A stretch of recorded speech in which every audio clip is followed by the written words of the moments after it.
Hello and welcome. I've never done that before, so that was the freakiest transition I've ever done. Hello, welcome to my Omega Strikers tournament, brought to you by me and my friends.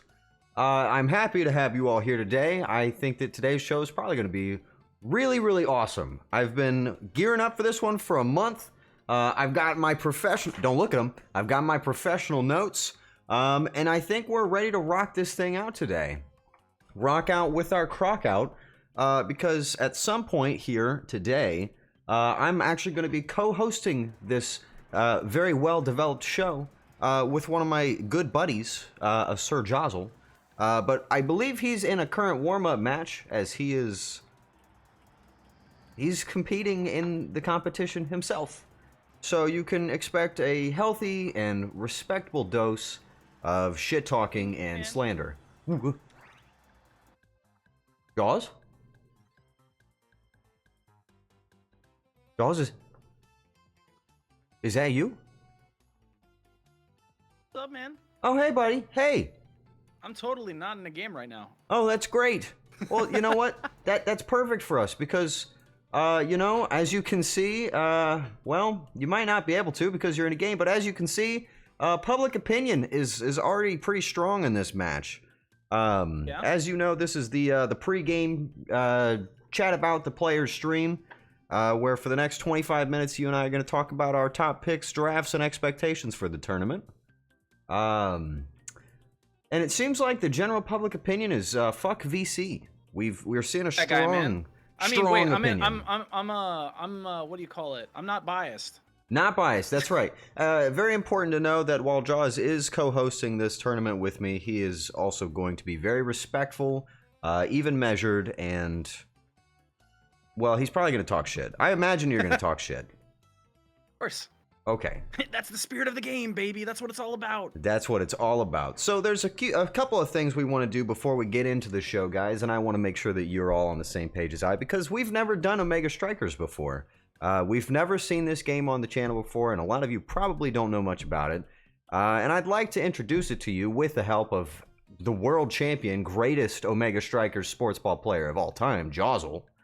That's me, baby. But just to get some groundwork laid down, the general premise of the game is that you have teams of 3 competing in video game sports ball to knock a core, a puck, a ball, some sort of object into the goal of the opposing team. But there are many different anime measures that can get in the way of this, and that's what our good friend Jawsyl's here to tell us all about. Yeah. So Omega Strikers actually runs pretty deep. It's actually one of the reasons why the game's dying. It's too complicated for most people to just jump into. While it's great because of that, at the high level play, it could be a little difficult for new players. Let's just say that's for sure a fair point. But a lot of really interesting gameplay. There's awakenings, which are sort of like buffs that you can get. So the game is it's basically like a roguelike kind of. Also, It's a roguelike sports ball. Now you're just pandering to me. I know exactly, man. So basically, how competitive... Actually, well, I'm getting ahead of myself. Let me just explain a little bit how the game works. As Arar said, you know, it's a 3v3 anime sports ball simulator, where the goal is to get, you know, you put the ball in the hole. You put the ball in the hole. I mean, you can't get any more simple than that, folks. It really is just that easy, huh? But the way competitive works is it is... sorry, I'm playing a game. I'm locked in so hard. This is exactly the kind of performance we wanted to see from Jaws. So focused on his game that he is deliberately breaking the measures of explanation to the stream, which is what we were hoping for because it shows how locked in and focused he is as a player. You're getting an authentic experience, really. But games work. It's best to 3 per set, and there are 3 sets, and whoever wins 3 sets first wins the match. So basically, you put the ball in the hole more than the enemy team, and you win. But so it's not just sports ball though. Because it's anime, you can kill people And by You kill can people, kill I mean them. you can knock them, just unconscious, whatever. But they're really dead if you think about it. Okay. Stream safe murdering, obviously. Yeah, I mean, in Minecraft. We I mean, kill them in Minecraft. In Omega Strikers. Omega Minecraft. You die for real in Omega Strikers.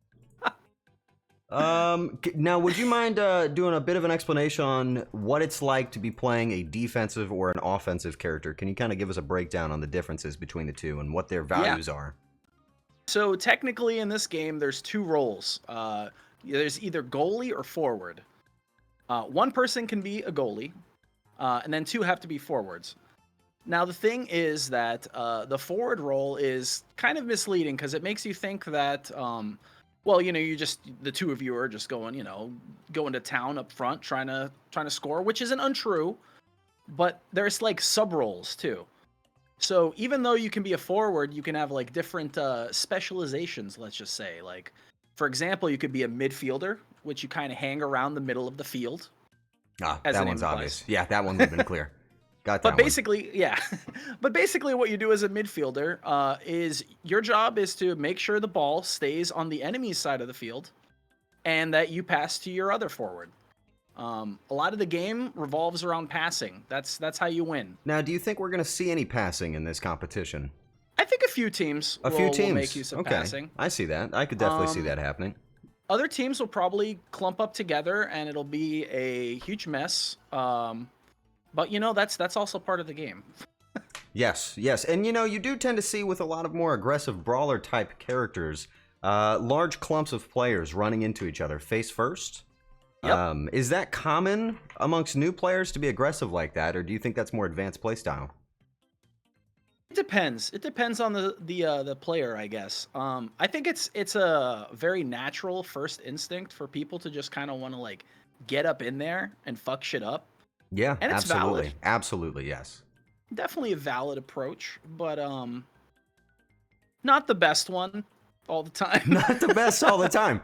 We've got a few players that have actually, I've noted down, they've actually optimized the strategy of being aggressive, and I would like to get into talking about a couple of these teams if you would humor me, because I think we've got a lot to address here. Some of these teams are pretty stacked, in fact. With a few players that stand out as well. Well, okay. Yeah, all right, buddy. Yeah, I guess so. So let's go over the elephant in the room, right? I think the elephant being that you're in the call with me right now, but you are noted on our professional standings as the most accomplished player in the history of Omega Strikers. Do you want to tell us how anybody else is going to compete with that? Well, the thing is, Omega Strikers is not a single-player game. So, it doesn't really matter. I could have 3,000 hours. I could have 10,000 hours. And you do. Well, I don't want to brag, but it's closer to, like 60,000. Ooh, hey, we've actually got some pretty hot knowledge right there. We see VC in the chat is saying to ban Rune. Do you think that's going to be a way to stop your championship? Because I can play more characters now. All right. What, yes, you think I spent a whole month just fucking not learning a new character? You know what? That's crazy. That's a pretty advanced statement to put out there, Now, a lot of these players have only been playing for a month. Do you think that that's going to make a big difference if you've got the same level of skill as them? So again, the thing is the game isn't a single player game. You have to rely on your teammates. You can be great, and that's cool, but like, let's just say, for example, if your goalie is not as advanced, you'll lose. That's very, very true. And, I think that that's a really good way to transition into another very, very important star-studded player, our good friend Pi, who stands out as the champion pick for best goalie across all the teams on Team 1. And by Team 1, I mean Team VC Must Lose. It's the only team that submitted a name, actually. Do you want to talk a little bit about what we should expect out of Pi? Because I think he's probably going to be the most formidable player, but he's got Liffy and Punter on his team, and those are not necessarily as accomplished players. Game, this is true. But as I stated before, if you have a bad goalie, you lose. The reason is because the goalie is the one who decides whether the ball goes in or not, right? That's right. That's absolutely right. The goalie chooses if the ball goes in the hole. That's right. That is the game of consent that the goalie must play. Exactly. That's exactly it. Now, and if the goalie says no, and it doesn't go. I guess that's. So do we know? Now, this is an important question. We did see that Liffey had launched Omega Strikers for seemingly the first time yesterday on his channel. Do we know if he was actually putting out a performance or not? I mean, Team 1 is somebody we really have to look at. They've got a lot of very important players. Big egos. I was taking a look at their gameplay. I was watching them, seeing how they performed. That's right, scoping them out. I think he has potential. Potential, huh? Dying to Juliet. I see that, and there's that new player brawler loss ratio that we always expect, huh? Yeah. Now, that's actually another point that we got to consider here is that Team 2 has Hoax, who is known for having a pretty aggressive Juliet, and just about only that. Not to talk down the rest of their team, but it seems like that's really their only format. Do you think Juliet's going to have any impact on this tournament, or what? If there's one thing I've learned out of playing this game for a really, really long time, is that I fucking hate Juliet. She is so annoying to play against. Wow, really? Who knew? I have very strong feelings against her. So you would say that you're weak to Juliet? Yeah. But you know what I'm strong against? What's that? Banning her. Yes. And that's probably the best strategy, isn't it? And that's a good segue into another mechanic of the game, right? There we are. There's a ban. There's a ban. So at the beginning of the game, each team can ban one character. So let's just say you really hate fighting Juliet because she's extremely aggressive and obnoxious and up in your face and has a lot of stun capacity and, is just really annoying to deal with. Just awful. Just generally awful. Yeah. You can just ban her. You can just remove her from the game. Takes nothing, actually. That's incredible. And see, we don't know if Hoax has practiced anybody else. That's for true. that matter. So that could just be the easiest way to disable the star player on Team 2. True. But you could also be counterbanned, and that is something to be looking out for. Now, we know that we're starting with the teams 2 and 5 as our first opening match. But I do want to talk a little bit about your team, just a little bit more, because as I stated before, they really stand out to me. They seem to be about... There's flashing on my screen. I don't know what it means. Oh, he paid money to flash me. He paid money to say fuck Juliet. He paid money to say fuck Juliet. That's punter. Let's go. Right. Team 1's currently my favorite right now. But anyway, so we're talking about how strong bans are, and we're talking about good goalies. We're talking about the impact players have. That was very impactful, Hoax. But I do want to talk about your team because it seems like you've got a bit of an interesting scenario with Triple Triad on your team. Can you tell me a little bit about his gameplay expectations and how he's manipulating his character? So, Triple Triad, he's a very interesting player. Most people opt for a normal thing like, a mouse and a keyboard. Right. The most optimal. That's right. Yeah, because, aiming with a mouse is objectively the best way to play the game. It is just better in all ways. That's right. But the thing is that Triple Triad's kind of ascended that. Like, he doesn't really need that sort of handicap. Honestly, that's right. It's kind of for bad players. So what he decides to do is he plays with the slime controller. He is playing with the slime controller. Are you telling me the truth? Yes, I am not joking. He literally plays with the He's slime controller. playing with a slime controller. So do you know, is he playing a goalie position on your team? Yeah, actually he is. You a position that most notably is really reliant on accurate shots, very professional play with precision control and experience. Would you say he has any of those things? Of course. Like I said, he's ascended reality. He doesn't need a mouse. My bad. I do have that written down. He is the only ascended player. Yeah. But the thing is, he's actually doing that for the rest of the team. Like, I know I said that I'm the best player, but that's only because he's not playing on a mouse and keyboard. Oh, it's a If handicap, he so wasn't, he's playing yeah, fair. exactly. I see. Exactly. I see.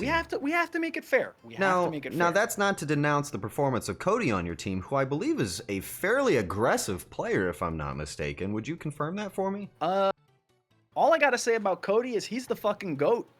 That's my boy. Now that's a little bit. That's obviously that is. Sorry, That's my a bad. coined term here, and honestly, My bad, man. We had a I realize I'm being a 45-minute little debrief insensitive before now. stream about that, and I thought we could My get bad. past I it. promise to change and grow as a On person. TV. On TV. Oh well, then I guess I forgive you. Let's move back over to Team 5 though. I know I skipped over Team 3. Team 3, I've skipped over you because I don't know if all of your players are confirmed for this performance, and that's fine. But let's move into Team 5 here, where we've got our star player Comey leading the charge, followed by Star and Cuppo. Cuppo I know has been practicing and playing a lot, but we don't really know much about Star or Comey's performance. Comey being a top player, but we don't really know where Star's fallen into this. How do you think new players are going to perform, knowing that they don't necessarily have the history as everybody else does? So I think with new players in specific, there's definitely a strat that I personally would suggest. I mean, you guys can take it or leave it. But as a new player, there's a lot going on. You're gonna get overwhelmed. That's normal. The game, it's sports ball. Ball goes fast. It's sports ball. Ball and does fast go goes fast. ball. Fast goes ball, huh? Yeah. We do have one graphic to show off that we've been submitted to give a better understanding of the performance of Triple Triad on your team. And I just want to bring this one up because I think it's very important that people understand. When we say he's got a bit of a handicap, we really do mean it. Let me just put this up on the screen here. Let's see, right there. Let's transition into that one. So this is what we're talking about, right? This is legitimately how he's playing. This is not a prop. This is a real item in his hands. This is actually a sincere thing, and Triple Triad is playing with it. So I want you guys to understand, if you lose to, well, I'll give you that Jaws is very good, and so is Cody. But if you lose to Team 4, I want you to know that this slime controller just slam dunked you into your own grave. That's embarrassing. Very, very embarrassing. Honestly, it's actually really sad. Yeah, you should probably uninstall. Actually, don't uninstall. There's like not enough players. There's about we need four. You. I think all of the players are currently participating in this tournament, so we really can't afford to lose any of them. This is actually probably the biggest showing for this entire game ever. How does that feel, Arar? Well, I was really nervous before I started, and then when I hit go live, I realized that there was nothing I could do to make it any less unprofessional than I already have. And so I'm very confident and comfortable and satisfied with our results here today. Feeling very good about it. Feeling pretty good about it too. Now, unfortunately, we do now need to talk about Team 6, and this is where I get a little bit upset, a little bit concerned, and overall disgruntled, and a little diarrhea. Team 6, mostly known for the presence of the Insane Asylum escapee, VC, known as our only other 3-star player. Yep, that would be him. The most aggressive player in the competition. Do you want to talk a little bit about VC and what we should expect? There's a lot of anguish. There's a lot of retribution. Not really. God damn it.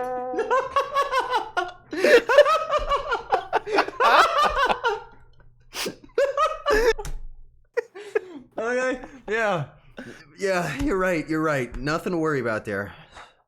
You couldn't have done that any better. I don't know how you did that, but that's awesome. Well, not worried about VC at all. What about Jibs and our Polish friend Jakub, but known here as They're Jacob? amazing. Great and amazing, really. Yeah. Great and amazing. I don't know about their skill levels, but I mean, well, they sound cool. So I learned most of what I've gotten in skill-wise from you. I learned it from you. How about that? But I did also play with Jakub a lot, like a lot. That was That was one of my primary training arcs, so that I could have a better understanding of how the game would go, and just a general perspective on what to expect. Now, I will say, yeah, let's get that in. A little bit disappointed to see how aggressive the outing has been against VC in Team 6, because it seems like the rest of their team is very nice. Do you think that level of pressure is going to hurt the other players? I know VC eats it up like it's breakfast and shits it out like his victims, but how do you think that's going to affect the other players, this level of aggression? You could address them directly. If you guys lose, it's okay. It's not your fault. It's VC's. So don't worry about it. That's a very important note for them. That probably takes a lot of pressure off of them. Good for them. Yeah, he probably just threw the whole match for you guys, so, don't worry about it. It's fine. Very good. Very good. And now I think we can talk about our third team, though I still don't know anything about it. This is our only team with a performer that might not show up. I don't know anything about this one. This is the team with both Mark and Phoebe, and I like both of those people, but their third player, Gunmetal, who has the coolest name on the sheet, have we heard anything back from them? Or are they dead? Because unfortunately, unless there's a replacement, they actually will have to forfeit their round. And I would really hate to see that. Nothing so far.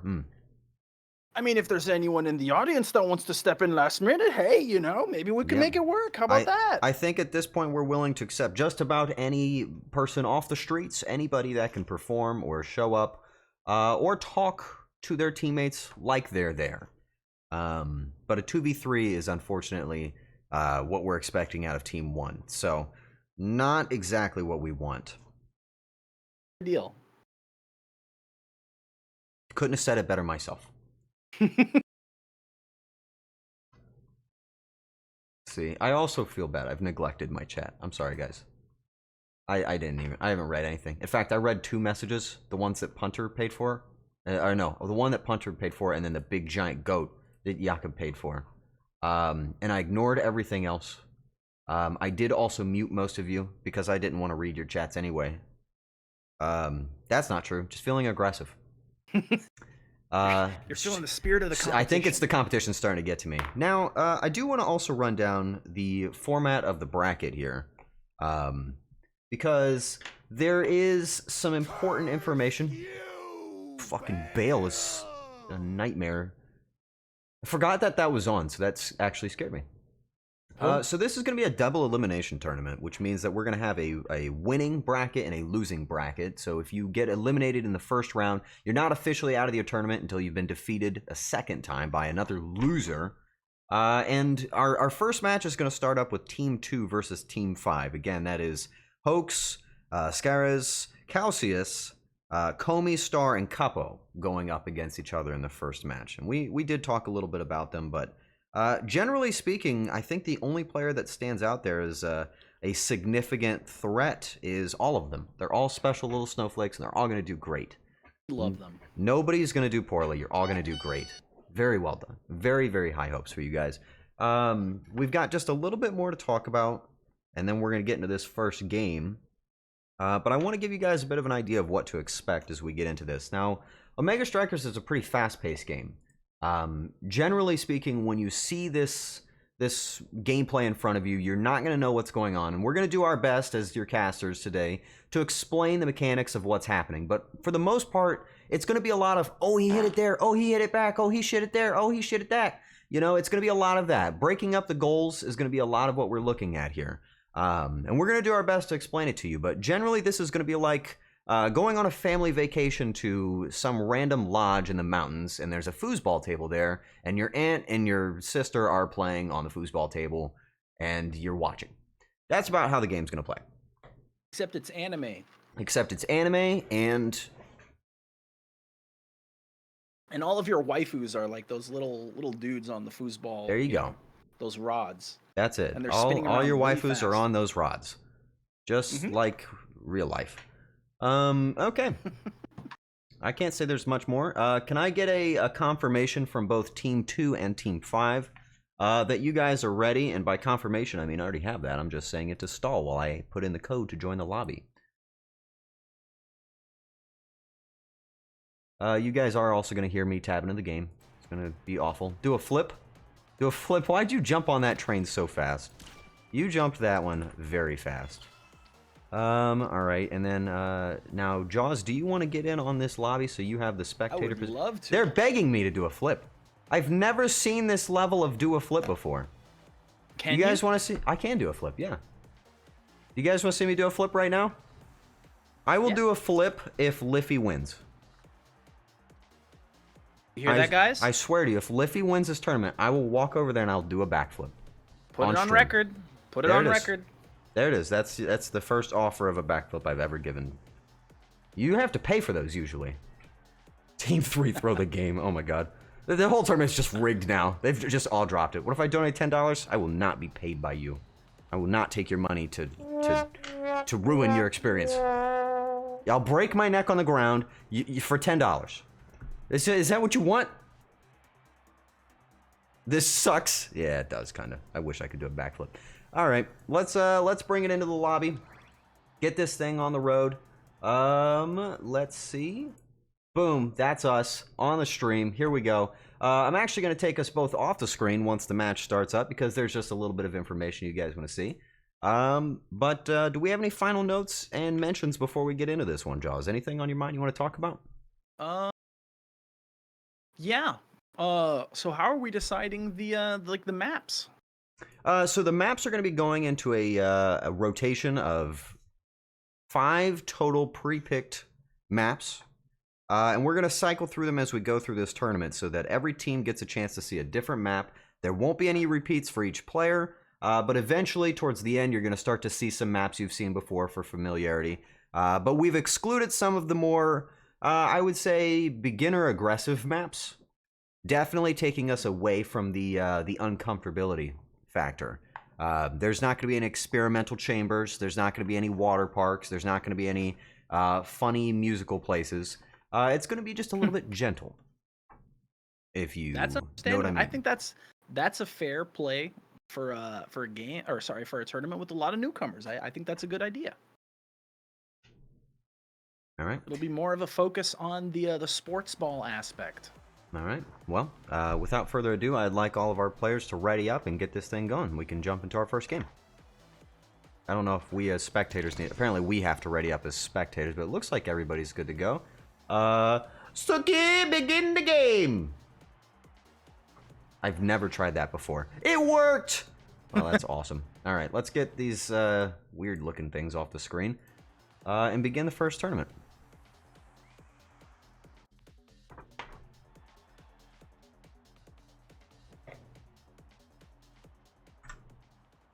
So first draft is going to be coming out. We're going to see some of the more hidden and important parts of the game displayed to us here. Oh, I see. We're only seeing one half of the. That's actually quite disturbing as spectators. So we don't know who's being banned or selected on the opponent's side. Is that true? No, it looks like it's just the first draft side. It seems like that. Okay. Ah, there we are. Juliet banned out immediately against who? Who did they just ban out? Did they just ban out Hoax's pick? They banned Octavia. She's also a very notoriously aggressive character. Now that is something I wasn't expecting to see. Now Juno and Now coming out. Those are both very tactical style characters. Those are both projectile and long distance. Yep. But Cuppo's playing what I would declare to be his best performer, Dubu, X, and Rune on the opposing team 2. Not at all what I expected. You have Dubu. I'm assuming Dubu's going to be the goalie. Classic setup. Classic setup. I knew Hoax would probably swap over to X because that's the best option for a brawler after Juliet, but let's get straight into the game. Okay. Oh, wow. That was fast. Immediate goal break open for Team 5. Not what I was expecting at all.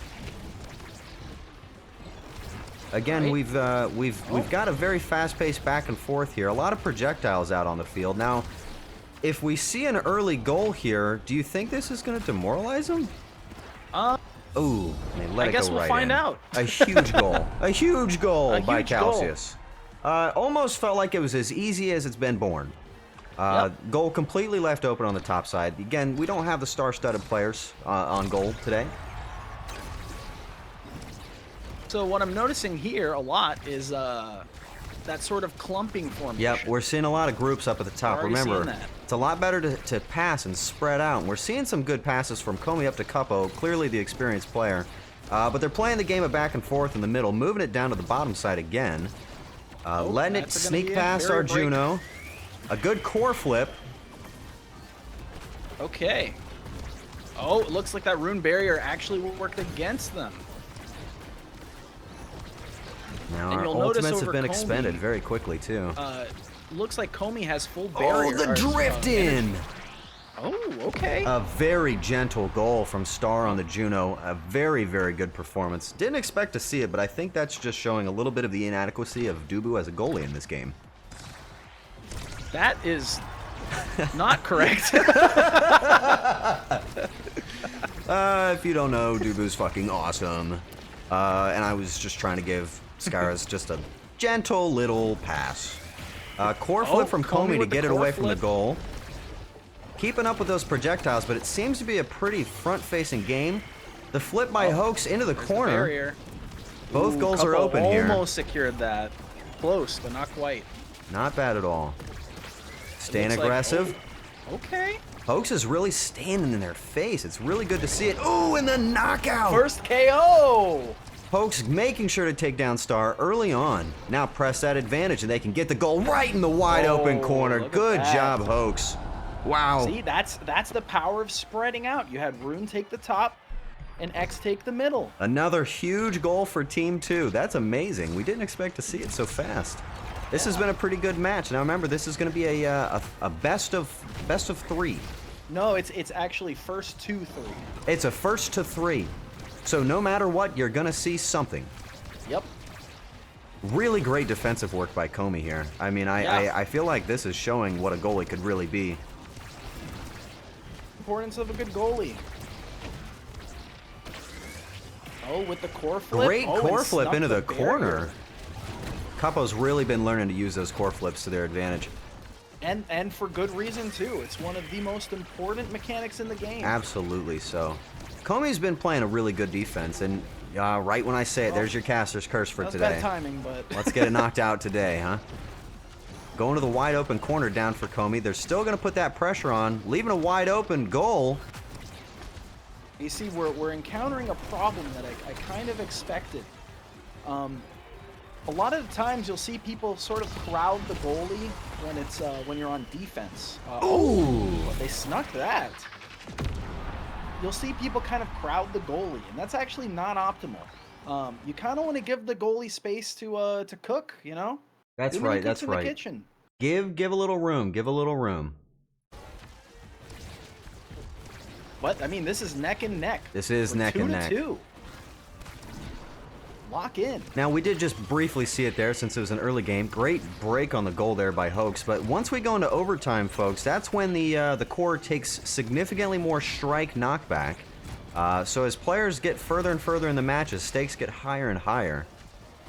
They're playing into that upper range a lot. Even the opposition is very aware of this. Hoax making sure to play to those open grounds, but staying back. As an X-player, that's really, really not very beneficial.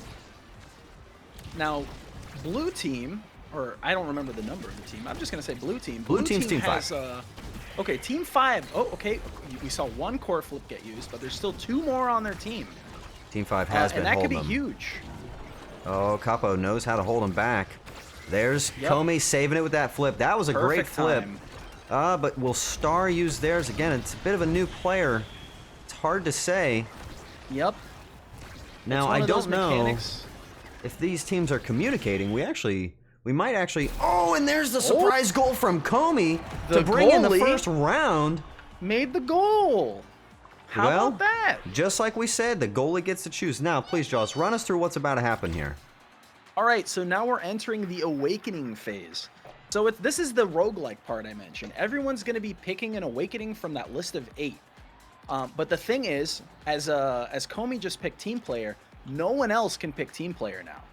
These are one and dones. That's it. And that'll be the only time they're presented. They will have this option to select in between each round until the match has been concluded. But you'll see the newer players definitely don't know exactly what to go for. You can choose to go for your character or to deny a strong player their options as well. But we've got some strong items on some strong characters right now. Yeah, Larger projectiles for Capo as well. Pretty huge. Actually, Capo is taking a really, really strong awakening. Yeah.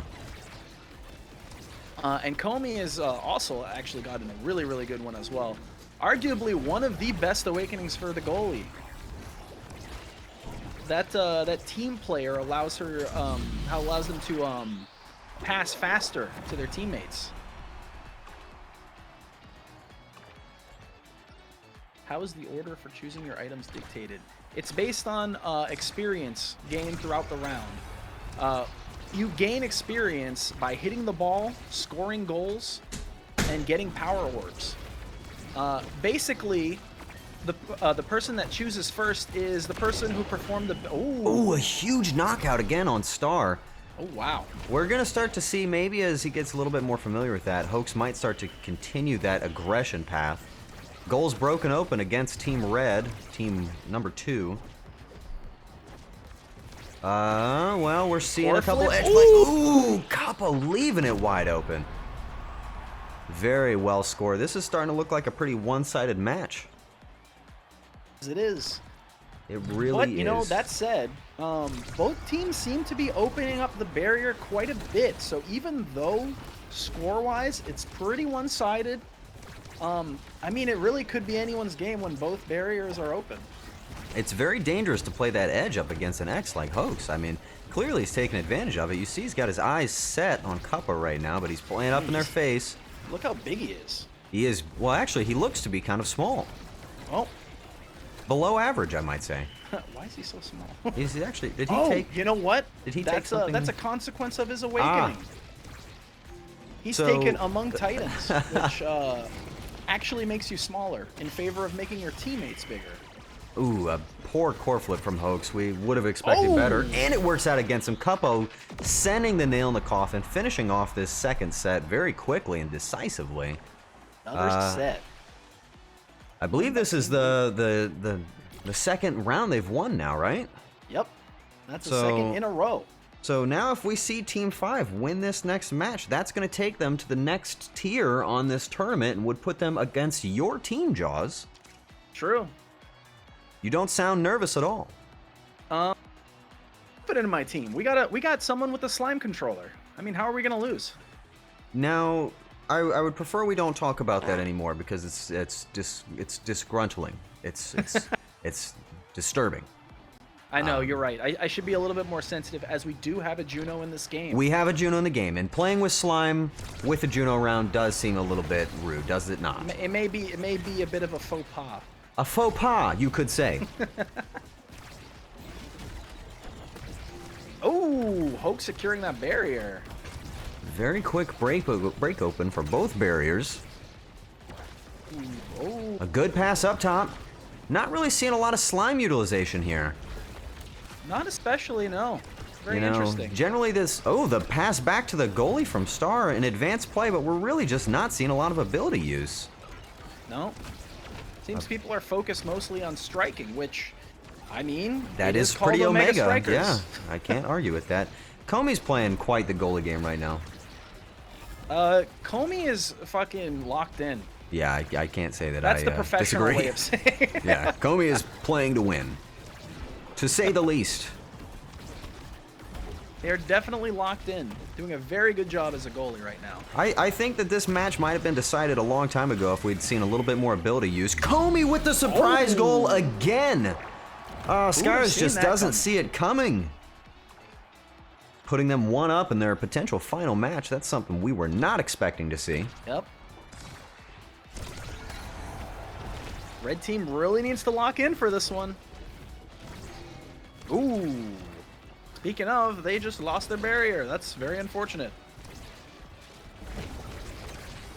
It's really leaving them open. Ooh. Playing it down low. Comey knows that new players tend to stay up top and is favoring that low ground, trying to operate around Hoax, the most aggressive of their team.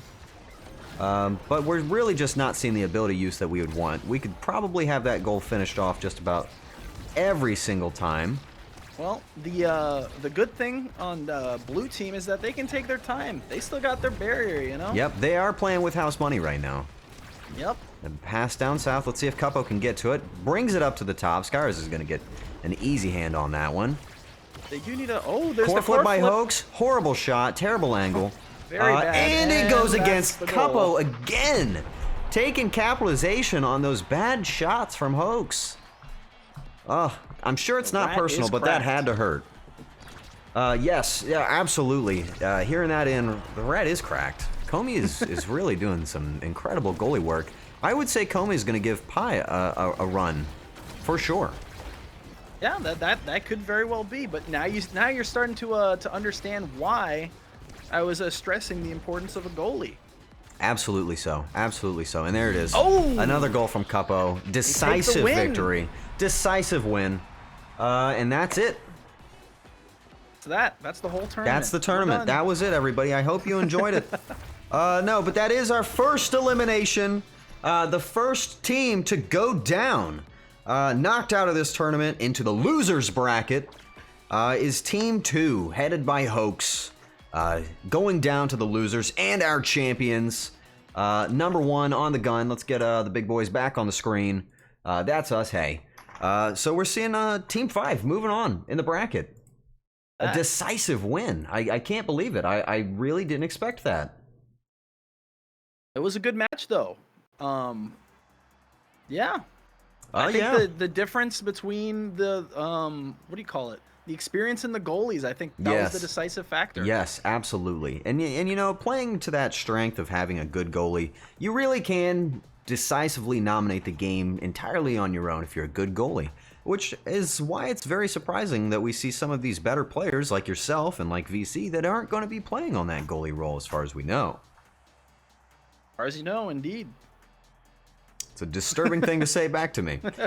Now, I am a little worried about this next matchup because this is what seems to be hinging on for our backflip reward.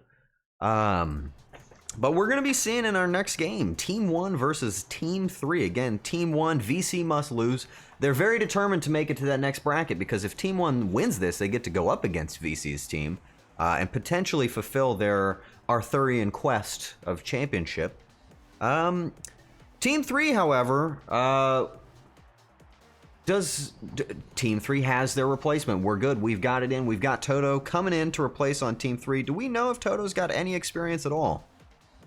I believe that Toto has literally just installed the game for the first time about 10 minutes ago. So this would be Toto's first game. So this would be our first experience. Just finished tutorial. Well done. So it seems like Toto's freshly learned like a kid out of school, except it's Graduated with a preschool, PhD. and this is driving a semi-truck. Well, the We all notes gotta don't start say anything somewhere. good about it, but hey, that's fine. We don't need notes for some of these matches, but hey, I'm actually very excited to see the fruits of these efforts, and I'm really excited to see Pi putting on a show as our next goalie in the hot seat. Very excited, in fact. But I'm also really nervous. You know, I get a little worried when teams start to get a roll on. They get a confidence that's very easy to step on. You know, high egos, high strength, and then when it gets slaughtered in front of them, it crushes them, and they might uninstall the game, and then we'll lose 40% of the player base. That would be sad, but it goes to show when you have a big ego and you get dunked on. Maybe have a little bit of a smaller head. Have a smaller head. Smaller head, though the smaller head smaller, clearly idiot. didn't work out against Hoax, as his smaller size and stature very quickly diminished his performance. Again, we know that brawlers shouldn't be taking among Titans. Their teammates should, so very, very bad idea on that end. Indeed. But hey, you know, we can't really fault these newer players. This is, after all, an anybody-can-play tournament, not exactly all professionals. Professional scene doesn't exist. There's no players anymore. It's true. But I'm hey, one of the 6 left. what can you do about it, right? What are you looking forward to most out of this next match, Jaws? I'm excited to see Liffy's performance personally. I want to see how much he's been able to learn in the past day. In the past day. When you put it like that, maybe it makes Toto sound just about fine. After all, we haven't seen more than 24 hours combined experience on Liffy or Toto. Hard to be judgmental when that's the scenario we're playing out. What do we know of Punter's performance? Punter has been playing quite a bit. I've personally played a lot with Punter myself. So I could give some insights into his play style. Now that is something I would love to hear. So Punter is definitely a player that's known for killing people in the game. Oh. He's like a murderer if they were real, but they're not, so it's fine. If they were real, Punter would murder them. That is exceptional. That is the name of the game with Punter is punting. Punting, really? Into the wall. Punting right into the wall. What are we expecting to see Punter playing then? That's actually a good question. I'm not entirely sure. He's got a few picks, so it might be a little early to say wide draft. Exactly what. Well, it's probably to our advantage that we don't disclose that information, lest the team ban them as we did to Hoax. But I'm very excited to see how that goes. Now, I really don't want to talk down the performance of Team 3. I know that that Mark is actually a very strong player. Has high accolades. One of my star players on my my tournament layout sheet. So I don't think it's out of the wind yet. But I think we're going to see a lot of that clumping, a lot of that no passing, a lot of that no ability using, a lot of that baby wah-wah crying. I can't win. Please stop hurting me. Please, please. But hey. That's the game, right? It's as the Omega Strikers Discord will tell you. Play better, win more. Play better, win more. All right. Well, it seems like we've got all of our players lined up and ready to go. I think our last point of mention is to talk about Phoebe, who I think is probably going to slaughter the competition. About the best player on the team. Not using a slime controller, but controlling the slime seems to be the dominant expectation. We're really looking forward to seeing what she can do. But I'd like to say, let's just get in on this game. Yeah. If we're able to, if everybody's ready to go, let's throw in those check marks on my check mark looking screen. That's it. That's great. Thanks for that. And then whenever all of our contestants are ready to go, we will put this one on the screen, and I will scream and holler. Read on them. It's okay. Take your time. Yep. We'll be here all day. In fact, we're just going to continue to do this weird official talking while I pretend to look at an empty piece of paper. Looks like everybody's ready. Sukies, start the game! Yeah, baby! Bringing it on. Here we go. Again, we're not going to be able to see the draft picks on both sides, but we will get to see what comes up overall. This is lab. Atlas's lab, map. Can you tell us a little bit about Atlas's lab, please? So Atlas's lab, you may have noticed from that little brief flash of a picture, there's a giant black hole in the middle of the map that explodes when you touch it with a ball or yourself. So this is a map that's really, really good for very aggressive play. Black hole seems play. kind of dangerous, wouldn't you say? It sure is. It does a lot of damage, and if you don't have any health left, let's just say you're going to get black holed into space. Black holed into space. What a horrible thing. Now, I just want to remind you that Team 3 is on the blue side, and Team 1 is on the red side, and it looks like they banned out some classic picks.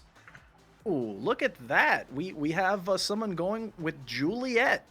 I wonder who that is. Well, I know exactly who picked one. Well, it would seem that we know exactly who's on whose roll here. But it's going to bring it up on our screen in just a moment. There we are. Who would have guessed? Somehow, in some way, we've got two people on Juliet. According to that screen. Now, that's not the case. We've actually got a Kai out there. Already breaking open the bottom goal. Now, we've got a lot of range presence, but here's the brawling action that we expected to see. Liffy already in Mark's face. Oh, wow, there's some good slime use, but it really worked Liffy right is against him. Aggressive. Now, that's what you want to see out of a Juliet. This is the first time we're seeing a Juliet being played correctly, but hey, there's Mark passing it back and forth to Punter, somehow making it work out. Slime couldn't get to it. Oh, look at that. An almost goal passive from goal from the Pi. goalie Pi. Oh, And bringing maybe- out the emotes and everything. A really BM player, This really is an saying, experienced player. They got emotes. just letting everybody know that this is just a stepping stone to VC. There's a big break Oh. open. Even the best players let some barriers go sometimes. That's right, that's right. Sometimes barriers have to go down because it doesn't matter what happens on your side, you just have to score on them. Yep. As Liffy long as making you a have weird one choice barrier there, not to push their okay. goal. Core flip available for Pi. We can probably imagine that I don't know what I'm talking about. Oh, the black hole knockout! Oh, but Oh, the look at goal that. goes in anyway. You're you can crazy. see some aggression from Pi on punter. Yeah, definitely a little in-player fighting. Definitely throwing Colin around. Derogatory. Huge breakup by Punter. Getting the double in. my Almost God. had it immediately. Phoebe sweating up there. Core flip, sending it in. Into the Easy goal. score for Pi. Once again, bouncing it off the Slime's face, letting you know. Yep. Unfortunately, Phoebe did make use of her core flip. That could have saved her.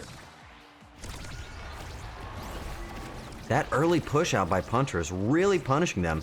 Playing that black hole a little bit. Pi being the magician that everybody thought he could be. Playing it low. There's the other goal broken open. Still both available on Team 1. Ooh, and the knockout again. From Pi, from around town. From around town. Liffy doing a self pass, you could call that. That was something along those lines. They know that if they play against Mark, they're really going to be putting a lot of pressure on these newer players. Toto really just trying to get an understanding of what's going on. And the goal again. Cleaning up our first really set. Strong passes to the wall. Yep, very strong passes He to the might wall. mistake that for the goal, but that's okay. Every now and again, sometimes you see the goal and you think, you know what, if I didn't? And that's fine too. But let's see these early picks. Now remember, this is based on player performance, so obviously Pi, like we said, top star player is going to be taking the top, going for projectiles and creations, a whole kit. But Phoebe playing a really good defense there, ends up getting He's also Monumentalist. getting a really strong awakening. Very strong, very strong. I believe Estelle with projectiles is actually quite bad, if I'm not mistaken. That the sniper fire doesn't actually get affected by it. It does, actually. It's quite bad for the enemy team. Well then I don't know anything. There's another early push. Good deliberation, another knockout. They know what to go for. Getting the double. So you can actually see Mark, this is where Mark is showing some of their experience. They picked a defensive awakening. Absolutely. That one will allow them to not get killed once. Unfortunately, Mark being put in that position of not wanting to get killed is not showing up because now Toto seems to be taking the hits. They're scared. You can see it on their face. It's very clear. Team 3 is scared right now. Oh, looks like Liffy's going for a kill, but he whiffs it. Another whiff from Liffy, but the goal goes in anyway. Punter, the silent but deadly killer of this game. Punter, it looks like they've traded roles. Punter is no longer the aggressive axe murderer that I was expecting him to be. Yeah, Looks definitely like playing Liffy is silent taking that assassin. role. But Liffy, unfortunately, playing that role, not capitalizing on these lower players on the bottom of the match. Mark, again, very low. They're very aggressive. They know they have the damage. Oh, Toto with the whiff on the core. Gets the free score off on But the he goal, still gets though. it. Yep. Mark's ability getting used there, and that's it. And Punter Another takes the set taken. We've got one last set, or potentially the greatest comeback we've ever seen. Team 1, very, very decisive. Now let's see what they go in for. We've got a very similar setup. Punter really performed that time. I was very impressed. Very aggressive. Taking the MVP of the round, picking first. And Ooh, grabbing with aerials. Very dangerous. It very seems dangerous. like Punter is very keen on being able to hit things across the map. Yep, and it shows, as Punter has been getting many goals that way. Yep. But we could see some pretty good showing from Mark with that extra special, opening up with a big bomb. As we know, very, Luna's very ability is a nuclear bomb dropped on the enemy. And with extra special, they have that at the beginning of the match. Could use it early to try and knock somebody out. Or could just hold it. Up, stunned out of it, lost it immediately. Well done by Liffy and Punter to capitalize on that. But that might be all Pi. Oh, no, he doesn't. Oh, Pi letting both goals go okay. open. Toto using a bit of an aggressive defensive move there. Liffy getting an easy score off, up to the slime, to the top of the arena. Pi getting it free, running across the top, giving it the boost, and sending it home. And Punter secures the goal. Very well done. That was classic. Classic work. It looks like Team 1 has a very, very powerful forward and goalie combination. I mean, they are really just staying on a 1-2 punch. We're really not seeing too many, like, goalie walls coming up at all. We're seeing a lot of lightweight, smaller characters put on these goals. And it almost seems like a misplay. You'd think so. You definitely think. So Juno is a pretty flexible character. She can play both positions pretty well. Juno's actually a really good new player pick because you have slimes. That's right. That's very right. It's like having 5 players on your team, but this is actually down to the wire. This is the last chance that Team 3 has to stop Team 1 from taking their decisive main character moment. Both goals are broken halfway. Phoebe playing it low though, just letting it go through. Mark letting it go off the magic, and it's done. Pi sending it home, settling the score. Team 1 confidently winning this matchup. Very confident. And I hate to say it because we called it, but hey, when you see those Collins and those emotes coming out, you know what kind of players you're up against. And unfortunately for Team 3 there, hey, you guys, you had a lot of new players, a lot of things you couldn't really control. And a huge number of saves from Phoebe, but really what we're disappointed in is the fact that you guys couldn't take any shots on the goal. That aggressive wombo combo of Liffy and Punter was really something that we've never seen. Too much. Just really, we've never seen it in this tournament. And with that, they are now going to move on to round 2. This is really exciting. Team 1, another decisive win. We've gotten, what, 2 3-0s now in a row? Team 5 and Team 1 moving on to our second bracket, and I would show you guys, but I have copious amounts of indescript things on my screen I can't show you, but I will tell you that right now our next matchup is going to be our Team 4 with our good friend Jaws in the room right there, and Team 5. Do a flip? No, I said if they win the tournament. I said if they win the whole game. I didn't say... They did a pretty good job. How about I do a flip for them? How about you do a flip for them? Just real quick for us. And then I'll do one if they win the whole tournament. Yeah, just check this out. I'm going to do a flip right now. Here he goes. Great. Here he goes. He almost did it. That was a warm-up sound. Here he goes. Yep. All right, now I'm going to do it right now. Here he is. Whoa! That was easily the worst CGI I've ever seen. It's just that easy. It was really impressive. That was amazing. We didn't say it would be a circus, but it sure feels like one, doesn't it? All right, well, Jaws, I hate to say this, buddy, but I think you're going to have to get the fuck off my show and go get in your game. I want to see some good play. I want to see what you can do. You know what, Arar? This one's for you, buddy. He's gone. He's gone. Completely gone. All right, let's get his tag off there. You don't need to know about that guy. It's just me now. And as you know, he knows way more about this game than I do, but hey, that's fine. Next matchup, though. Team 4 versus Team 5. Really excited about this. But before we move on, I just want to commend you guys. Both of my losers bracket champions, Team 2 and Team 3. You guys aren't out of it yet. You are not done. We're going to start seeing losers rounds very soon, but not yet. It's going to get a little bit difficult here soon. But this next match coming up is going to be pretty intense. Pretty intense. It seems like most of our players are ready to go. I would recommend if you guys have the downtime, spend a little bit of time talking strategy. Maybe watch over some of these plays and consider what we could do differently, right? Thank God he's gone. Don't say that. He's the sweetest guy. Don't you dare say that. Let's run down this roster one more time, though, because these are going to be new players that you haven't seen on the field before. We've got our returning Team 5, which is Komi's extremely impressive defensive work, Capo's incredible aggressive performance, and Star was definitely coming to life. as we went on. Star was definitely starting to show some performance. Wasn't taking advantage of all those abilities, but hey, that's about what you'd expect. Newer player, and that's okay.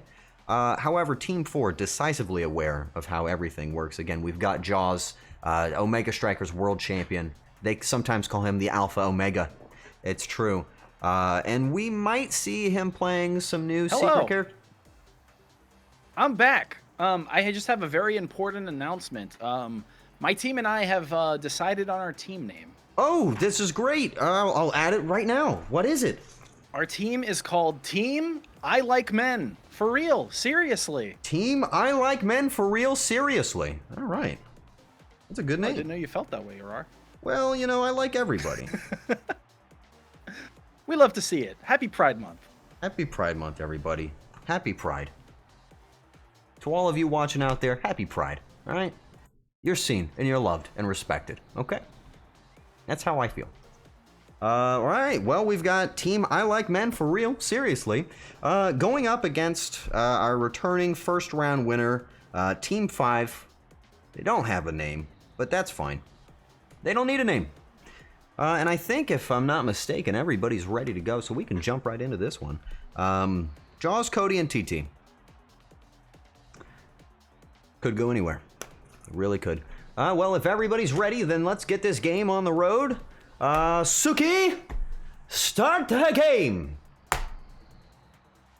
I love that shit. And I don't know if you like it, Suki, but I think it's awesome. Looks like we're getting started right now. The Rats is Team 5's name? The Rats, got it. Rats. Awesome name.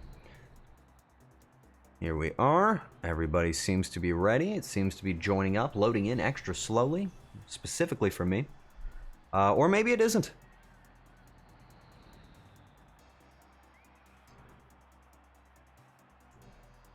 This is usually... Hey, if this was like an actual professional production, they'd go to like a loading screen. But instead I'm not. I'm just sitting here waiting.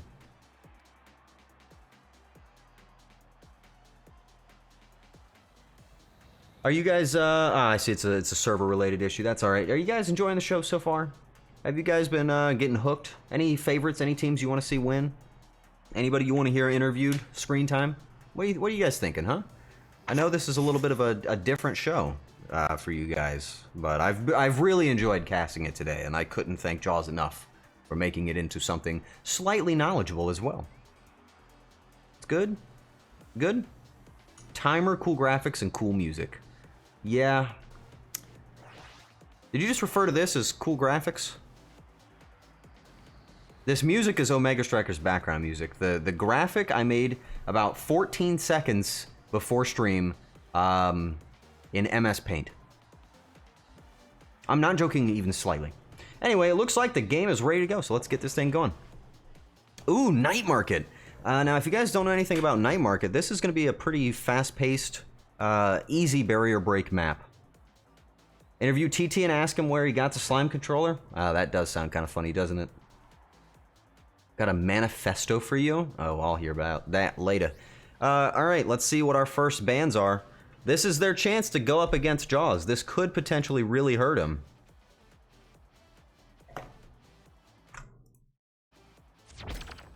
Ooh, and they're going against all odds and banning out X.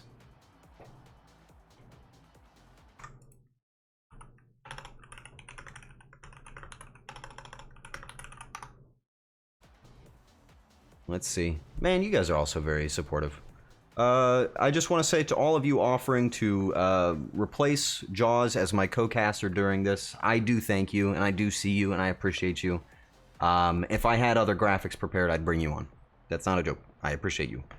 But that's all right. We get to enjoy missing his presence for one. So here it is. Jaws pulling on his classic rune. Kazan on Cody, and now on TT. We're really worried about this. This is really nervous. Or this is really nerve-wracking. Comey actually on Juliet. We're going to see a little bit of a forward play, I imagine, here. Comey's going to be the rat in their pants. They're not going to know what to do about this. Humbles, that's the funniest thing you've ever said. All right, an early breakup. We're going to see a lot of clumping up top. So this is the decisive factor of Night Market. That central area gives a speed boost, but it also separates the players, polarizing this match. Breaking open the left barrier. Oh, a double break open against Team Rats. Team I Like Men staying decisive, very aggressive. TT, good defense, but letting the barrier break open. Cody playing an aggressive character, following it up, but doesn't have his full kit. There he goes, taking it home. Cody with an early score, showing everybody what you can do with a little razzmatazz. If you guys don't know, Kazan is a very aggressive player and has the ability to double poke at the core ball puck thing. So Team I Like Men, for real, seriously, staying aggressive, showing us exactly why they are called what they are called.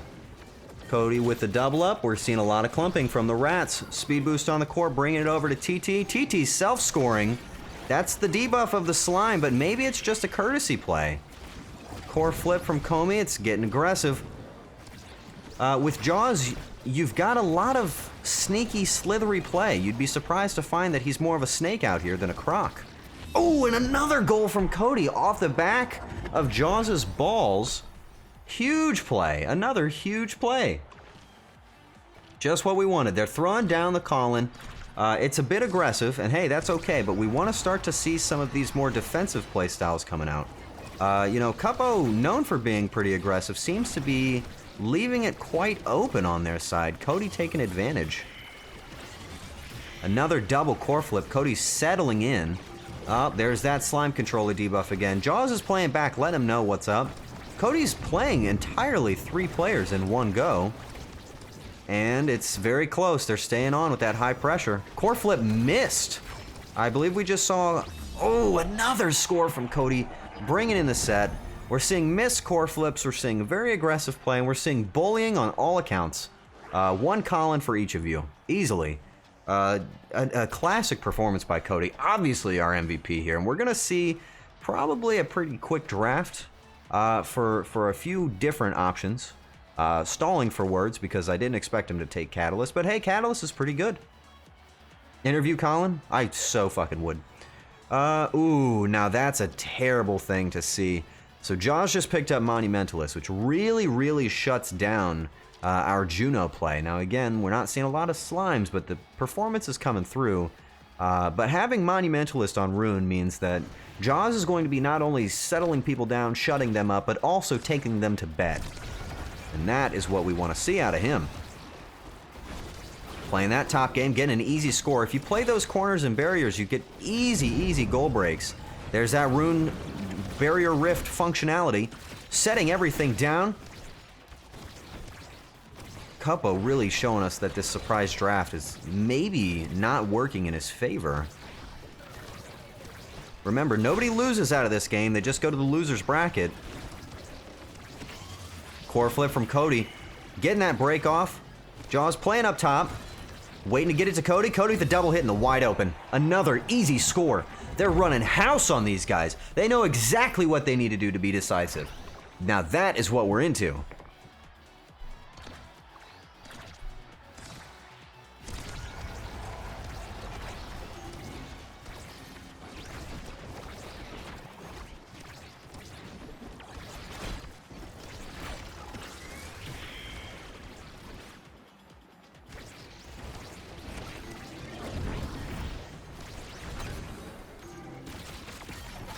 Sorry about that, communing with the dead. All right, and here we go.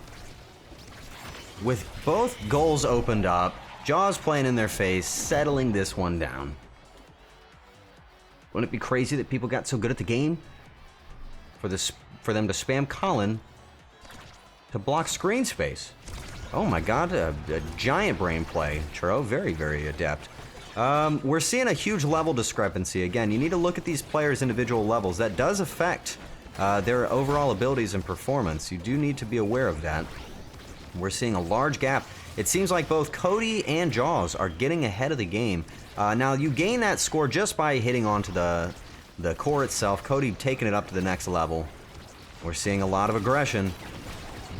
Follow up from Capo, but getting totally banished and put out by Jaws. high mobility characters trying to get that score off on TT. TT's got the core flip though, waiting to use it. There's that big ball from Jaws to settle that top area. Bringing it down, they just can't get past this clump. 3 players in a clump like that, very difficult, but also easy to get the drop. There's the score, opening up the goal. Now we just want to see if Jaws can funnel back into this 1-2 combo with Cody. You know he wants it. Stunned out by the big dash from Cuppo. Here we go. Easy goal. Another unfortunate score coming out from Team I Like Men For Real Seriously. Slime controller or not, you can't deny their performance right now. They are absolutely dominating. And you really can't say much else about it. Now, the Rats have been performing pretty defensively, but really, if you don't take it to the other side of the score, or the other side of the map, you can't get a goal. Extra special for Jaws. He's just going to use that to bully. It's really, really offensive. And then Cody picking up rapid fire as well. Very dangerous. But seeing as Comey's got the 1-2 punch, that's very effective for that Juliet pick. We do like to see it. TT just going for size, though not necessarily the most amount of size you'd like. And Cuppo might make something work from that stinger. I don't necessarily think anybody had a bad pickup that round. Let's see if they get that early hit again. Played right into the knockback from now and getting the double break open on the barrier. They're going to play it low. Cody's going to go in aggressive. Nice and slow. He's going to double hit it. Take it in. Right up the hole. Just pressing them every corner, every inch of this game, right inside that hole. What were we expecting?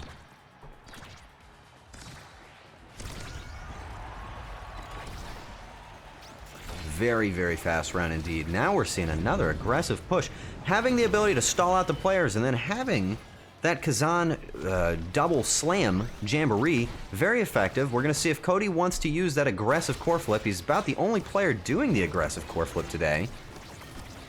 Off the back of the now drone, and another gentle knock in from the whole team. A very effective goal. This is bringing us down to the last match. This is very close. Very, very close. I was not expecting this. We're seeing it very tight, though. This is what decides the whole game right here. The winner of this match goes to the winners semifinals. Slime taking it back over to the right side. TT really just doing a good job on goalie. Not having much pressure, though. Goals open on the left side, and we're going to see a gentle walk-in. I believe that right there was the result of Cuppo's desync. Unfortunate as it may be, it is what it is, and that is another championship for the I Like Men For Real Seriously. I really do. I really mean it. I Like Men For Real Seriously winning again. Champion performance, and that is exactly what we didn't want to see. A murder. A true murder. Live and on television. And you know, we don't ever break down these statistics, but I do want to show that Comey had a lot of presence on defense. But really, the difference is the lack of necessity. TT would have made the saves if the pressure was on, but it wasn't. Let's hear it all for Team 4. I Like Men For Real Seriously. Couldn't have said it any better myself. Well done, everybody. Well done. I just don't know what to tell you. Jaws is just an absolutely stellar performer. The guy just he just knows exactly what he's doing. The guy is an incredible player. Oh, hey, buddy. Hey, What's up? how's it going?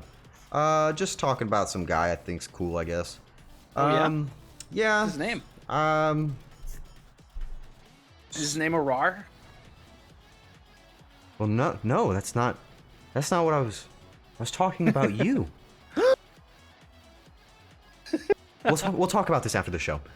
Anyway, we're moving on to our first game in the losers bracket. And I think that this is actually we're getting names for these teams. If I'm not mistaken, I've been submitted a new name. And I'm very excited for this. This might not actually be the team that goes up. I've been very faithfully given a bracket of. Oh no, it's not. It's not a losers game. It's not a losers game. All right. According to the people that are running the show, it's actually. Oh shit. Organization have to say about this? What does Goat Corp have to say? Unfortunately, GoCorp has let me know that it is not a loser's bracket game. I've stepped right over the Team 1 backflipping champions. We're going to take down VC Team, going up against VC's Team 6. Oh, this is going to be a match to look forward to. This is actually probably one of the most interesting matches of the night. I see that we've got Team 6 going up against Team 1. Team VC Must Lose versus Team Remember Jibs and Jakob are on that team too. Very good. Very, very good. Well, you're a little in key right now. You're in tune with the game, buddy. How are you feeling? I'm feeling in the zone, man. I think we had a good flow going. I was very impressed with your back and forths with Cody. I haven't seen anything like it so far in the tournament. This is we're just demonstrating the power of passing. That really was just passing, wasn't it? There was nothing fancy, just passing. There really was exclusively basic passing and nothing more. But with a little pizzazz and a little Colin. So I have a question. We have two team names here. We have VC Will Lose and Boo VC Boo. Where are you getting this information? I've yet to see this. From the prediction on your channel. Well, you see that could be because we actually have a very biased moderator running the show. Pi from Team VC Must Lose is running the predictions tonight. So we're seeing a little bit of bias, but hey, you know what they say, right? 49,000 channel points to VC Will Lose. They haven't been saying that. I don't remember anybody saying that one, actually. Well, you know, I've just been hearing it around, and you know. Wasn't expecting that. But we'll right. have to see how the game goes. Wow, I just wasn't expecting that commitment to the. They're really doubling down. 60,000 points. What is that? How much money is that? $60,000? A lot of money. $60,000 for you could buy a horse Team with 1. that amount of money. You can actually buy 2. They're about 30K. Oh, okay. That's not true. How about that? It's not true. I don't fucking know. How many horses do you think I have? Hold your horses, buddy. I don't pay for them. Oh, okay. They are given to me. Well. All right. Typical streamer being gifted horses. I get it. All day long. You know me and my horses. I've actually got 6 of them in the background right now. I've painted them all green so they blend in with the background, though. All right. Well, now I'm going to give you my honest prediction on this match, and I don't want to sound like a big asshole, but I really do think that that VC and Jibs and Jakob are very strong players. I really do think that they have a good chance of winning this one. I think this will be a good showing. And now I can't necessarily say what's going to happen for their drafts and their pickups, but if they do have a Kazan on their team, I think that that's going to be very decisive. It seems to be that Kazan's really bullying a lot of the newer players, right? Yes, Kazan is very, very powerful. It's very powerful. He's one of the most difficult characters to play, but also one of the most rewarding. Very rewarding. We saw that with Cody. I'm actually very impressed by that. Honestly, I really am. But, you know, at this point, it is going to come down to the really stellar goalie work of Pi. But again, we've got a really aggressive forward in VC, so it's hard to say at this point. We have an immovable object versus a stoppable force. I mean, unstoppable. Sorry. I guess you've decided for me. Guys, I meant stoppable.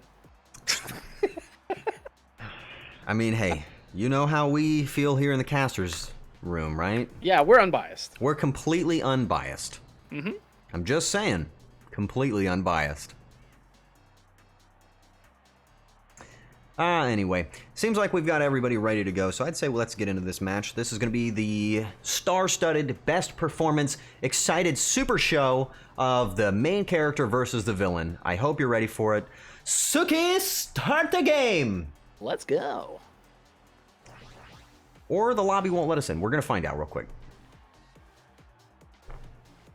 I'm rooting for him, man. I really do want to see something good today. Excited for the match. It's been a lot of one-sided matches. I don't know if you've noticed that, but it's actually been very, very tight. Very excited to see a little back and forth. You know what I mean? Yeah, a lot of back and forth. You know, I do like back and forth.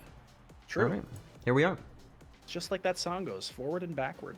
Forward and back, forward and then backward, forward and back. and then forward and backward. All right, let's see what these early bans are. Now, we don't necessarily know, but we know that VC is known for now. We have the classic Team 1 setup.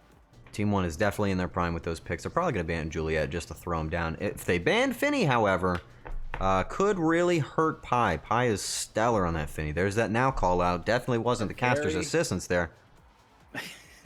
I can tell there you it without a is. shadow of a doubt, it probably wasn't. Probably not. They've done their research. Probably done their research. All right, there's a classic misban coming in from Team 6. Shows they haven't done any research on their opponents, and that's fine. Or well, maybe they're that's afraid just a of it. sign of their confidence. Maybe they just don't care. Ooh, do you think so? Could be, could be. We just don't know. I guess I don't know anything. Where am I? No. Who are you? Oh shit, there it is. His secret weapon. Pi has decided to show it here, playing his full hand right now. Secretly, Pi has been honing himself in the mountains to become the best Kai that has ever been. And it seems like it's time to display it right now. However, going up against an Era Vice Atlas combo, that is a brick wall in every sense of the word. Very aggressive, very deadly, high boost focus, staying on the top. I do quite enjoy this map for Era as well. It seems like a topical pick. Yaka playing the defense. This is already looking very good. This is a much better match. Ooh, but then there's a slight barrier break going down on the southern end of our new Team 6. What KO? Who went down? Was that VC? No, that wasn't. No, that was not VC. That was Jibs, wasn't it? It was. That was Jibs. Jibs is the first to taken go out. down. Team Now, this is VC an must lose. interesting Very one. aggressive. Because we got some portal action going on. Yeah, do you want to tell us about those portals in great detail? Yeah. So if you guys have ever played the hit game Portal, ball go in one portal, ball go out other portal. Boom, and then Whoa! there it is. A huge trick play goal. Oh, that was awesome. VC bringing out the Dusseldorf. Oh, the Dusseldorf. They did teach him that in Dusseldorf. Yeah. They taught him that in Dusseldorf. Only there. Yes, indeed. Only there. That's a right through the Dusseldorf portal. exclusive move. Yeah, that was Dusseldorf enhanced. Dusseldorf is in fact where VC learned to play the game. VC and Jibs, I believe, are both classic players from the beginning of time. They are both 600 years old. Pi letting that goal going up, breaking that shield. Now, Pi tends to get confident. Here it is. There's the confidence from Pi, but letting Punter go down. But wasn't enough. It really wasn't, he got too. sniped by it. VC, here we go. We're going to see that aggressive VC play. Jibs playing on the back line. Kind of impressed by this. They've got a very stoic demeanor, if you've noticed. They're playing very defensive. They're playing very paced and calm. They don't seem intimidated at all by Punter's aggressive nature or by Liffy's fists. Okay, we're seeing some players make use of the portals too with VC. Yep, Going VC through the portal. holding that core flip. I'm really shocked by this. Probably waiting for the moment to set it down. There's the big charge up from the Vice. Lost it for no reason. Not quite. Goal's Going open. for that. Nope, but Pi knew. VC's side Oh is my open God. right now. Oh, and Pi Pi letting it go almost getting through. that, but not quite. Yaka with the replacement, yes! What a score! Through the portal, the reverse play. You have to commend a player like that. That is all skill and intelligence right there. Using the portals to their advantage. Simple geometry. Yep. I don't want to do a backflip. Wait, was my mic on? Yep. I didn't say anything. There's Pi staying on the defensive. Kai, we really do want to see Punter start to take back that champion aggressive nature from before. You know, you can disable a lot with those long-range projectiles. We might see something change as we get into the Ascensions. That could actually totally change the flow of the game. It really could, especially if we see VC pick up an extra special. That's true. He could get even more aggressive. He really could, and he's showing us. Oh, the reverse score from But Pi Pi. is returning the favor. Another goalie goal. How about that? And then they're hitting it with the call-in, a classic move. VC continuing to flex his credentials from Dusseldorf. Again, Dusseldorf Very is very impressive. I will say, I wasn't expecting this much Dusseldorf commentary today. Completely forgot about that diploma. Oh, VC with the accidental double deflect. Punter might capitalize on this. There's the core flip, but it was deflected by Jakob. That was incredible. Not quite. Oh, good barrier break by Pi. I manages to snag. Running it into the portal. Liffy's going to play it and double pass to himself. He's very, very confident in that double player pass. Liffy choosing, instead of shooting at the barrier, to pass to himself again. He really does like passing at himself. I'm starting to notice a trend here. Punter manages to dodge it. He baited it out. Wow. What a play. That What a was play actually from really Punter. incredible. This caster's about to eat a chicken sandwich.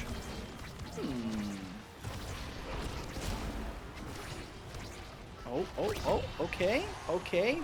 Pi's passing it down. Jakob's returning the favor. It's going through portals. Oh, like he's not crazy. falling for that again. Pi knows not to let that portal play get to him. Oh, he's getting aggressive, moving out to midfield. It's a little dangerous when he does that, though. He gets overzealous. We've seen it happen now twice. True. But sometimes you gotta play a little risky. Oh, my there's the God. storm from the era. VC gonna send it home. Oh, it stays in.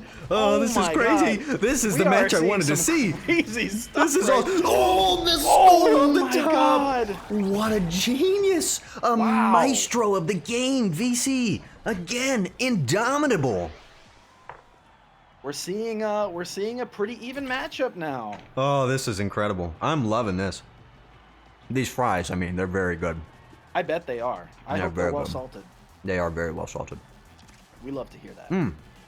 Jakob And taking prime time. That's a really good pickup for Atlas. That means a Yes. ton of barrier presence. And that seems to be what he's been struggling on. That would disable the presence of the Juliet, who hasn't been very present. To no surprise, VC is taking heavy impact, which increases his Yep. impacts for Yep. killing people. Unfortunately for everybody else as well, as that is essentially the main purpose of Vice and VC. Though we did see Punter pick up aerials. Very good item for that Estelle. Indeed. Oh, Nobody caught out on that big play. not quite. It's not enough.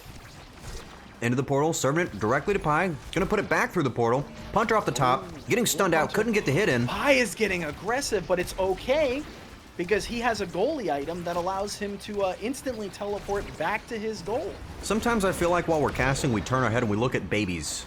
And we say, this is how that works. But VC taken out while I'm pandering to the audience. Pi getting aggressive. Oh my God, Pi taking with advantage the of that lack of aggressive player. play. There's the barrier. Can he get both? VC's back in. looks like VC they're knows going what back. to do. Got the vengeance off the portal. They didn't Liffy give with up the vengeance. barrier. Punter passing it through the portal. Pi taking it again in his own hands. He knows he's got to get aggressive for his Oh team. my God. Barrier down. This strategy seems to be working very well so far. It really does. Overtime's up. Liffy with the knockout, Liffy leaving with the goal wide open. knockout, And Pi's taking the opportunity to just Punter go puts it in. Punter puts it in. He's putting it in him. Oh, and he takes it back. Core flip from Pi, maybe? Something to settle it? They let that go through. Oh, Pi remember, is it's in really overtime busting right out now. the secret High weapon. stakes. And Pi Yes! sneaks the What a goal. goal! Oh my Oh, God. that was awesome. Oh wow, we're just seeing evolving play. We're starting to see the goalie. This take is on- what we talk about when we talk about Omega Strikers. I know. They're really striking the Omega right now. They really are. Ooh, nice save Wow. by Pi, keeping that one off. That was a close call. Looks like they're really playing. They the love that portal. game a lot. That portal is actually very fun for them. Back and forth in the portal they go. Out which hole? Nobody knows. Core flip by Pi Oh to my break the God, cycle. okay. Just kidding. Back in the portals again. And Oh, breaking one off their barrier barrier. down. Liffy wanting to get aggressive. He's starting to bully him. He's starting to show him what Juliet's all about. It Pi looks like playing VC's very taking forward. Some damage. Uh-oh. Pi going in. out. Oh no! We He knew it was paid the coming. price. Ooh, but they get the barrier break off of that. If Punter can play defense, they've got both open. Punter very expertly shifted from forward to defensive. Very, very expert. Unfortunately, gave the barrier up, but Ooh. gave enough time for Pi to not block it. He just didn't block it. Very impressive by Jibs, though. That was a really good example of capitalizing on a knocked out player. I love the emotes, man. It couldn't get better than that, huh? They really can. Let's see. Oh, they're going to make use of the portal yet again. Let's see if he can pass it up to anywhere except for VC. A lot of pressure. You know, these portals enable players to essentially traverse the whole map from any angle, making it exceedingly difficult for goalies. They just walk right on through that thing. It's crazy. Ooh, Pi took a risky play there and didn't dodge. Oh, now he does. Got the counter bounce. Let's see if they can knock that barrier open. Oh. Nope, not quite. It looks like VC's team is also adapting their strategy. It seems like they're getting kind of aggressive with They Pi really in are particular. staying on top of it with their strategy. I am very impressed. VC knows how to stay on top of it, just like that, staying aggressive. We really need to see some more presence from Liffy. Definitely looking like the weak link right now. There's the core flip into the portal from Jakob. He's going to try and go for the portal. Misses it. Punter passing to himself. Deflected by Jibs. VC trying to take out Pi. Holy shit, Pi's just really cool for that one. The evade into the perfect deflect. That is all experience right there. That's the reaction speed. We are seeing a lot of really good goalie Actually play really right good. now. Oh, into it. Punter secures it. Wow. Oh, that was incredible. God, this is such a good This is awesome. Punter, that was really incredible. I know you can totally hear me right now. That was awesome. Oh, Punter going immediately for the portal. I want to see if Pi continues this aggressive arc that he's been on. Ooh, nice shot from Punter to he get it up in has the to. corner. Really good aim. You got to commend the guy. It's like he plays League of Legends. That would be crazy. You might even notice that some of the league's players in the tournament have a higher chance of winning. Liffy getting low. Needs to play aggressive, but he really just doesn't have the health. Going up there. Core flip from VC, Fortunately, securing Pi the could not barrier. block that. Very hard to block a core flipped strike. Absolutely true. Playing into the corners, that's experience right there. Pi playing it off, trying to get it to Punter to stall out as much as possible. Arar putting the debuff down on him. They might get it off of this. Liffy staying aggressive, makes it work. Might start to see VC getting scary here. Waiting for the pass. He's gonna move in. Here's the special. He's going for the ult. Double dodge Pi from Punter blocks it. and Pi. That's going back in. But Pi knows. He knows. He knows really that does. they're just gonna keep playing with those portals. You know? Oh my God! Oh, Punter sneaks it in. What a gentle entry from Punter. Wow. Wow, I can't look at believe that. this match. Each team taking a set. This is like the first time we've seen this. This is actually a game. In every way, shape, and form, this is exactly what you want out of a game. Pi takes quick strike. Arguably one of the best goalie awakenings. Might give him an advantage over Jakob. I honestly think that that's going to be the difference maker right there. Could be. Jakob taking cast to last, which is quite a good awakening for Atlas. Now remember, Yeah. he's got prime time as well, so he's going to be throwing down barriers like non-stop on him. So we've got a really strong defensive presence from Jakob, but I just don't know if they're going to take advantage of it. Pi's got so much defensive speed. He's getting aggressive. He wants to get in their face. Puts it through the portal. Another barrier coming off. There's that prime time we just talked about. Punter waiting in the wings. Oh, look at that. Oh. Good barrier presence again from Jakob, keeping it out of their range. VC trying to get the easy kill. Pi staying aggressive. Oh my God, Pi is just nuts. Double barrier break against Oh my Team God. VC. I know we're not talking about Liffy, but he has been putting a lot of pressure on them this whole time. It's Liffy, more about the I silent think farts. It kind of is. I feel like the strategy that they're adopting is basically sicking Liffy to just punch people and be annoying. And that is really, honestly, And it's a good strat. a really great strategy. You know, given the his expertise in the game, which, you know, he's new. Relatively. But Punter keeps it in. Punter is Oh just my so God. good. We may be seeing the rise of a new champion forward with Punter. That was an incredible double dose of championship. Wow. That was really something. Oh, Punter getting confident with the core flip, trying to stun out VC, give presence to Liffy, breaking the core open. Punter's going to try and get the follow-up. He might even do it. And he gets it. He actually does. Staying on top of it. Here comes Pi. He's got his core flip. He's ready to do this. VC knows he's got to get Oh my aggressive. God. You might even say that he's a little bit nervous. Oh, I would say he's probably He's getting aggressive. Pre-positioned so he doesn't get killed. But Unfortunately, at he the has to cost give of up both barriers. And there's the opening. This match isn't set yet. This could be a little scary. Liffy's got the core flip, could really take this one into the goal. Very easily, in fact. But unfortunately, I don't think... Have we seen him use the core flip? I don't think so yet, no. Oh my god! Pi using Kai's best ability. Pi predicting that. Oh, wow, what the fuck? He's so good at this game. Oh, the Really Arar barrier is. coming down. Oh, there's a lot of pressure up here. If Liffy does it, here it is. He doesn't know uses how to his hit core it, flip! but No he doesn't know what way! it does. Wide open goal. But he tried, so Pi. you know what? I'm actually very proud of him. +2 to Liffy for getting the idea. Missing the hit off there. Probably could have had it in. Pi to punter, punter to nobody. Liffy to punch that nothing. VC walking it back. VC's got to keep a calm head. Dusseldorf didn't teach him that. Yeah, I think Dusseldorf was too focused on the aggression. To Liffy. Oh, a good defense Oh. from Jakob. You can't deny that. That was good. Jakob almost has his core flip too. That could be pretty big. Especially since we're in overtime, pretty deep. There it into is, off the overtime, low. too. Jakob's gonna wait it, and there it is. Liffy! Finally, Liffy performs. No way, Yes, dude! that's what we're talking about. Holy! Huge Liffy moment.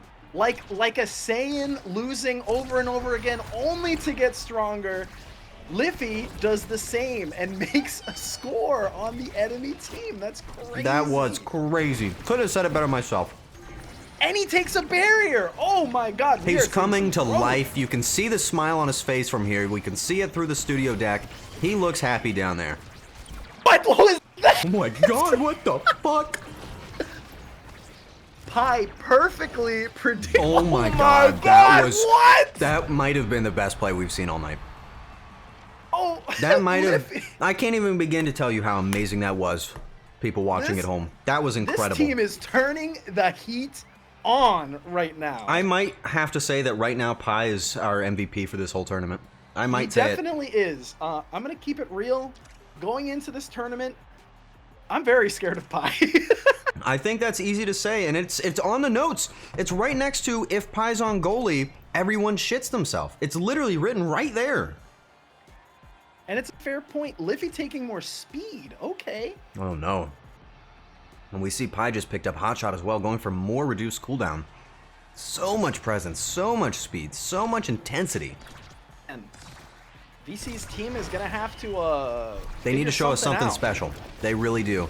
Barrier broken on VC's team again. The combination of Pi being more aggressive and play like the pass play between Pi and Punter. It's So really incredible. crazy. Oh, but there's a barrier. And then we see Liffy starting to cook. As long as Liffy performs anything above subpar standard, they've got a stellar top-tier team. They really do. I really would love to see an All-Stars match at some point, bringing on some of our top-tier players, see what they could do as a real team. Pretty epic. Hunter with the self-pass. Over to Very, Liffy. very good move. They couldn't get it finished. Pi playing aggressive, making Punter's sure to in charge up. position. You have to commend. Punter Oh has been my on top of it all time. God. Fucking Jesus, Pi is playing like out of his mind. Oh, he's There's gonna the go aggressive in. knockout and the Oh score my from God, Pi. You just can't stop him. He knows what he wants. Wow. This is incredible. Oh man, we went from like a really good back and forth. It's but a it dominant seems like- turnaround. It seems like Team Anti-VC has like really just found their I stride. think they just realized they're playing against VC right now. Oh, Liffy almost secured the barrier, but allows Punter to get it. I think playing off of that very well-positioned punter is really showing exactly what that team strives to do. And that's pass. Passing the core really does make a difference for them. Liffy staying on that double. Uh-oh. Ooh, almost knocked him Liffy, out. Oh my God, they almost got him. He's a good distraction in that way. What? He's so fucking good at this game. What? How did He's he get that? so good. I think Pi is probably on his third line of Adderall now. Oh, Liffy is Dangerously Liffy got dead. KO'd for the Knocked first out. There's the time. core flip. VC is desperate, acting in pure desperation at this point. The reverse score flip from Punter, keeping it on that side and stalling it out until Liffy gets back. Pi keeping it up. VC is going to stay on top of him, but really that forward play hasn't worked out for him. There's another aggressor. VC's going to go for it. I can smell it. Core flip to send it back. There's the smell. Ooh, but they just didn't stop him. They took a lot of damage. They're both looking Punter really and Liffy low. very low, but they can still hit while they're alive. They're frail. They're afraid. Ooh, Pi with the flip in the score. It's the bank just shot. nobody like this. What are we doing, people? Pi gets the bank shot on them. That is crazy. Somebody stop this guy. This is insane, man. He offered to co-cast while you were gone. And I was like, oh, no. I think you should focus on your game. He focused. Clearly he focused. He showed me exactly what he in. meant. That is really impressive. Honestly, very, very impressive. Man, I love the secret Kai pick. Yeah, he was very serious. He told me about it in an exclusive interview before the cast tonight, that he had been training up his ace in the hole to show VC what his ace in his hole would do. And it's showing. A lot. Oh my god. There he is, Kai getting just aggressive, getting keeping so it downrange. Liffy punching it home, taking out Jakob. Oh my god. He's going to stay on top of it. VC disabling the puck, stalling out. Very, very clever. Very smart play. They just need to keep it alive. They don't need to win yet. They just need to stall out. Everything's on the line here right now. This is it. Core flip from Punter. Good deflect from Jakob. Oh. And Punter takes it home. But the combination pass play between Liffy and Punter snags them the dub. That's crazy, dude. This is like the most insane. This is absolutely actually insane. I'm honestly like really, really impressed with Liffy right now. I can't believe this. I just can't believe what we've seen.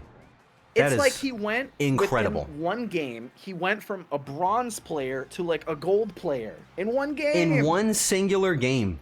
That's crazy. I mean, what more can you say than Team VC Must Lose just lost to Team VC Must Lose?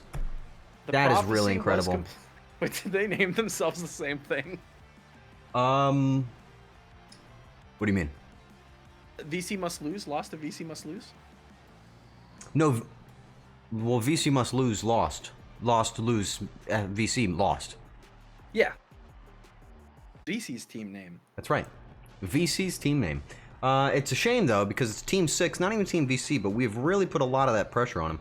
That was the game. That was a great game. That was really impressive. Not what we were expecting. Very well done. Team VC Must Lose. Good win. Good win. But remember, they're not out of it yet. They are now knocked down into the losers bracket, where we will actually be going. I think this is now the Rats matchup against, what was it? Team 2.8, which was our previous Team 3. So we're going to have Phoebe, Mark, and Toto coming back into the hot seat.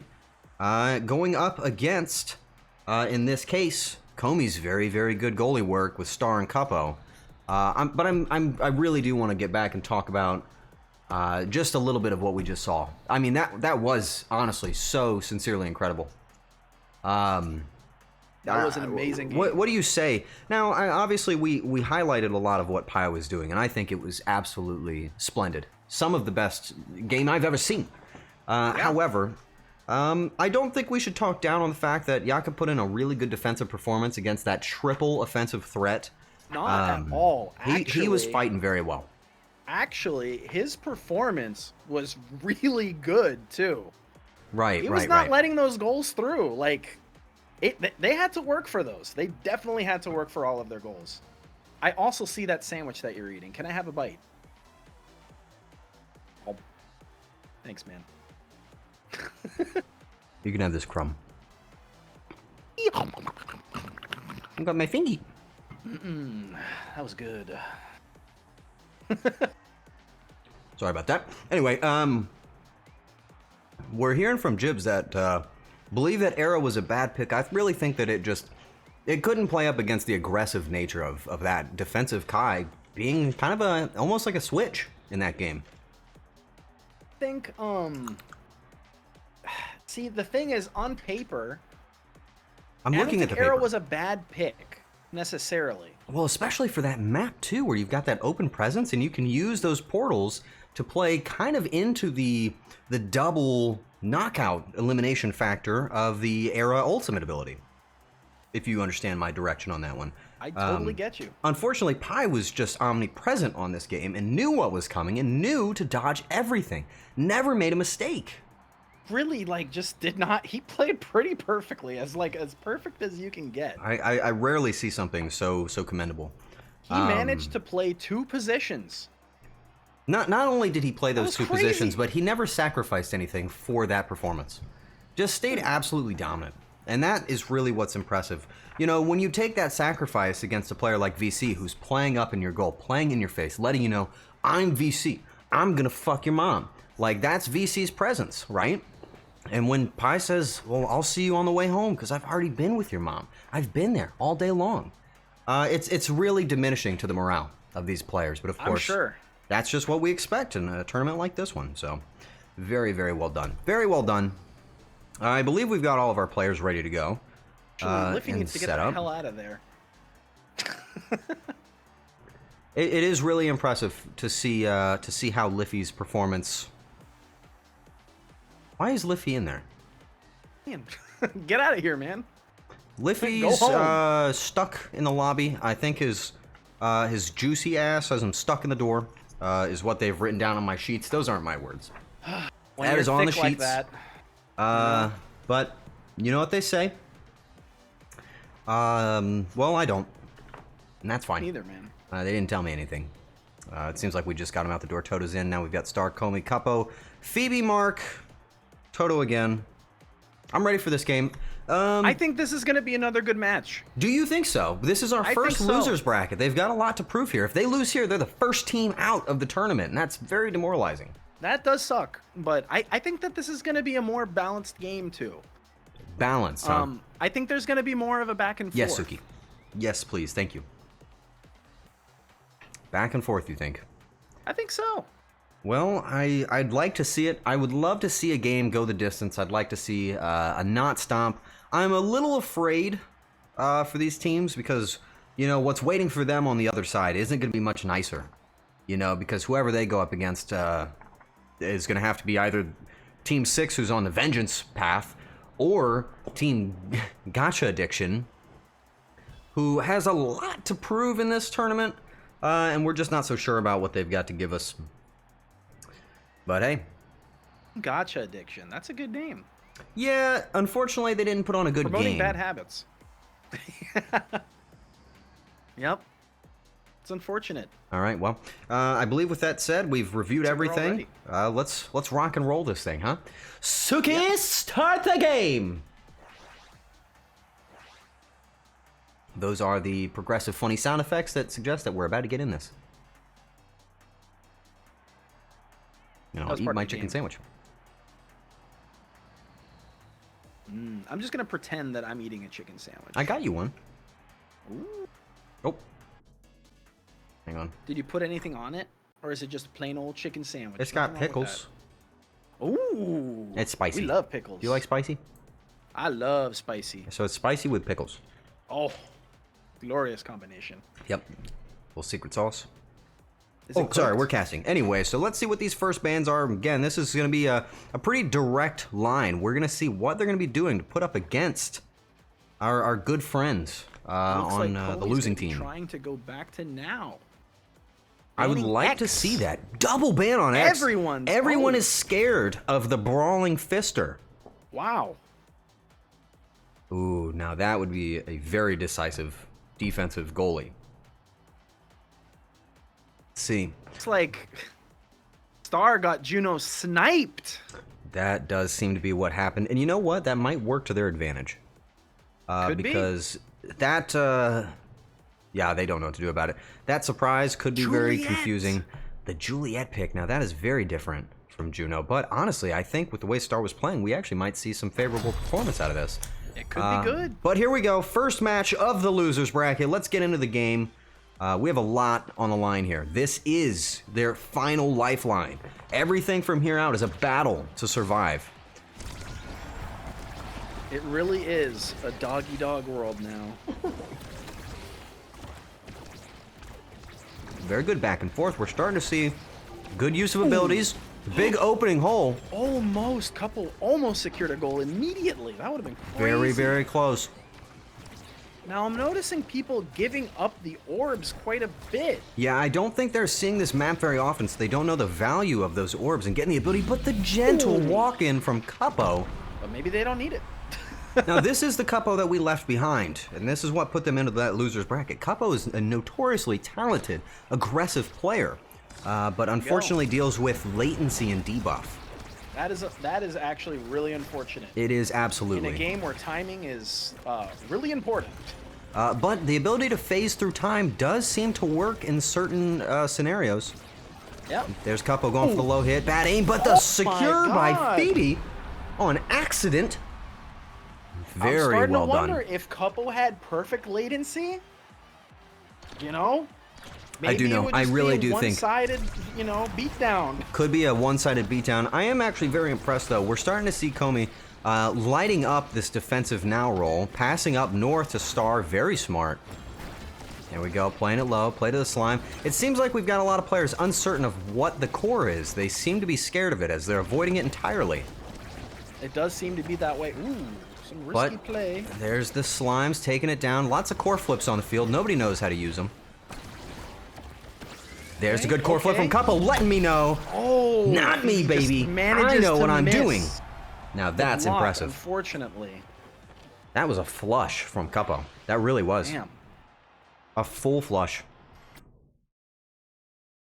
And to no surprise, Cuppo is first pick. Yep. Cuppo up front, and then obviously the goalie performance of Phoebe. With that much pressure, you're just bound to get that second place pick.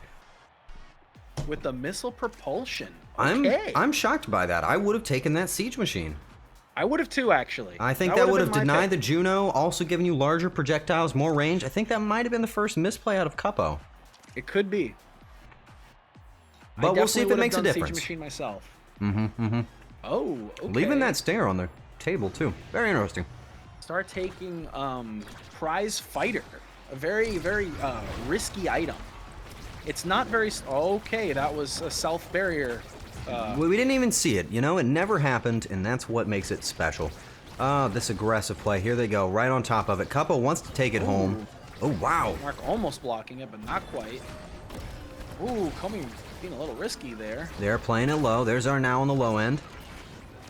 Komi knows to play low. Yep. Phoebe staying on top. Ooh, the secure from Cuppo.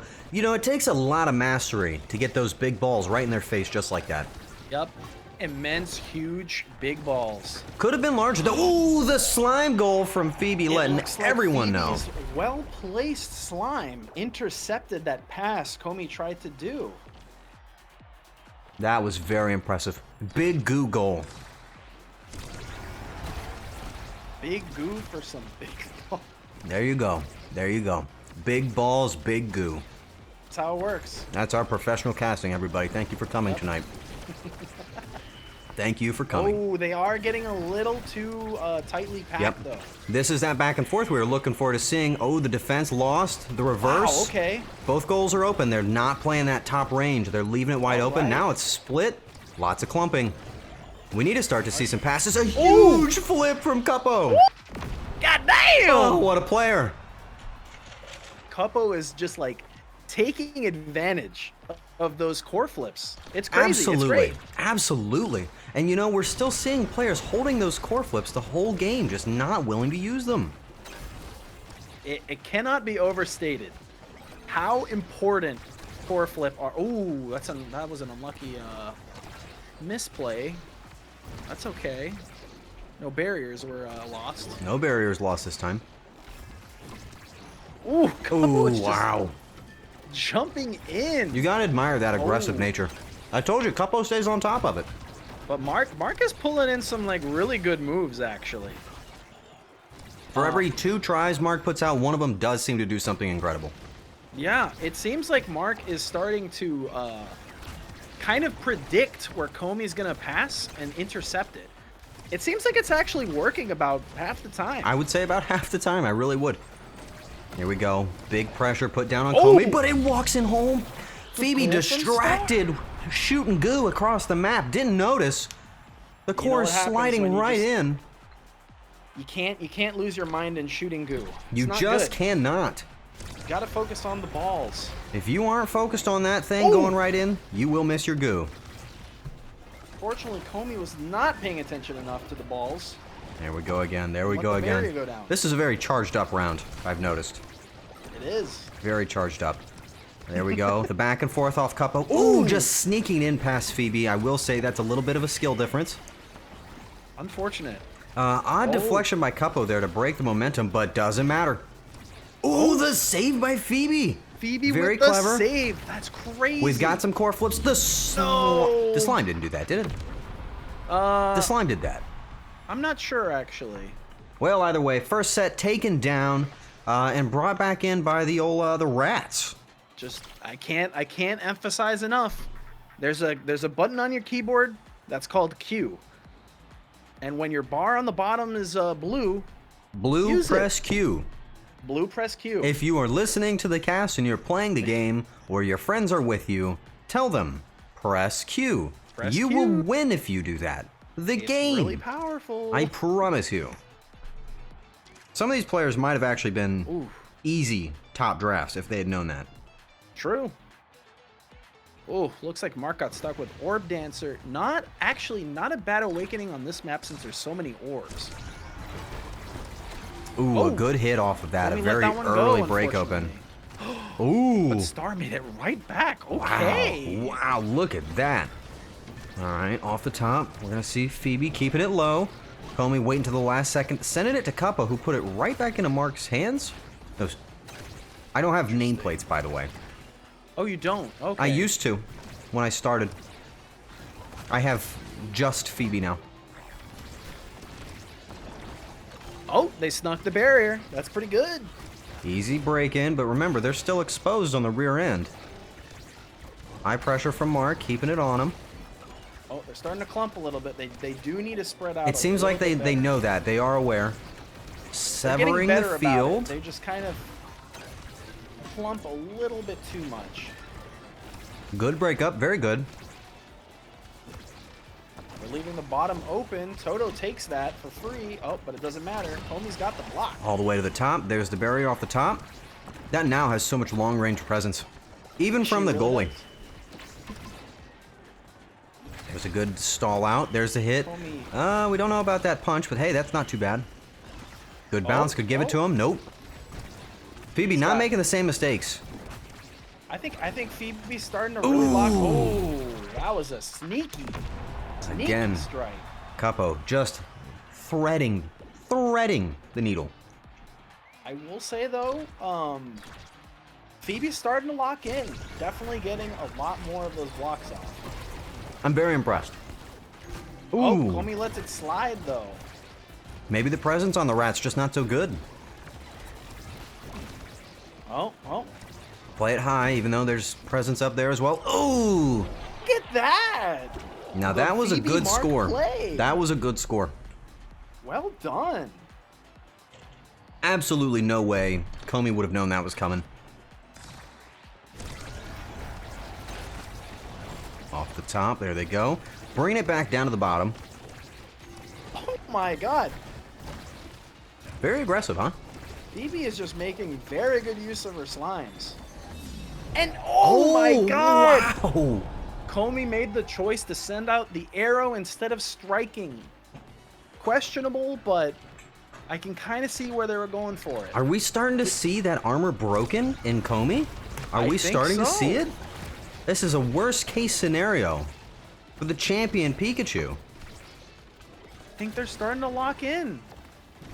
Now that's just what we're seeing in this match. Uh-oh. They could lose it. Goals open, and there's the wonderfully timed big ball from Phoebe made the Cuppo. mistake of passing down instead of up, where it would have been clear. It would have been clear there. Nobody would have hit it. Yep. That's, sometimes you laser focus. It's Oh, what a always good to beautiful look set for the though, huh? open spots. Bring Yeah. it down 2-on-2. This is good. This is everything and more that you predicted. Oh, incredible ult. coming out from Capo to secure that barrier break. Remember, I see a lot of blue bars on the red Lots of team. blue bars. Capo knows it. Oh, through the And double, taking a solid, they secure the decisive win. Unfortunately, Wow. that was definitely a Q difference. That was, unfortunately, in every way, a Q difference. But still a very good game. I mean, listen, they got 3-0'd, but it was good. It didn't feel like a 3-0. If we break these yes. stats down, I mean, yes, Capo was very, very dominant there. Absolutely. For sure. But the shots on the goal, you're actually going to see more were coming out from Team 2.8. They actually made more aggressive plays. But that defense, like we talked about, Comey, just one of our most defensive players. Locked in. You really got to talk about how nice these redirects are. Just absolutely nice. It's good. You couldn't Great, do better. honestly. You could not do any better than that. All right, Great plays by everyone. back on the television we go. Man, now I will say, it really was a close game. It was. It was. And It it actually didn't feel was. like it. You know, when you look at the score, you see a 3-0 and you're like, oh, what a wash. But that was an incredible match. For players of that level, I'm very impressed. And if you really think about it, it gives them more time to find their stride, get locked in, and be prepared for these next matches. Unfortunately, Team 2.8 is the first to be eliminated from the bracket. And while you guys did lose See it. 3-0 twice, I can say confidently you made a valiant effort and you put on a good show, and we're very thankful to have you on tonight. So thank you very much, Absolutely. Team 2.8. Very well done. Very well done. Actually, yeah, really, really well played. Like, straight up.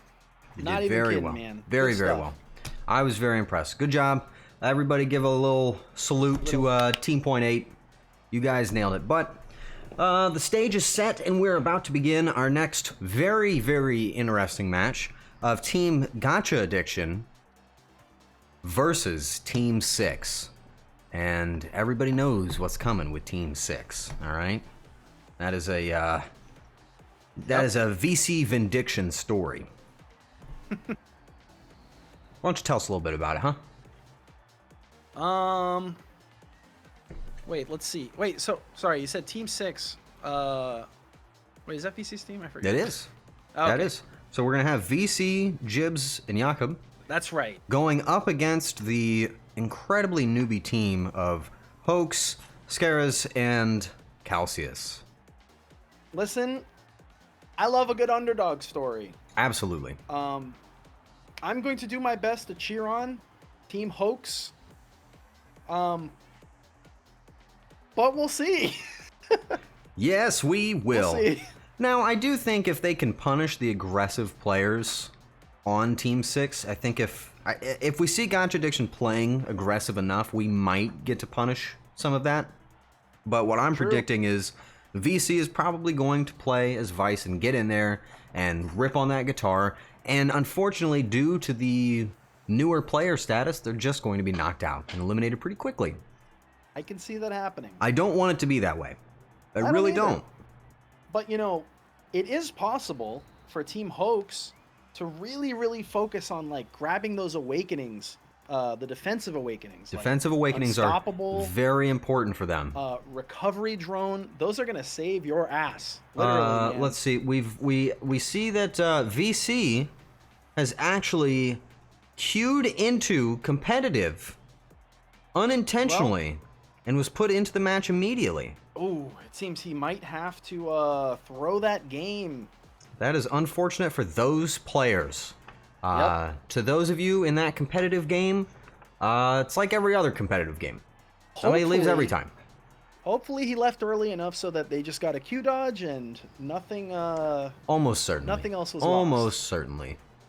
By the way, is it Gotcha Addiction or is it Gotcha Addiction? Because I'm seeing the way that's deliberated, and I think it's Gotcha Addiction. Gotcha dick, son? Yeah, got your dick, son. Give it back, please. Give it back right now. Well, I guess since I'm still on the camera, I'll take a bite of my chicken sandwich. Yeah.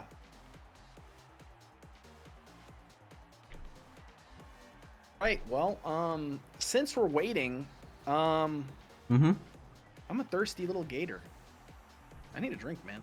Oh, go get a drink, bro. I'll just sit here and like eat this sandwich, I guess. I'll be right back. Enjoy your sandwich, man. Thank you. I should be done with it. Well, we got a little break. How you guys doing? You having fun? Are you guys having a good time? I'm having a really good time. We've gotten now into the tournament where I think everybody's like starting to be pretty dominant, you know? There's a few players I've got them marked down as like my MVP players, and honestly, I know this is going to sound really silly, but most of them are on the same team. Seriously, both Punter and Pi are really, really impressing me right now. I have yet to see anybody with that kind of cohesion other than both Cody and Jaws. You know what I mean? I've seen some incredible synergy amongst these players. What about you? Well, Liffy, you see, I would say that you are the #1 decoy in the league. Think of like Hinata from Haikyuu. That's you. And it makes you very effective. You're pretty much, you're almost the ace, but you're not. But you're lovable, and sometimes you do things that are so impressive nobody knows what to say.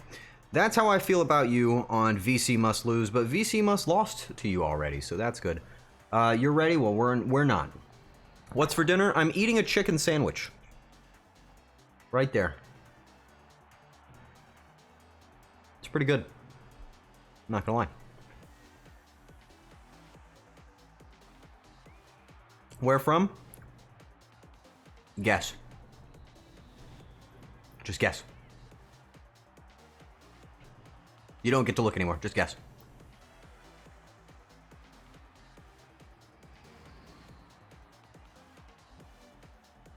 KFC? No.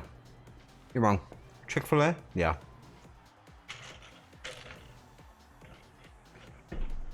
The fridge. It's a good answer.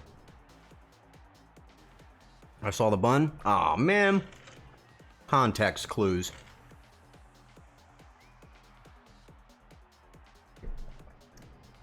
All good commentators? Nope.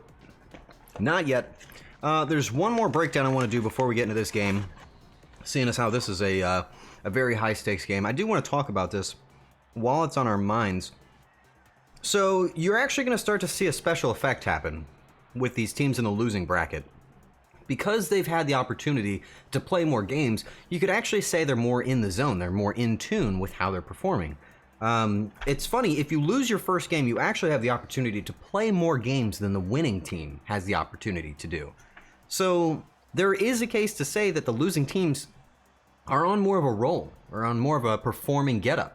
And that might work in the favor of Team 6 as they start to develop their confidence and their ego, and they play up and they start to show people that they are not to be stepped on. It's a very scary position to be in. Would you say that? More games equals more stress? Well, I think with this, since this is all, you know, for fun, the stress isn't as heavy. There'd be a case to make if this was a more fatiguing, stamina-driven game, or if there were prizes on the line. But unfortunately for everybody else, this is really just a competition for the sake of fun, and happiness, and, you know, you really can't take that from them. Now, I do need to stand up from my desk and open this door, because it's about 630,000 degrees in the casting deck.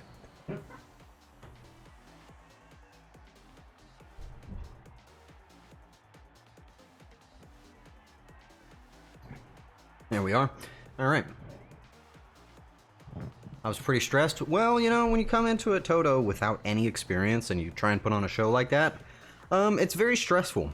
And I think one of the things that we do have to acknowledge is that most of these teams don't really know that they're choosing not to shit their pants, but to choose shitty characters. You were close. Unfortunately, there are characters that are generally better for newer players, and you'll start to see those picks eliminated as we get to the higher levels. For example, Kazan is one of the best characters for dominating and stomping as an aggressive forward, you could say. But you're not going to see them very often. Hey, man. Hey, buddy. I got a banana. Oh, banana? You Yeah, drink man. banana? Yeah. Oh, my bad. I was just touching on the point that I think some of these players are choosing characters that aren't necessarily bad characters, but aren't very confidence-inspiring for new players, you could say. That is actually a huge thing. It's detrimental to a lot of these teams, especially for Toto, who I think chose Kai, if I'm not mistaken, who's a very good character. Yep. But not very good if you don't know his kit and performance. Like, we've seen Pi show the best Kai performance I think I've ever seen. But a newer player might not know that. No, because the thing is, like, some of these characters, especially too, they have really, really, really high skill ceilings. Absolutely, yes. Like, they might be like kind of easy to pick up, maybe, and do like okay at, but if you really Absolutely. want to maximize them, you need to put in some effort. Yep. You can really capitalize on, let's say, brawler characters much easier than you can projectile, bounce off the wall characters, you know, Omega 4D, crazy brain strategies. You know, we haven't seen X come out one time yet. We've seen bans on X, so it seems like people are afraid. But X is a really good character for newer players to just get in, brawl out, don't even worry about the core, just go punch people in the face. But with that being said, I believe everybody's ready to go. I say we knock this thing out and get into the next match. If you guys are ready, I'm ready to do it. Suki, start the game. Yeah. What he said. Dude, bananas are like one of the best fruits ever. I'm just gonna go out and say it. I'm making some banana bread tomorrow. Oh. You want some, bro? Come on up. Yeah, I'll give you half the loaf. I'm gonna go visit you tomorrow. I know Dontro's coming out and everything. Yeah. Banana bread. Banana bread. All right, let's see what these picks are. Also, I'm gonna just make a little note here for Toto. Okay. Ooh, look at that. So we're seeing VC going for the now pick this time, potentially. And Jacob going for the vice goalie. I love vice goalie. You know, playing that double teleport in would be really, really effective right now. The rune ban. Very interesting. Rune ban? Who's playing Rune on that other team? It is a good question. I'm really uncertain because I don't think Contradiction even has it. I don't believe there's a player on Gotchadiction that actually has Rune. Ooh, Drakkar coming out. This could be good. Okay. Oh, this could be exciting. We do love a space alien with a gun. We really do. Quite a few of them on the team, actually. Though I will say, and I think that you should know about this, Jibs on that Amy is actually incredibly scary. Prolific player on Amy. I don't know if you were aware of that. That's actually true. I do not know. So Jakob, good that's defense. His main. All the way off the top, bringing it down to the side.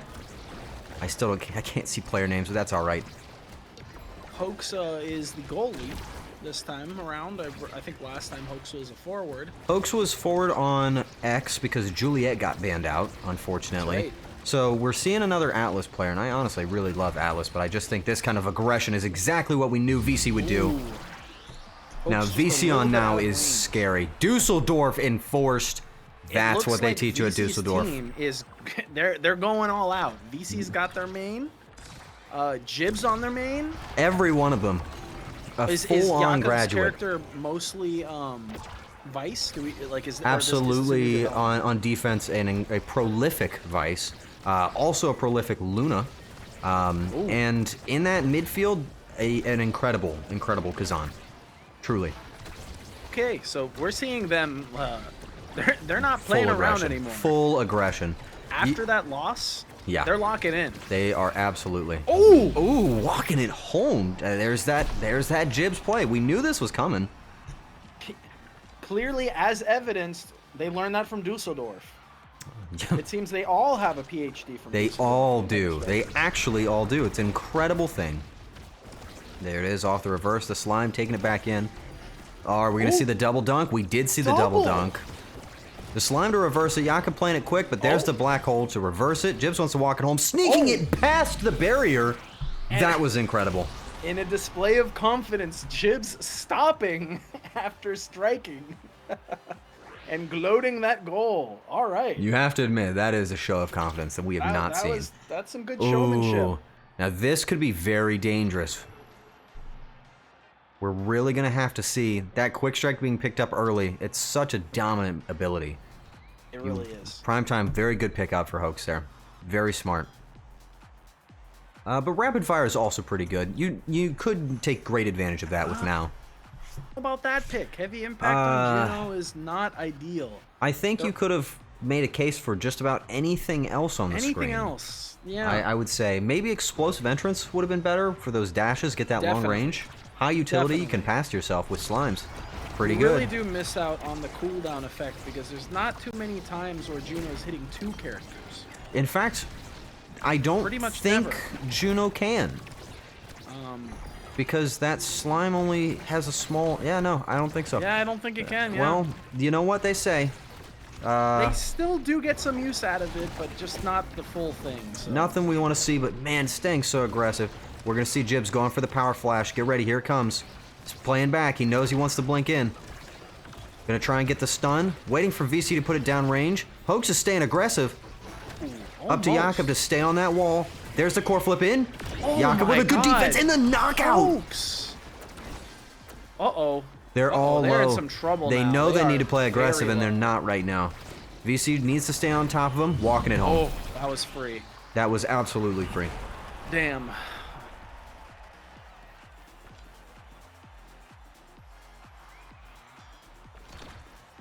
It's really incredible to see Drakkar on the field because it's such a fun character. But unfortunately, if you don't have the advantage and you don't have the lead, you fall behind pretty bad. Oh, the double skated bounce. Barrier off top. Jibs, of course, trying to capitalize. Farming up that ability, trying to serve it to himself. VC waiting up top. Here we go again.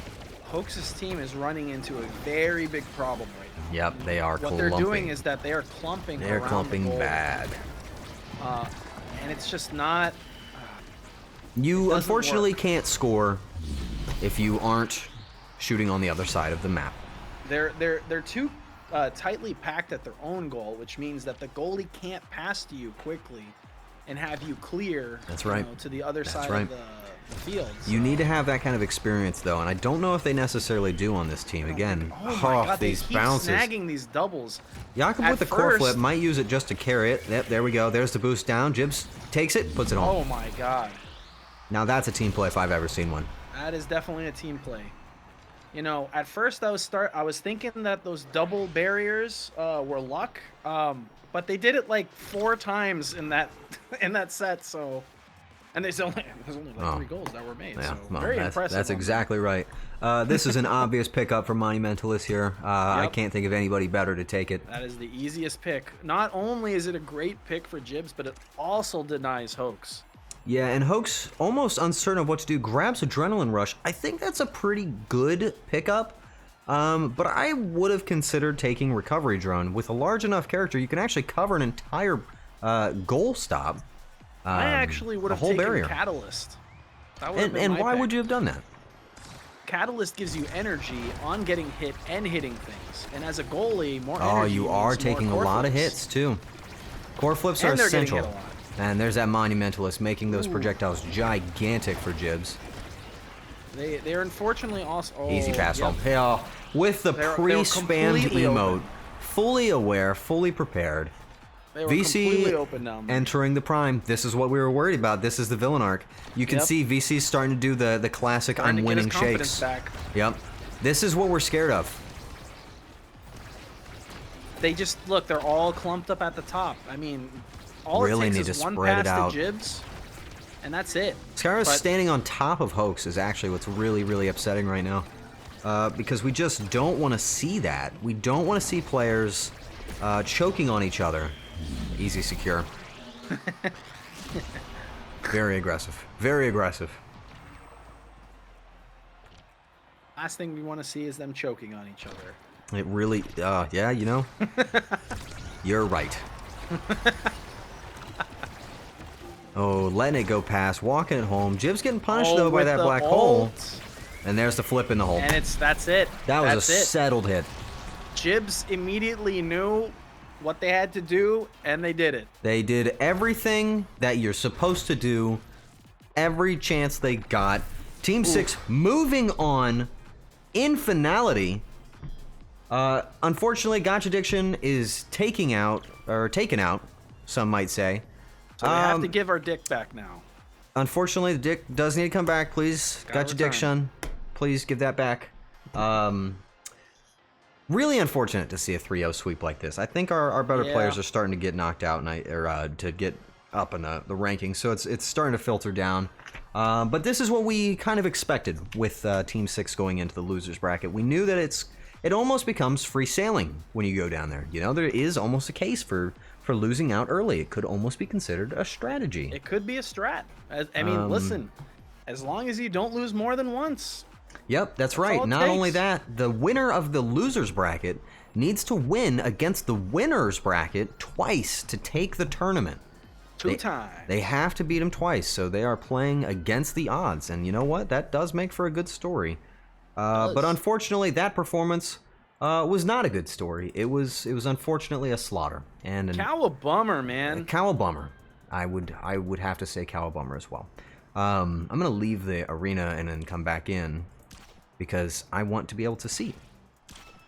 Because we're losing the nameplates, and I think that's diminishing the performance. But as we've seen, I think this next match is going to be it's a battle of titans. We've got team aggressive Team 6, and then we've got team defensive Team Rats. And unless we can see something stellar come out of both Capo and out of Comey, I think that this might be the most exhausting round we've seen so far. You know, Team 6 just had a decisive victory, but the Rats didn't necessarily slaughter. They had a back and forth against 2.8, and 2.8 is not very high on our charts. So, my caster prediction is unfortunately in the favor of Team 6, but I want to be wrong. I would love to be disproven by that chance. Well, I guess we can't necessarily sell anybody out, right? We have no idea how it's going to end, and there's nothing wrong with that.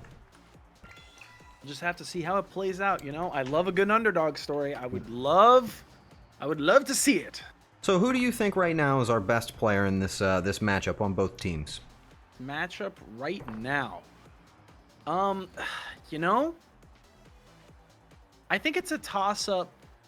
It's actually kind of hard to say because I feel like on VC's team, they're all actually pretty, I feel, equally skilled at this point. They are. That is the only team with a star on every player, for that matter. Like, Jakob's doing really good as goalie. He's exceptionally good on goalie. Absolutely exceptional. Jibs on Amy was like a totally different player. So obviously there's some main favoritism here. Yep. And it seems like you're only highlighting what Team 6 has to offer, but what would you say about Team Rats? I mean, Comey's also pretty locked in with the goalie, and this is going to be interesting, actually, because Comey plays now and VC plays now. So, we're going to see something very exceptional. This is actually going to be it. Well, I think if we've got all of our deliberations and preparations and anticipations and precipitations and umbrellas on, I think it's time to get into our seventh match. Suki, start the game! I'm excited for this one. I'm so pumped for this. I really couldn't be more excited for this specific match. Because I think this is where the pressure starts to go on for the teams trying to deny Team 6 their power. You know what I mean? I think so, man. But this is it. This is what we're going to see. We've already got VC looking to pick up that now. I think the balls play right here would be to just totally shut it down. To ban it altogether? Just completely ban it, shut it all the way out, and give nobody the chance. Oh, look at that. You see VC and Jibs actually switched places. Now that is what you're supposed to do if you want to win. And they're banning Amy, but that's interesting since that's Jibs' well, actually, that is... They banned now! They did go for it! What? But here's the punishment. Capo, their strongest player on offense, plays Amy almost exclusively. So with Amy taken out, we're going to have to see Cuppo taking on a new perspective in Juliet. Oh. Ooh, and now that is a dirty team we're going to see on Team 6. Oh my god. That is a brawler comp. Luna, Vice. I'm assuming Jibs is going to go with Era. That's a lot of damage on that team. Jibs wasn't very confident in that Era pick last time, so I'm really wondering if that's a change of heart or just confidence. Mako.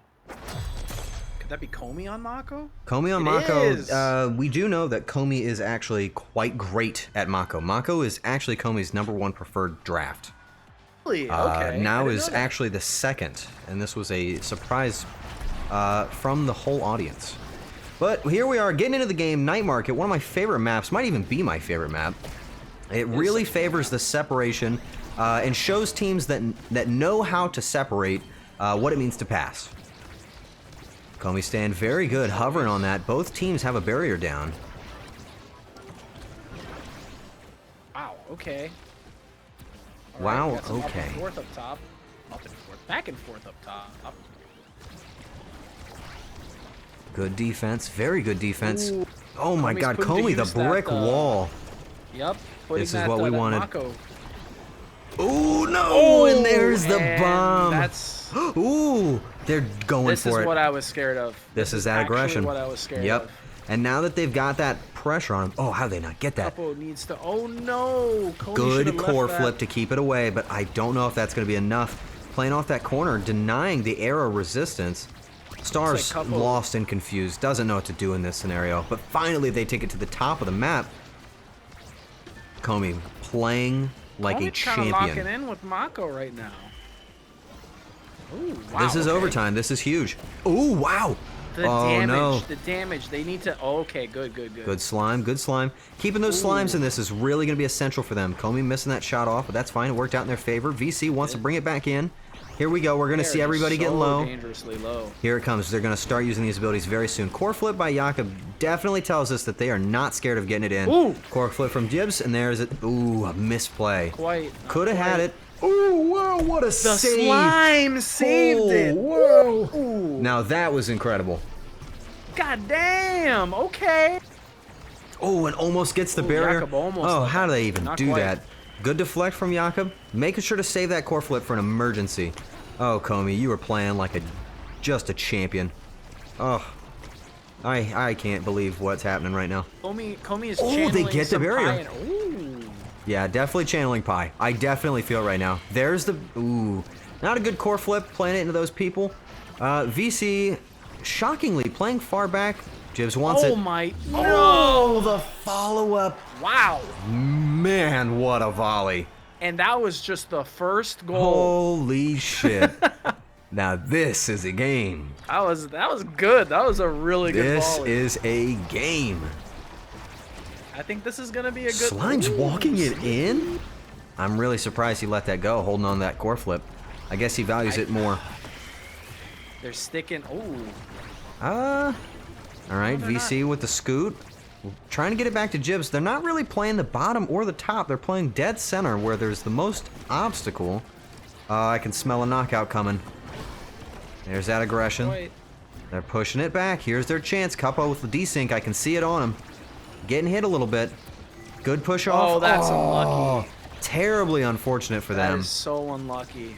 Star knowing to play it up along the top of the barriers, but they're playing it in between players. Off the speed boost, 2 players up top, get it down to Cuppo, very good. The knockout off of that! Oh, but the goal! Oh, shit. There's no way! Oh, Komi, let's go, dude! Oh my god, it looked like Jakob was Absolutely almost back in no time. way that just happened. Oh my god, Oh, dude. wow. That was good, that was really good, holy shit. There we go. Now, VC at the top, being aggressive, staying on top of it. Couple almost got knocked out. Wow, Not that was incredible work. Komi might just be the MVP. I think right now Komi is definitely their team's MVP. It looks like Couple and Star are like kind of having a yep. Ooh, Case in point. a horrible They're having a combo. hard time- There's the aggression. It's just down to Yep. Komi. channeling that ultimate, but there's the Going core flip, up. the good Oh, bounce. but they whiffed it. Oh, but the they double managed to pick it up follow-up. at the end. Well done, VC. Make sure you wait for that second hit. First hit will never win. Oh my God, Comey did the best that they could given the circumstances. Absolutely. Absolutely, yes.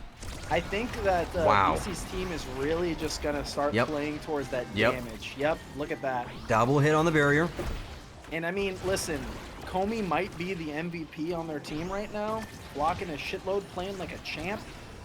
But if their forwards are... Oh, there's the knockout on Comey. Their wall is down. They have nothing to stop this thing. It's up to Star to keep it away from him.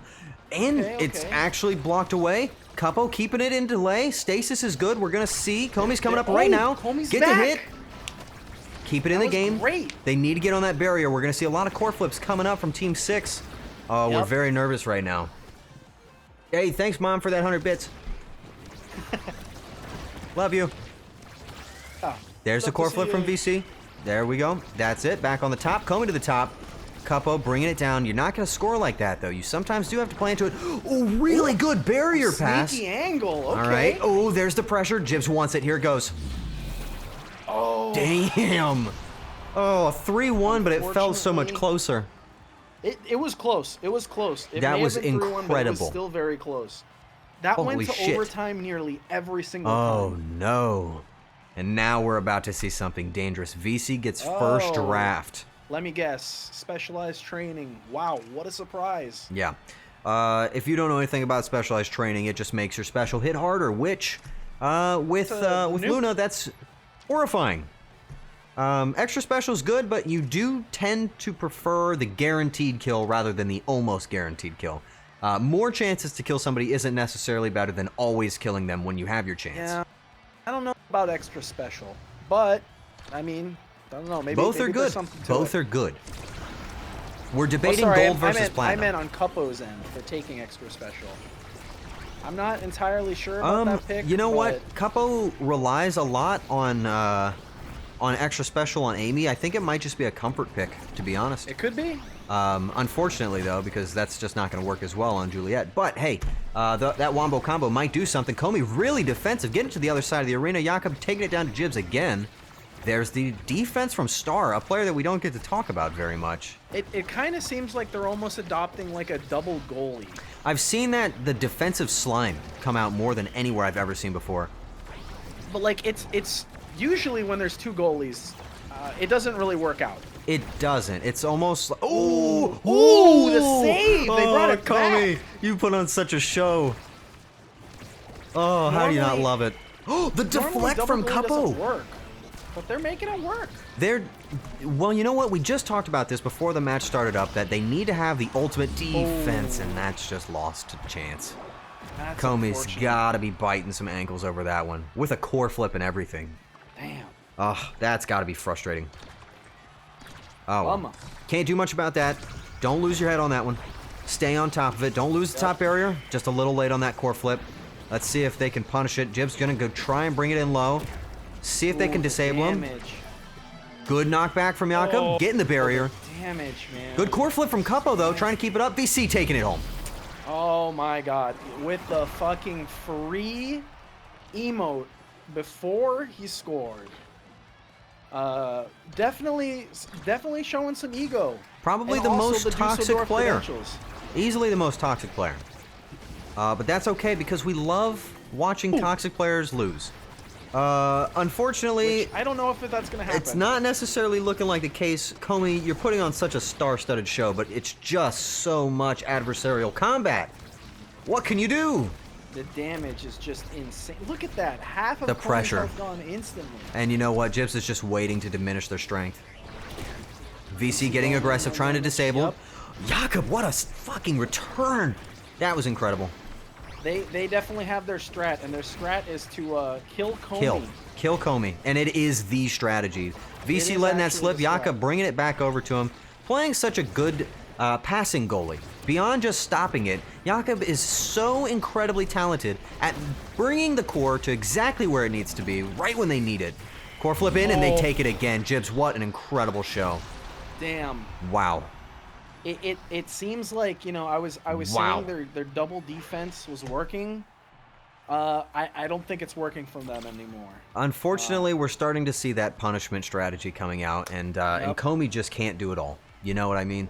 It's not possible. It's literally impossible. Monumentalist, you know, I'd say that's fine. Pick. It's generally fine. Probably a good thing to deny from the Juno anyway. That actually might have been the strat, just really to counter pick against Mako and Juno. Absolutely so. Absolutely so. I'm really loving to see these pickups though. These are some I would say minimalistic items that they've been given. And Couple might have taken the best advantage out of that. Made a very smart choice though, taking recovery drone. Yeah, there's never a bad time to take recovery drone, and when you're being oppressed like this at this level, look at that. Look how much damage that is. More than an entire health bar. Look at that Putting the ults on top of them.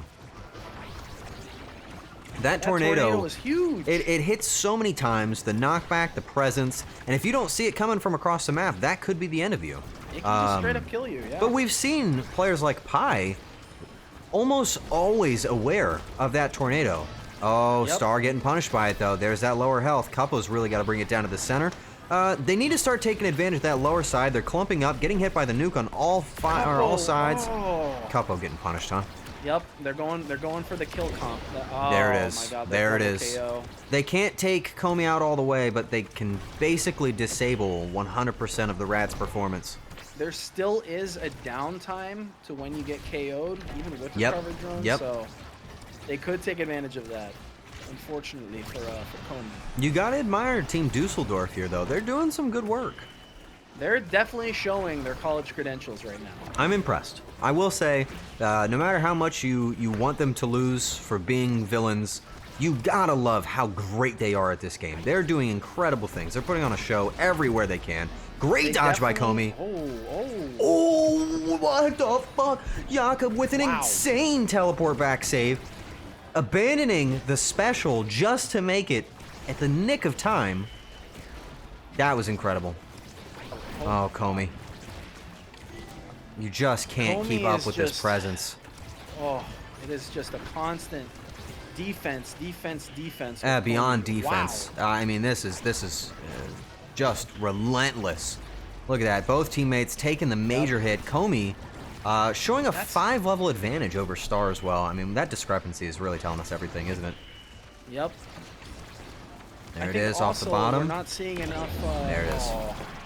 We're not seeing Comey's teammates do their dodge enough either. I am under the impression they don't team, necessarily know about it. Then, ooh. That's what I'm getting from my stat sheet. I think Coupo's aware, but unfortunately Coupo's trying to prioritize getting those flips to secure barriers. Speaking of which, there's a bottom barrier taken off first. This is the first time we've seen that in this match. All the way up to the top, Comey playing defense. I think we're going to see an aggressive core flip here from Jibs. I can just smell it coming out. There's that, going for that other barrier. Nope. VC's probably going to dash in, try and put pressure on Comey. They know that they can't. Oh, there's the dash. There's the pressure. There's the barrier. Ooh, they deflected. Comey. Waiting it out, trying to take it to the top. Oh, that was unfortunately from Star hitting it into the barrier. Yep. There's not much you can do about it. It's unlucky, but hey, that's that damage. Look at that. That is gross. Coupo from 100 to nothing, dude. knocked all the way back, scared and afraid for his life. There's the flip. There's the score. There it is. Wow. Yep. Team BC is just really, really taking advantage of that damage. They're not giving Comey's team any chance. Not even a little bit. We've only got a few more games left in the night, but they're really starting to light up the stars, huh? Yeah, for sure. We're starting to see the heat we wanted. I gotta say, after What this, is VC everybody's. doing? We have to give a hand to Comey here, who's just showing us what it takes. There's no denying. There is no denying. It might be just the best you can possibly do in this scenario. Unfortunately, it's just so much power, so much damage. The problem is you have Comey, who's a phenomenal goalie, but so is Jakob. Absolutely. And that's unfortunate because normally, maybe one team has, one role that does better than the other, but when it's equally matched like that. Ooh, Couple finally breaking a barrier open. Okay. They're on the wall right now. If they let this through, the game is over. I can definitely tell too that Kupo is experiencing some. There is unfortunately some rubber banding. I mean, this is an against all odds team right now. Komi's recovery drone coming in handy. Oh, there's overtime. All right, the speed, the pressure, and oh, that's how they lose it. That's it. That's the game. Takes it. Dusseldorf takes it. Team 6, Dusseldorf takes their win, moving up to the semifinal losers bracket. That's harsh. That's really harsh. Dusseldorf with the Dussel dunk. And I have to say, you know, Team Rats, you guys put on a really good show. I know a couple of you guys were newer players. That was incredible. And I have to say, if it's not obvious, a huge round of applause for Komi for being an unbelievably talented goalie. That was insanity. Just take a look at the stats. Look at the saves of Jakob versus Komi. Enough said.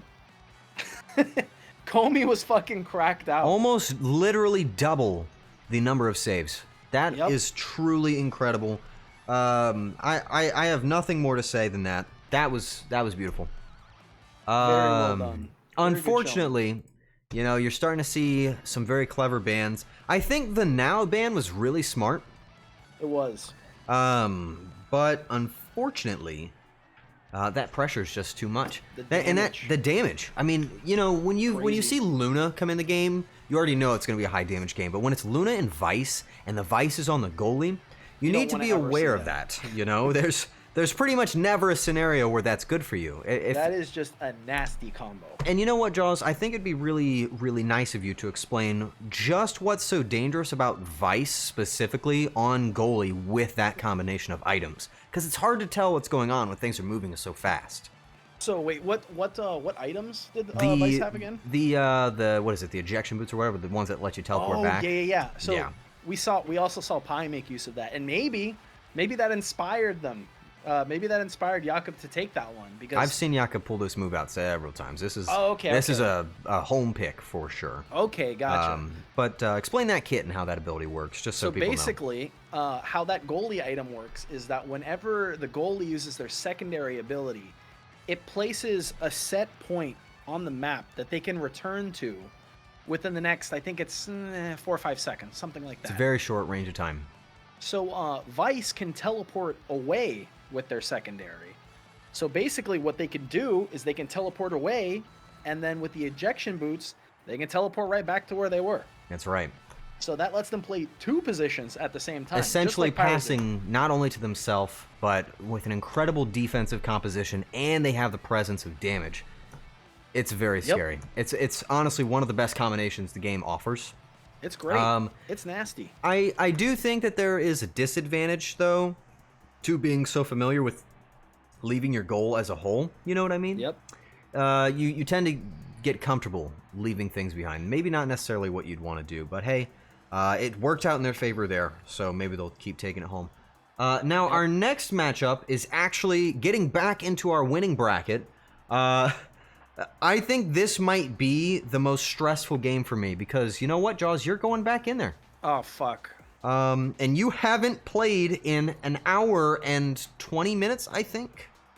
Maybe even more than that. And I've put $237,000 on you. Oh, okay. So, that's not great. However, we are going to see the next matchup being, and I love every part of this, we're going to have Team I Like Men for Real, seriously, versus Team VC Must Lose. Unfortunately, one of our heroic champions is going to be eliminated today. It's just the truth. And taken down into the losers bracket, where they may potentially come back or not. Come on back. You never know. But Jaws, I bid you farewell. I hope you win, buddy, or lose. I don't know.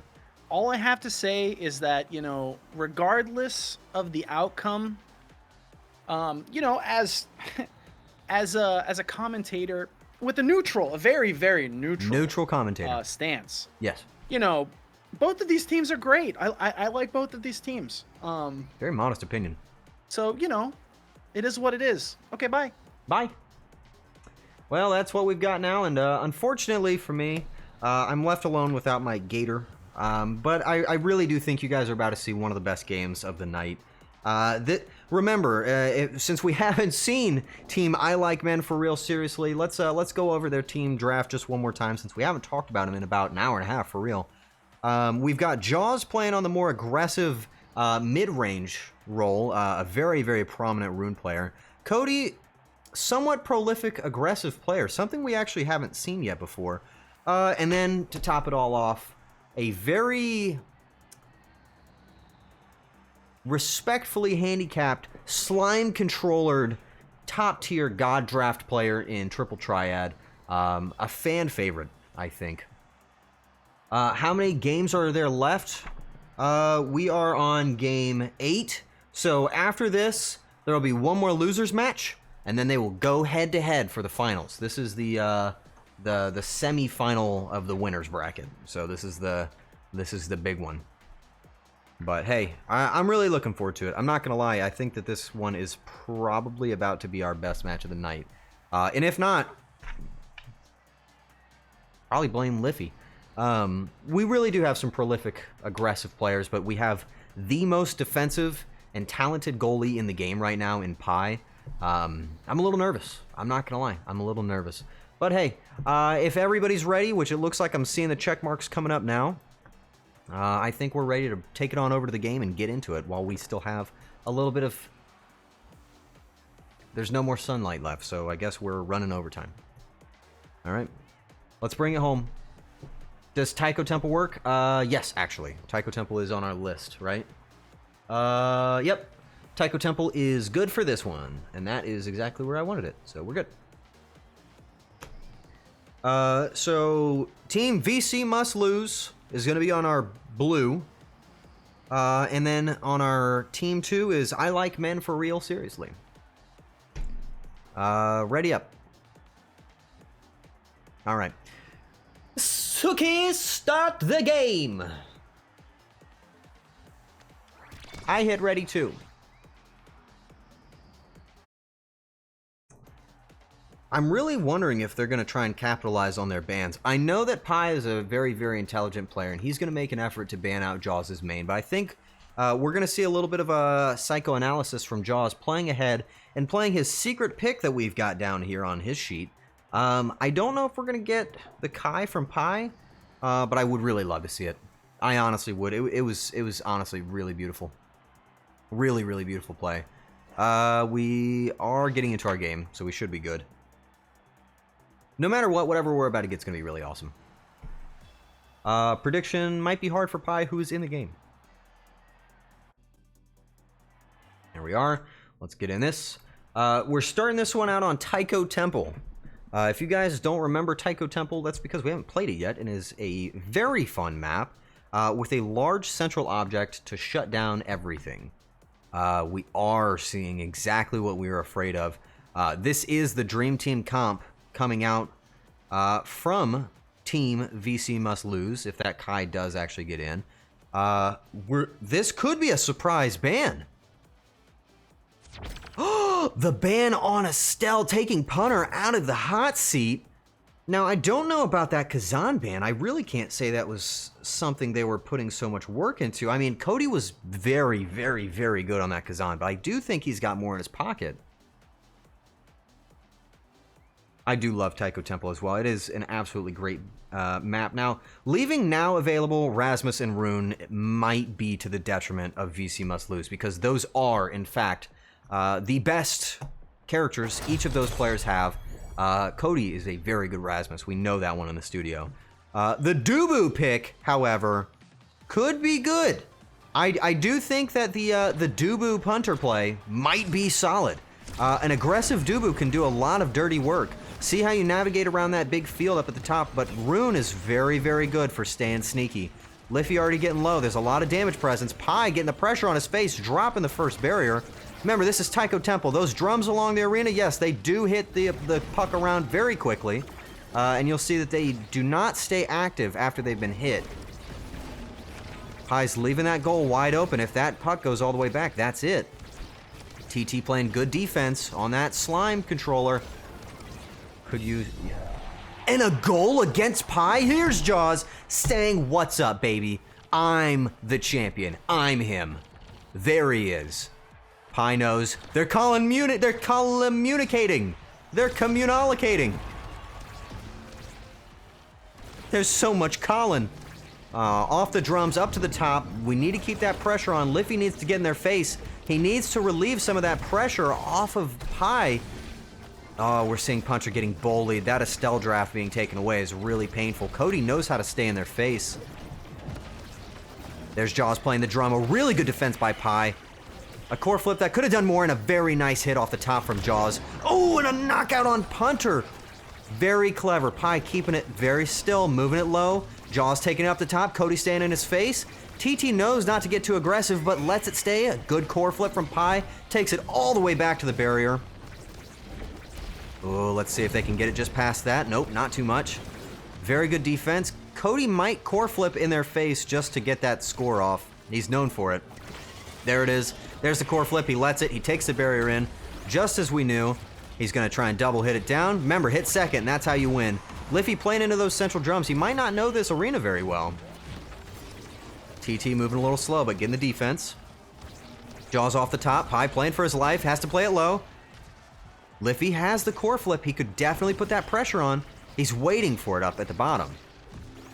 There's Pi staying on it. Cody going for the middle. Get the stun out. Try and get the second hit in. Off the top and just taken in. Oh, you hate to see it. Another score on Pi. Pi is definitely feeling the pressure right now. This is not what we were expecting to see, but it is a lot of damage and a lot of very strong focal front play. TT letting that barrier drop. Same thing going down on Pi's side. Drums are coming back up along the top of the arena. Playing it a little low. Core flip from Liffy. He lets it go down. Unfortunately, that's just a show of maybe a little bit of lacking in practice. He did, after all, learn it yesterday. Cody keeping the pressure on, and Pi loses it again. The first set going over to Team I Like Men for real seriously. I just didn't know it was coming. All right, let's see how these picks go, and obviously Cody's taking it at the top of our list. Very, very present, and we're going to probably see him going for, yep, Chrono Boost, a very effective ability for him. Unfortunately, we're going to probably see that rune. Yeah, he doesn't know what to go for. He's just picking up Recovery Drone because he's not too sure what he wants to go for. These items aren't necessarily the best option for him. The only bad option would be to take Among Titans on a Brawler, and there we go. That's what Liffy did, making sure to proliferate the poor performance of their personality. But there we go. Off the bottom. Pi might let this go through. A good slam down, but the banish off of our Jaws rune player definitely stuns him out. Cody's your favorite player? Yeah, you know what? He's pretty cool, I guess. You would know. Off the top. Taking it along. Hitting off the barrier. Down to... Ooh, Pi's really got a lot of pressure. They're clumping very hard. Cody's getting low. We shouldn't have talked about him. There we go, off the barrier. Pi doesn't know where to hit it. The arena's really punishing him. Down to Punter, who's been very wide open this whole time. Gets the stun, breaks the barrier. Hey, we might get to see something different this round. There it goes, almost in. Punter staying on top of it. Liffy just needs a brawl on him. Gets the stun on Cody, but it comes back over to Pi. Pi could core flip it and save it right here. Cody's gonna put the pressure down. Core flips go off the bottom. Hits it off the top, a trick play, but plays right into him. Cody's gonna capitalize on that, keep the pressure down on him. Punter again waiting. We might see this rune stall come out. Being able to disable players is an incredible ability, and nobody's really taking advantage of it quite like Jaws. There's the damage on Liffy. Cody keeping it up, keeping the pressure on. We're in overtime. Everything's high stakes. Both goals are open. TT staying stout. Pi knows what it's about. Huge bounces. Liffy just slides out like a gentle goose, taking a swan dive. Now it's all about stalling. Pi knows this, and he's aware. He's feeding it right up to Cody. Cody lets it slip by. Punter with the core flip. The reverse from TT down to Jaws. Pi was waiting for it. This is where we need to see Liffy coming into action. He needs to be aggressive. And the very, very prominent use of the barriers from Punter. Finally seeing a goal on Team VC Must Lose. That's what we're talking about. crack that shell open and suckle the egg from within. There we go. Off the bottom, up to the top. Barrier hitting against TT. A good bounce, another barrier down. Highly aggressive, off the top. Pie's letting it slip, but hey, that's okay. Cody's staying aggressive. Puncher's starting to feel it now. He gets the do-boot energy. TT's got the pressure. Liffy's standing in his face. Pie's coming out of his goal. They know what's happening. They finally feel it. The aggression is coming on. Puncher standing on top of it. Liffy lets it go.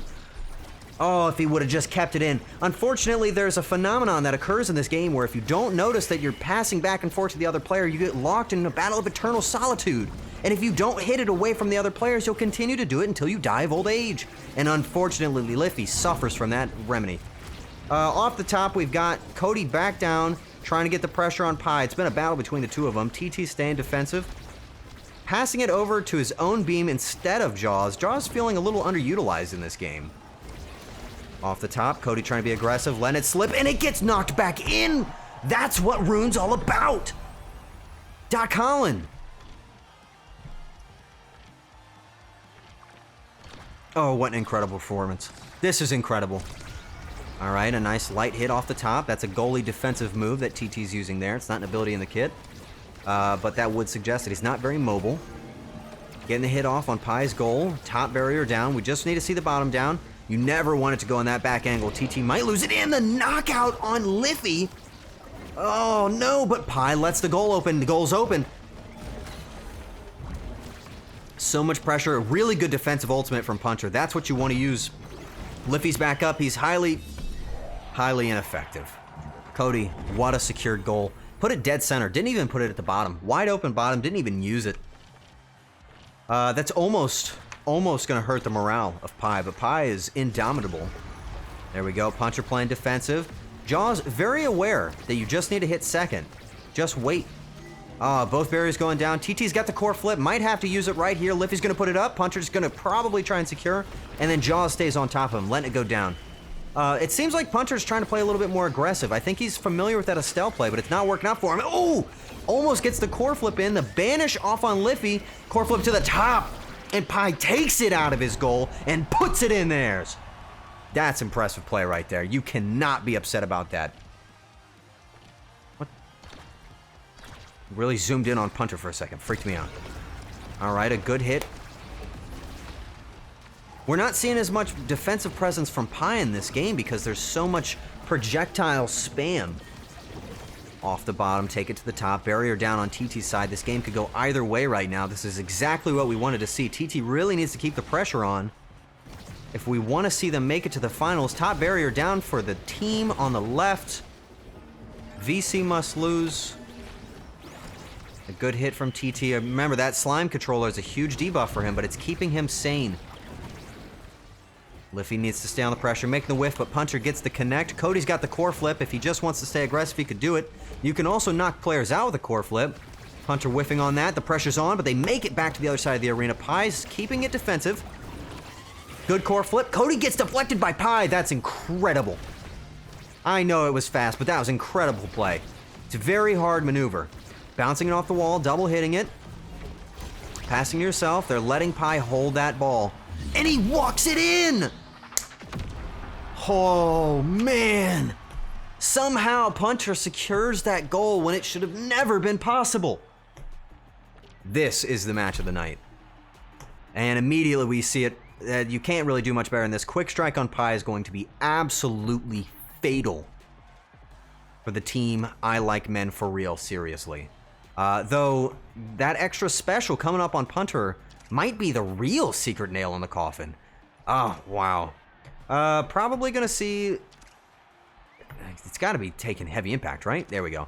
Alright, some reasonable pickups. I'm absolutely terrified for anybody going up against Jaws right now with that stinger.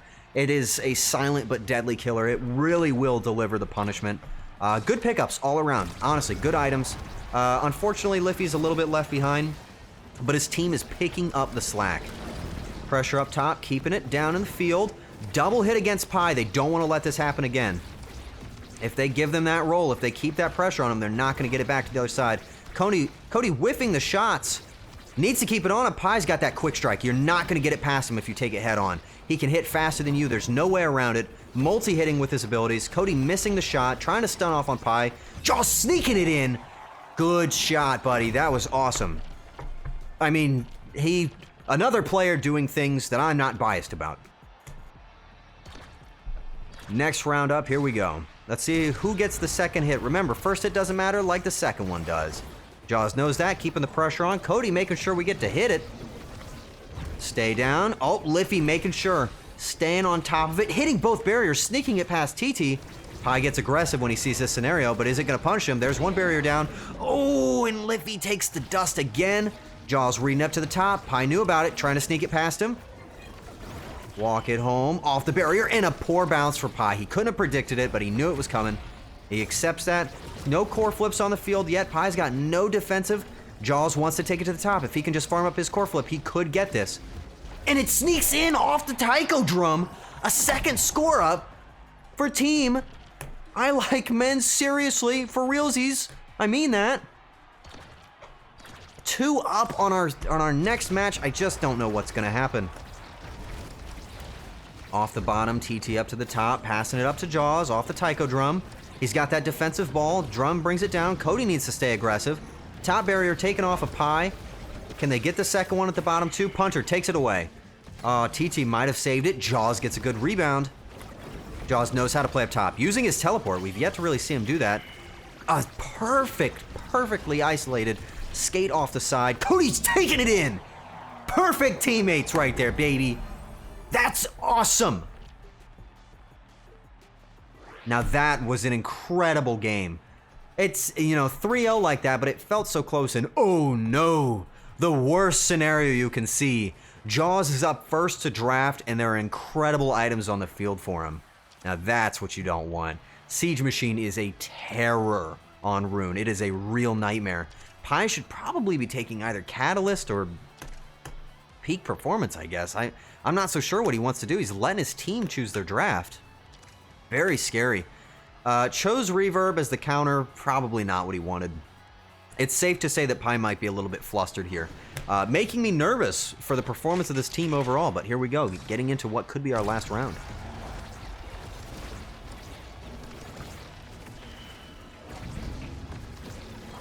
Did we get Siege Machine on now? Oh my goodness. No, we didn't.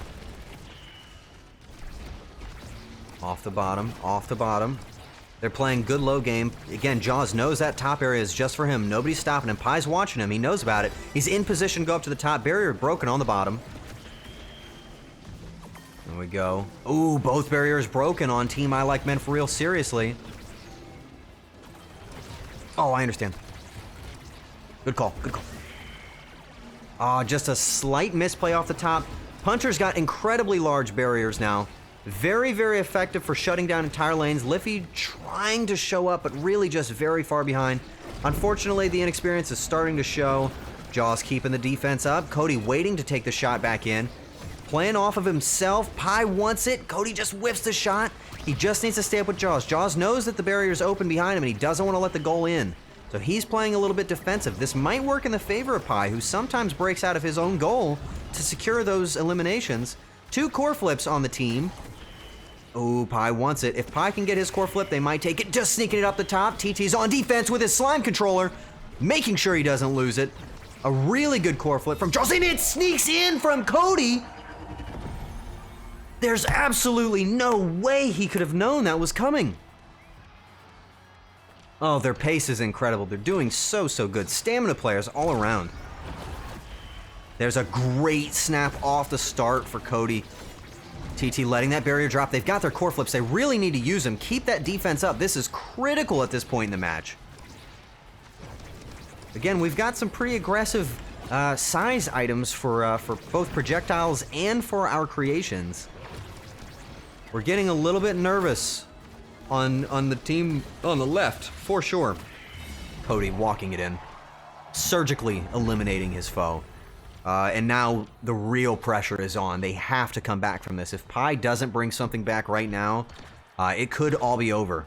Liffy needs to utilize that core flip, and I'm sure Pie knows it. There's the low snap again from Cody trying to stay on top of it. Punter needs to get aggressive. Bottom lane shut down, but Jaws likes that. He wants you to play up to the top. Hitting off the bottom. There's another good hit. Stay on it, stay on it. There's the pressure. We love the pressure. Rune keeping that disabled. Kind of almost a mental game at this point, having the Rune in the top field. There's the core flip, but it gets rejected immediately. It's been stasis by the Rune. Jaws making sure to deny everybody their ability. A lot of pressure, a lot of brawling, but we're not really seeing anything coming out of it. Not been a lot of eliminations on anybody but Liffy, and you do tend to see that when you play against the edge. Cody getting very low, though. Liffy wants him. He's hungry. He's watching him. He's trying to punch him, but he's just a little bit too late. Cody took advantage of that, taking him away from the puck. And off the bottom, we get the barrier broken. TT probably could have delayed that, but he throws it into the Tycho, losing it himself, and Jaws over to the bottom. Confidence lost, restricted, puts puncher down. Cody gets the hit off, overtime's on, the pressure's on. This is where it all makes sense.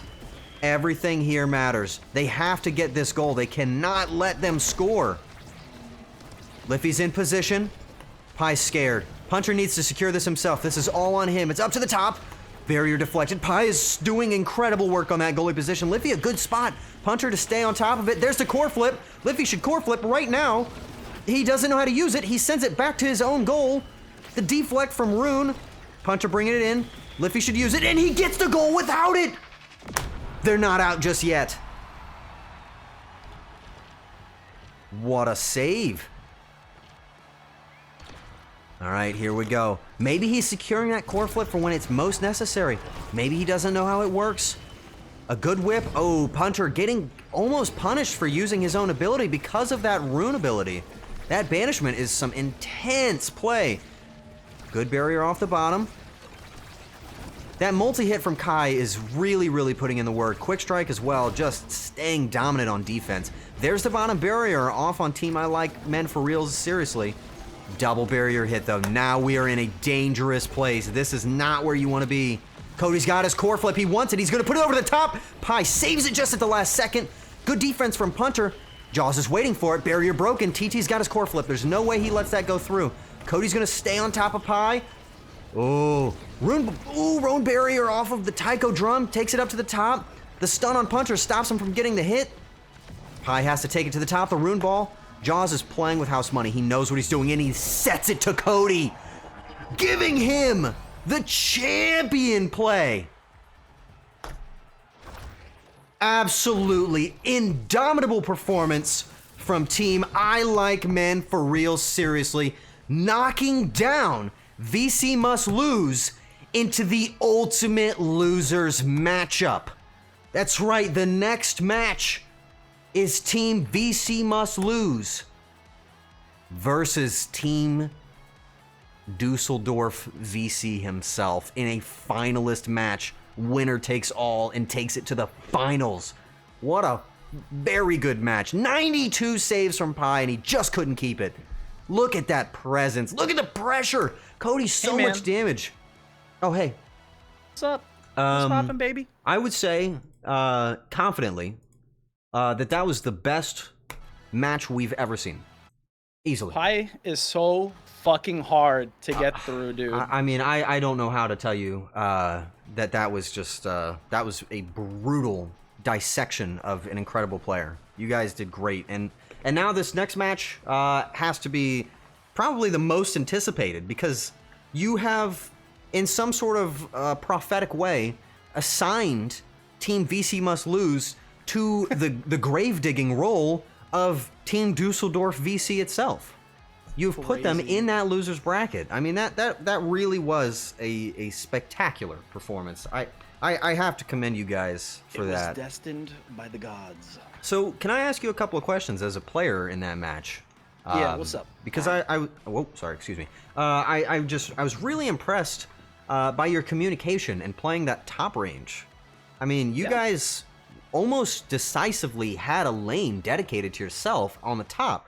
You seem to just favor it so well. Were you communicating with your other players to establish that relationship of holding that lane?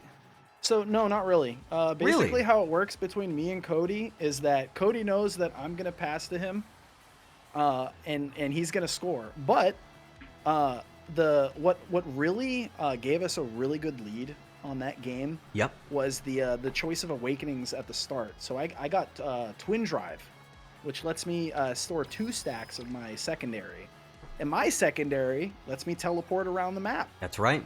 So That's what I absolutely did right. was I always made sure the point that I could teleport to was the lane that I was opposite in. So every single time Pi went to go clear it to the other lane that no one was in, I would just teleport up there and then, clear it back. So you had your own defensive and offensive strategy within your own playbook that didn't even affect the other players. You were just completely aware. Yeah. Dude, you're crazy. I can't tell you how many times I actually jumped out of my chair. I'm not joking, actually. I was so legitimately excited for that. But I just didn't expect it. And I think the next match, because this is the losers match, is going to be on this is going to be on, I think this is Gates of Obscura, is the one that neither of them have been on. Okay. I believe. Some portal action. Wait. Yeah. No, I don't think they have. I don't think they played against. No. each other VC on started on. Oh, he started. on Okay, Portals. never mind. That's what they started on. That's not right. Oh no. It's Aten. The first one. It's the default one. Oh, okay. That's the cycle, because we just did Tycho, so that would be the default one. So they're on the Tycho. default map. Number 1 on our list of matchups. Not Obscura. You guys have been on that one. Thank you for that. I was on the edge of my seat, just watching. Guys, and I have to say this, and there's nobody that's going to advocate for this more than Jaws. This game is just incredible. It is a blast. It really is. And it's just as fun to play as it is to cast and watch. But unfortunately, the developers had announced somewhat early on that they weren't going to continue supporting the game or adding content to the game. And they did anyway, and it killed the player base. And unfortunately, what you're seeing right now is really the majority of people come together to play in this match. This is a very obscure, niche game, and it is a sincerely fun time. It is something that has really taken me as a game. I had never ever expected it to be this fun. Jaws has been telling me forever how fun it is. I've been playing this game for like a year by myself, waiting for people to join. So I know this has got to be like, this is like a birthday party for you, dude. Unironically, this is like so fucking cool for me. I love that like people are actually playing this, and it's my friends and not just random people that I'm queuing with online. Woo, baby! And they're all trying sincerely. Yes, that's right, Suki. We are doing a losers reset, so they need to beat the winners twice to win.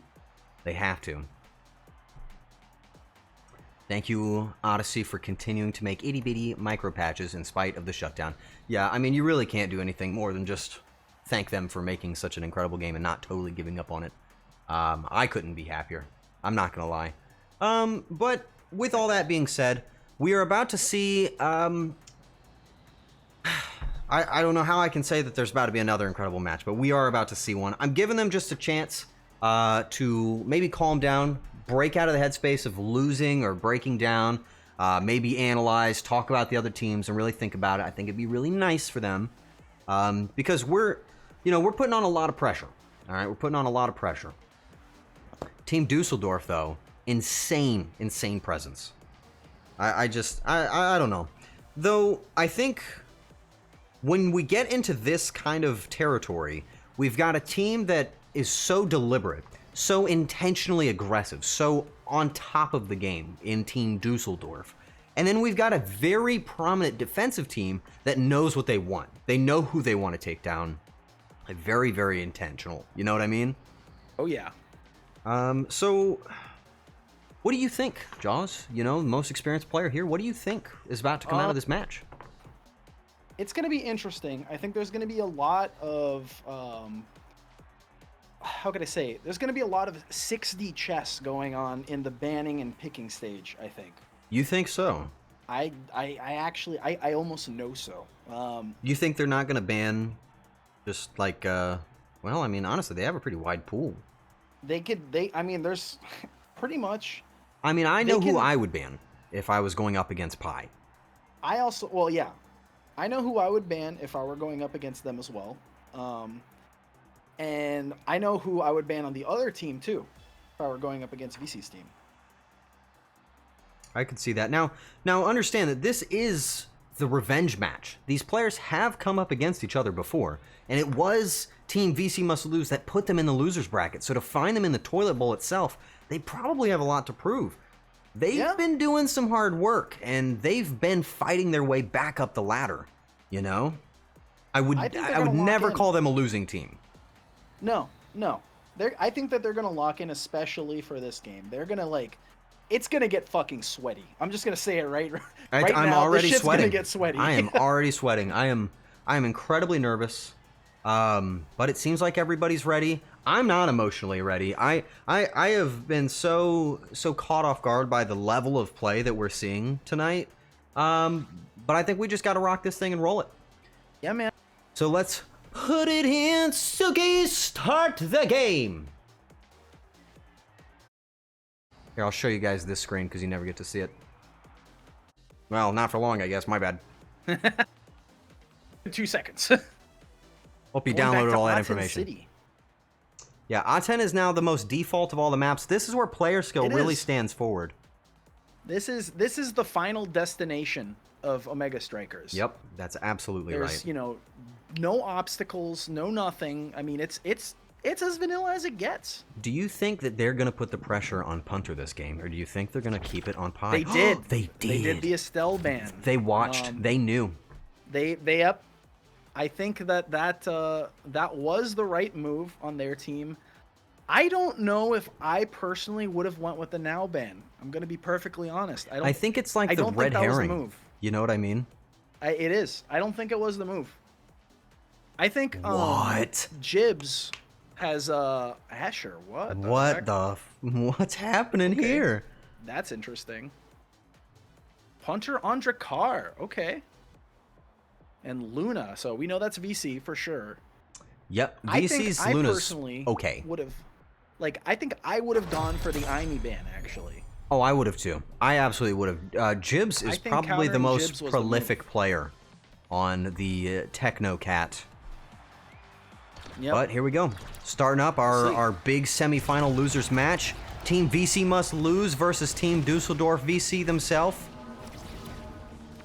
But, there's also another really interesting thing about this map is that we still have Pi on Kai.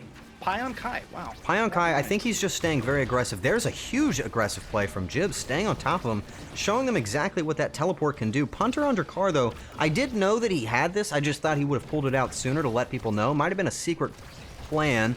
Jibs keeping the pressure up. Jakob is a really good Luna. Honestly, a sincerely good Luna, but we just don't know if the pressure's there. Good hit off into the Aimi move, but just doesn't have it. Oh, wow. Okay, Jakob's on... Oh, what a save! But Punter secures it! Oh my god, dude, we're gonna have another fucking good game. That's all I'm gonna say. That was that told us a lot right there. Oh my god, Punter! That was crazy. There's another good hit off the top, taking it down to the bottom. They're not really playing too much at the bottom. In fact, they're staying kind of close, leaving Jibs to fight mostly on his own. Up to the top, Jakob trying to secure that push into the barrier. Liffy is the only one that I'm a little worried about here. We'll see. Unfortunately, he might start evolving like last time. He did seem to get better towards the end, but really on a team like this, you need to have the roll. Take the engine out of their car, or else they will run you over. Yep, because you could see, right now, the bottom was left completely open with Liffy and Punter both on the top right now. Good secure on the barrier from Punter. I don't know why Jakob didn't clear bottom, but, You sound like you've been playing. Yeah. Liffy has the core flip, doesn't know how to use it. A good pass over by making a tight save. Jakob learned from his mistake. Definitely did. Passed it to his own nuke, not bad. Here's the overtime. Punter thrives in overtime. I've noticed that. Ooh, wow. He really does. Good job from Jibs. Liffy takes it down dead center. Way. How did he even do that? Liffy, everyone else is playing checkers while Liffy is playing 7D chess. And he calculated every single possible outcome and decided straight ahead, no variation. He definitely chose main character hit. I could be convinced he's on mobile. He is literally him. Like, he That is was the main character. incredible. Hit it right into him. Didn't care at all. They would have never known. They couldn't find it because it was under them. Oh, there's the barrier break and a really good hit from Jibs, just a little early. There. Oh, I knew he no. moved it to the other side of the bomb. Ooh, There's the okay, return. Liffy, Jakob's got to hit it okay. low. Hits it high. Takes it to Jibs. Ooh, Pie securing it. Jibs wants to keep the pressure on. Punter needs to get in their face. Keep it low. Pie getting in their face. He needs to move back. He's going to get punished by Jibs. Ooh, Okay, very he's scary. passing to Liffy. Liffy's going back up. Liffy's starting to pat. Oh, no, Punter! Punter taken out is horrible. That is not what they want. There's no way they'll secure anything from here. And now they're going to pass it right up. Knock it in. Oh, but Pie knew it wasn't going to go anywhere. Ooh, another hit. Now we've got Punter's Punter back back. up. Punter needs to establish himself. Okay, okay. Oh my god, Pie, you fucking crackhead. You're insane. You're absolutely a fucking no. animal. Oh my god, No Jibs with way. the play though. There's absolutely no way that just came back at him. Oh Jibs. my god. We're dude. telling you, you needed to ban out that Aimee. You just It can't really was the leave move, it. if you ask me. You're kidding me. Play it low, That was off the bottom. insane. Dude, Pie is so good. Holy shit. Pie is phenomenal. Like, quite literally, he's so fucking cracked.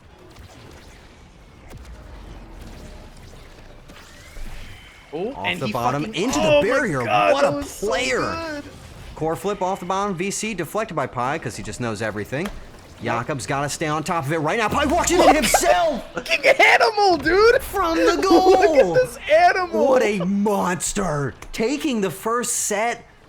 Oh Dominant. my god, Pie, That's you are so cool. crazy. Bow down to the champion. Oh, and you already know he's taking it. He probably feels so fucking good right now. I know I would. I would feel so fucking awesome. When you push that hard into the enemy from the goalie position, when you establish yourself with that pressure, Oh my god. you feel like a champion. that was so wow. good. What Ooh, a Jibs with dominant monumentals. move. That's a little scary. You know, and I think this is probably where we see the tide turn. It could be. With this much presence, even still, it's very scary to see Jibs pick that up. Look at that huge hit. Though I think also on VC's team, I think Asher was a misplay for this map. I think he's just trying to do something to change it up. It could be, yeah. It's really hurting him. The thing is that this is such a big map, and I mean, Liffy falls into this problem too. Oh my god, Punter. Let's go. Punter, what a player. Liffy has the same problem that VC does right now, where, you know, you're a bruiser in a map that's huge. Absolutely. This is a passing map. Like, if there was ever a passing map, it's this. Yep. It is exclusively to pass. That is the whole point. And I like, VC is a very, how could I say, a very hungry forward. Like, he likes that ball. Hungry is a word for it. I think he's almost like the Pie of forward. Yes. You know, it's funny to say that because Pie plays goalie like a forward half the time. does. And you can really see that transition in his mind. If you ever just pay attention to Pie, you'll watch the moments that he decides to change it. Good core flip crossover to Jakob, but Jakob puts it back. Oh my god. He knows what's up and the pushing for Pie. Chip saved Punter there. What the fuck? How? How does he Oh know? my How is God. he so good? He is so incredibly gifted at this game. He really is. Knowing exactly where to put his projectiles at exactly the right moment. I think if Jibs doesn't put the pressure on Pie, he's just going to come out of his goal and put it all on him himself. Breaking the barrier on his own, playing this game on his own. Ooh, but the good deflect. That was a good deflect. Yep. Good knockback from Jakob. They really need to stay on that side of the goal. I think VC made a really bad call swapping over like that. I think so too. I don't think that was the move for this map. It's really upsetting because this is their only chance to stand it. Oh my god. I guess a courtesy point given over by Jakob, and another They just set didn't feel like lost. winning that set. And now it's all coming down to the wire. Maybe some good pickups could do some good for him. I mean, it's hard to say. Hey, that heavy impact and specialized training could be really good for them. Could be. Let's see. What are we gonna see Pi take? Quick strike. No. Pi has gotten no quick strike surprise. every single match. It is so good. It like the description really doesn't seem that overwhelming, but it really is just that fucking good. It is such a good awakening. Especially on wow, goalie. that was absolutely incredible. You seriously couldn't do better than that. I like the crowd giving a little victory chant for Liffy. You know, it's good to see that Liffy's in the game. You know what I mean? He is absolutely playing. I think given his time to learn, he could be somebody. Because oh, good hit off the barrier right there on the right side. Passing it down to Punter, getting a lot of pressure in his face. VC letting it open though. Jakob with the double barrier break. Very clever use of the missile. Keeping it on, trying to keep Pi in his box. He's not any less deadly in his own goal, but you really do need to keep him there. It looks Punter like knows Pi what he can really do. Starting to look out for Jib's little sneaky plays. Yep. Pi is always aware of what's going on around him. You know that guy is probably pretty good at Toho. No doubt. All right, a huge block, and Jakob just takes it home himself. That's all skill right there. He missed the teleport back. Did he? Did he stay out for that? He stayed out a little bit too long and couldn't teleport and that's back. it. That's what you have to take advantage of. That's your only way to get one over on Pies. You have to take advantage of his aggressive demeanor. You know he knows what he's doing. See how far up he's playing in their face? Look at that. The pass play, though. Getting it up to Liffy. Liffy lets it whiff. Punter tries to get the hit in, and he almost gets it. Jakob with a great core flip. That's defense, baby. VC disabling Liffy from taking it back. A double punch out from Jibs, but Jibs doesn't want to take it. Takes the teleport in, gets his own barrier flip. Good flip. Pi knew it was coming. Pi is just, his reaction speed is just... Easily the highest. And level. A gentle walk-in. Saw it from downtown. VC called that one from 25 miles away. He got stopped. He got stopped by the ult. Dusseldorfen. That one hit. Here it is. Here comes the pressure. Might be making a comeback. They have to. This is their only chance. If they don't get it here, they are completely eliminated. The prophecy will be fulfilled if they lose here. They can't let it happen. Off the top, Liffy's got to hit it away. Instead, hits it to the wall. Maybe giving Pi the chance to get out. Breaking the barrier. He's going to hit it up to Liffy. Liffy's got his core flip. He should definitely use it. He should definitely use his He should use his core flip.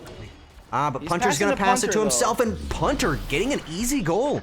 Jakob leaving it open, honestly. Although I am starting to see that Liffy is, he's starting to pass. I think he's going through the 5 stages of Omega Strikers. He is. And stage number 2 is pass. He's learning the core feature of the... Oh, see. He would have had it. That's just a matter of timing. It's just a skill. It's timing. It's a familiarity thing. If he had played for like one more day, he would have had that. He would have made that barrier break. Yep. Easy. He would have been in the perfect position. At the core flip from Pi to secure the barrier. A good bounce back from Jakob, and it just doesn't get it. Ooh, Jibs with the return on. VC really needs to put pressure on Punter to let it get past him. He tried to get the core flip off and wasted it. Punter is down a core flip. Liffy, you forgot how to use it, but that's close. Almost. He's almost there. Sneak it in. Dude, Pi is a fucking beast. Monster. He's a monster. What is wrong with... What is this guy fucking smoking, man? He's insane. He's just on it. Oh! And he sneaks it in. Jibs to save them from losing the game, bringing it back, but it's still not over. They need to win 2 more sets, if I'm not mistaken. 2 more sets. Oh, Siege Machine on the field. Really scary if we see Jibs pick that up at this point.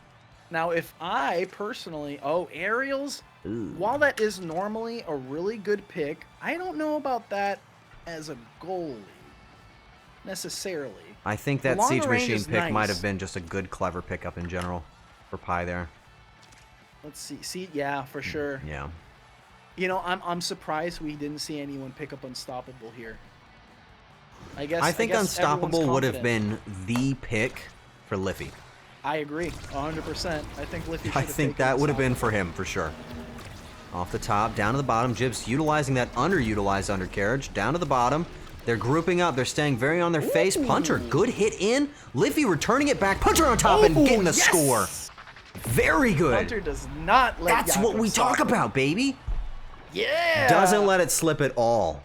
That was an He incredible is goal. unbothered. Unbothered.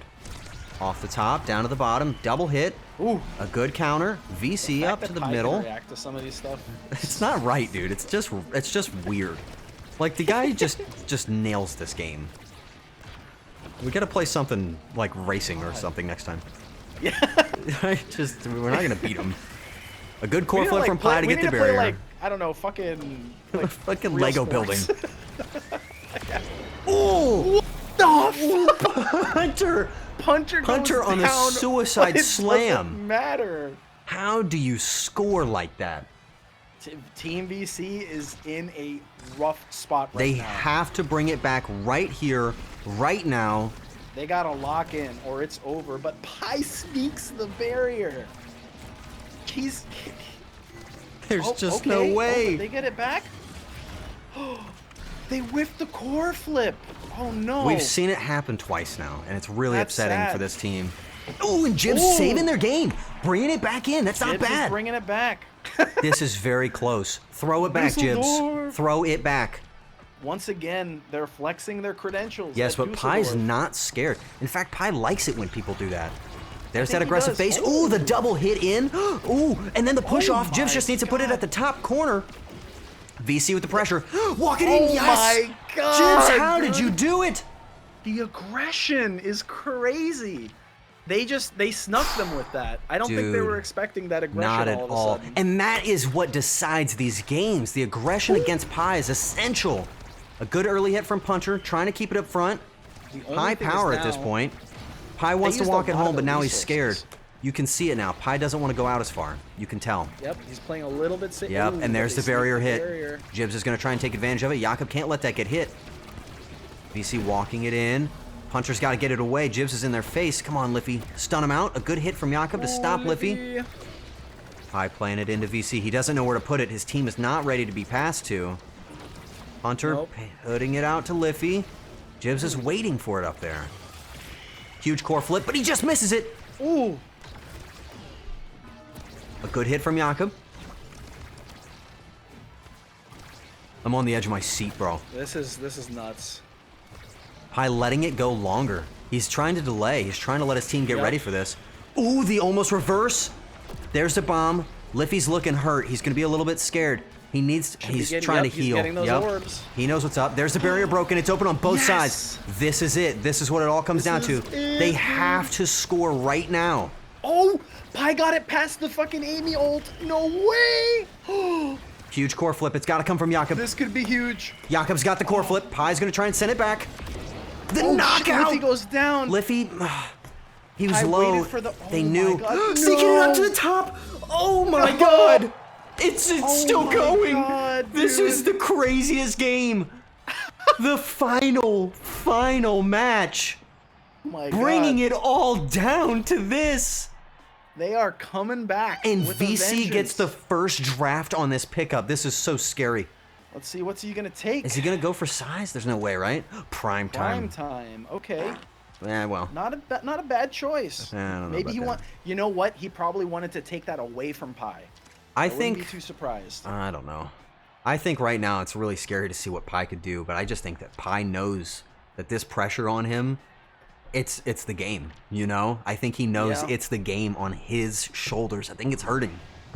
Yeah, I mean, it goes without a doubt to say that Pi is definitely their star player right now. Here we go, final match. And immediately, Liffy taken out early, huge power. That's Oh my the God, power of that Pi extra with the special. perfectly Was that one he placed picked up? passes. Yes, that's the power of that extra special. An early bomb can drop it right in. Never doubt it. Both goals are open though. Liffy's back on the arena, gets the kick, secures it to the top. Yo! They need to hit it low, and he does. Puncher wide open at the bottom. Jakob saves it. Pi waiting, walking it in. He wants to get it up to Liffy. Gets the extra hit in. Puncher can core flip it, send it into the top. Deflected by VC. Close. Core flip off VC to the top. Pi's ready for it. Oh my Disables God. Gypsy's so good. Oh, How? Oh, and he got it in before the ult arrived. off the top, off the side. Jibs can core flip this and send it to the bottom right now. Oh my There it is, to God. the bottom, to the top. To the window of the wall. Oh my God, Pi, you are crazy. Oh, but he's gonna have all the pressure on him. If VC gets in Pi's face, they win this, and he's just afraid to do it. There's the overtime hit. Pi is wising up to Jim. Oh Oh my, no fucking way! No What way! was that? That was in the goal! No way! That is craziness. Off the bomb, he knocks him out. It's on the other Oh my side. God, Liffy's down Pi. again. Jibs has to secure this. VC put the pressure on him. Jim's Hunter just needs it. Jakob's slightly going for the too goal. slow. Off the top, Jibs Oh just can't get to it my in time. God, dude. It's so back and forth. Liffy's is back in this crazy. thing. Down to VC, who's waiting for Jakob. Let's it go! Oh my God, Pi! You're Oh such a my mad God, lad. Pi! You are a fucking mad lad, Pi. Holy shit! But what a save from Jakob. That was insane. That was a fucking amazing volley. Holy shit. Oh, Another bomb. barrier broken immediately. Pi on the side of predicted where Team VC was must going, lose. though. Ooh, that could be good. Another Yep, barrier he gets broken. the bank shot That on was a that. really good. Walked him Liffy! right in. Liffy's in the game. We forgot Yes! about him. He's learning. And He's it's learning at match point. This is it. There's no other chances Oh my God, for Team he's Dusseldorf learning VC. Juliet combos. This is crazy. There is nothing left for this team. Pi with an early core flip to get the barrier break. He's gonna walk it in. VC needs to be aggressive. This is his only chance. The barrier breaks on their side. Jibs has the core flip. He could stop Punter from getting this. Jakob has to be the defensive powerhouse. And he lets it go! Fucking wins it for them. No way. Team VC must lose. Holy Double shit. slaughters Team VC. They put him in the loser and they flushed him down the toilet. Oh my God, what a fucking upset from out of town, from fucking nowhere. Oh from my bumfuck God, look at this. USA. Actually, bumfuck Canada, my bad, man. Liffy Smug. Mr. with the Canada fucking himself. winning goal. He had three and an assisted goal. What a game! Oh, that was my incredible. God, dude. That was so I am good. actively crying. That was incredible. Look at the damage that came out, though, from VC's Holy team. shit. Is it best of 3? You are not. done. You're out. We should. No, it doesn't work like that, Nah, man. I wish. I would shoutcast any of those games. But we just can't. We've run so long at this point. I don't even understand it. That was incredible. You have to acknowledge the severe damage presence of all of the players. I mean, seriously. Look and at their team. Look at the damage It there. was honestly, it was prolific goalie work on both sides. They were both very good. Unfortunately, even with the jaw-dropping plays of Jakob, he just could not keep it away from his side of the field. And with Pi playing aggressive like that, I mean, it's just very hard to stop. It just really is. It really is, yeah. Wow. Pi is just an animal. Just an animal. And he's been let out of the zoo. And he has been. And so... wow. And Jaws, I don't know how to tell you this, bro. But I'm looking at the bracket, and I know what it means. What does that mean? It is up to you and your team of Team I Like Men for Real Seriously to stop this unstoppable, unbeatable force. You did it before, but you have to do it again. But I don't know. We'll see. This match is gonna look a lot different. Because I know who they're gonna ban. I hope so. I can really hope so, bro. Unfortunately, this is a loser reset tournament. So, in order for them to take this game back and win, they have to beat Team I Like Men twice. They have to beat them twice. And unfortunately, and I'm not biased here, I'm being very sincere, Team I Like Men is very, very good. They are incredibly well performed. It's no secret. And it almost might seem underwhelming to the naked eye because it's so calm and so flowy and so simple. But it's just like water, and it's crashing down on all these other teams, and they can't do anything about it. Oh, man. I gotta say, though, like, legitimately, both Cody and TT, they have been fucking locking in training. It's incredible. Like, It's incredible. They've like genuinely been locking in the last few days. I can't believe some of the moves I've seen Cody do. And you know, you can tell when a player is aware of the competition and aware of how the game works when you see their positioning is so fierce and prepared. They know that that core is going to come to them. They know they can count on their team. And Cody's been there for you, man. A lot of these shots I've seen, he has been waiting for you, ready to go. Every single time I pass it to him, I just trust that he knows. He knows it's coming from me. He understands the assignment. You just can't do anything better than that. That was honestly so sincerely good. But for now, Jaws, I'm gonna bid you farewell. I'm gonna wish you well, man. I don't know what's gonna come out of this game. I don't know either. But it's gonna be good. I can tell you that. I know that for sure. Yeah. All right, man. Well, I'll see you on the other side. All right. Good luck, man. I'll be rooting for somebody. Bye. Wow. That was just that. Listen. I don't know if you guys are feeling this right now, but this is electric. What's going on in this match right now? I mean, truly, truly electric. The game could be decided very quickly from here forward, and who's to say that it won't be? But I really think that what we're about to get is the championship that we've all longed for and didn't know we wanted. You know, I'm so excited, absolutely so excited. And I think at this point, both teams probably know what's to come. They know what they're going up against, and they know who to ban out. I think in the beginning, Team VC, who already lost, I think they knew to go after Cody to stop that aggressive play against Pi. I think now they should probably be aware of the secret hidden threat in Jaws, which is really what bit them in the ankles before.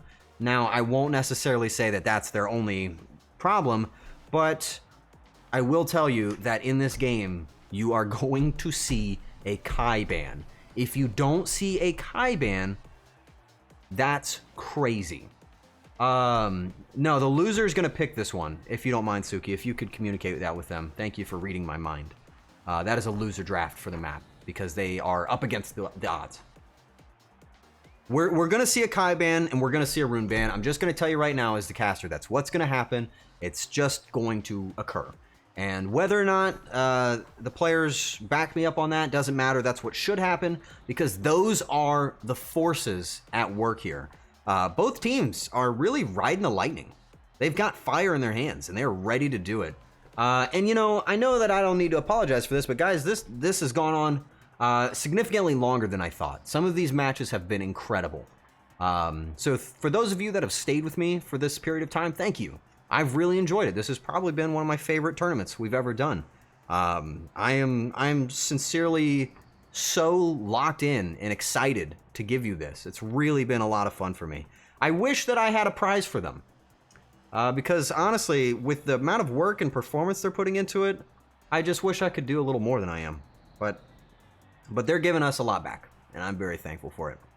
It's been a lot.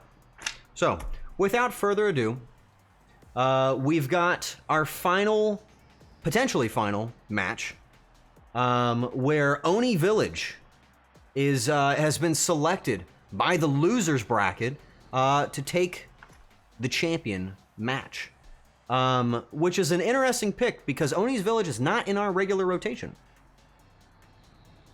You can ask in the official server for emotes.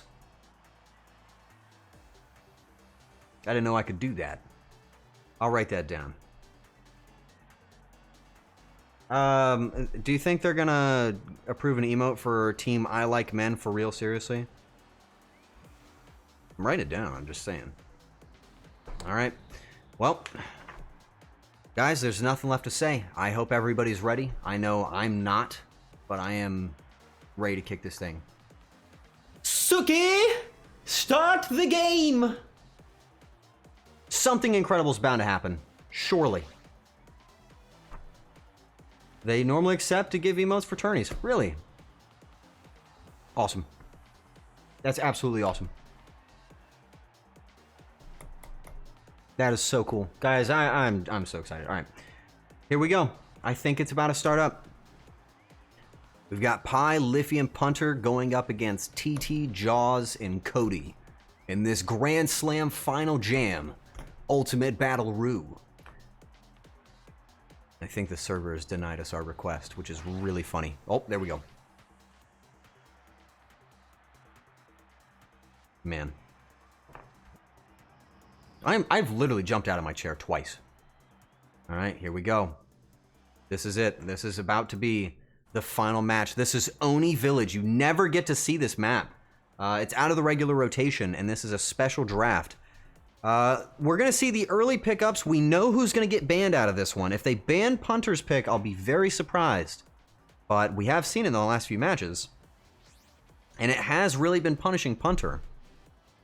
But is that who they're worried about? I think letting Liffy get his Juliet's not really a big prominent issue for them, though it would be very funny.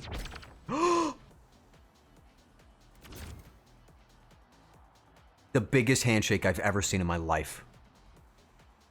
The most undeniable fucking respect play in the world. These players respect each other. Primal respect. Letting it be. They said, show me what you got. Bring your best, and I'll show you that I'm better. That's what they want in this game, and that's what they're going to give us. Absolutely the best that they have. Here we go. Bring it in tight. Immediately the double barrier break off on the side of the red team. I Like Men have to play defensive immediately, staying up at the top. Cody knows to play aggressive into Punter. Letting the Estelle pick get in there is really aggressive. And an early score from Liffy. Immediately on TT, he wasn't ready. This kind of arena, they aren't prepared for it. This is a huge choice, a huge tool for the losing team to bring it in. Immediately letting this be. A low spawn off the bottom, an easy barrier break for Jaws. Leading up to Cody, who gets the barrier break off of Pi. Pi has to stay at the top of this. He knows he's got to stay on Cody. Cody's not yet at his primary form, though. Remember, at level 2, Rasmus gets its extra ability, or Kazan gets his extra abilities. So Kazan is not at his primal form yet. We're just waiting for Cody to get to that level. Passes it up to himself, but Punter intercepts it, sends it down to Jaws. Jaws just wants to get it up to Cody again, but Punter's waiting for it. Liffy keeping the pressure on that side of the arena. Very good. Ooh, a gentle hit, and then Cody just gently, comfortably slides it in. Back and forth. And they know it too. Full respect on both sides of these teams. Oh, this is beautiful. A nice back and forth. It's a very easy arena to get the barriers broken open. Jaws let it get past him, but it's doubled open on Pi's side. He has to get it past Cody, and Cody walks it back and forth like it's nothing. He is prolific on Kazan. This is incredible. They have to stop that barrier break. It's an early barrier break. It's easy to get. TT knows he needs to stay on top of it too if they want to secure this defensive lead. Cody's trying to push it down, gets the break. Pi's very upset about that. He's gonna hold it back, gets the block. Oh, but Cody stays around him. Liffy almost got Jaws knocked out of that one. Down to the bottom. Cody gonna walk it down to Jaws. Double hit. Pi's got his flip. Gonna use it, send it low. Lets it sit. Down to the barrier. Liffy needs to stay on top of Jaws. He misses his shot. Cody's just trying to keep it in play while Jaws gets in position. He sends it down low. TT off to Jaws again. They're playing a very slow, comfortable game. Cody's getting in position. He knows what he needs to do. Jaws off the top, and he gets it! Taking the first set! Now this is a scary place to be. This is the loser's map, and it just doesn't look like it.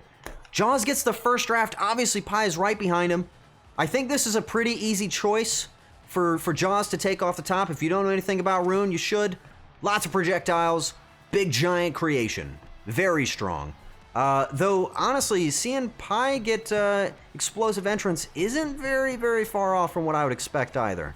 But it seems like the follow-up players are a little uncertain where to go. This is, honestly, almost more favorable for our current losing team, Team VC Must Lose.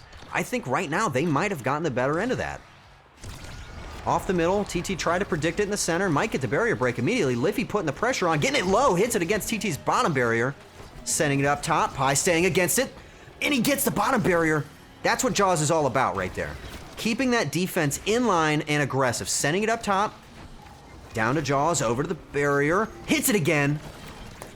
Off the back of that barrier from now. Sending it to Cody, and Cody walks it in. He knows what he needs to do. This is the power of Kazan. Again, you have the double hook. You pull it and you hit it. You pull it and you hit it. And Cody's telling you, it's as simple as that. GG easy. Another hit off the bottom immediately. Pi is shaken, but it's broken another barrier up by TT.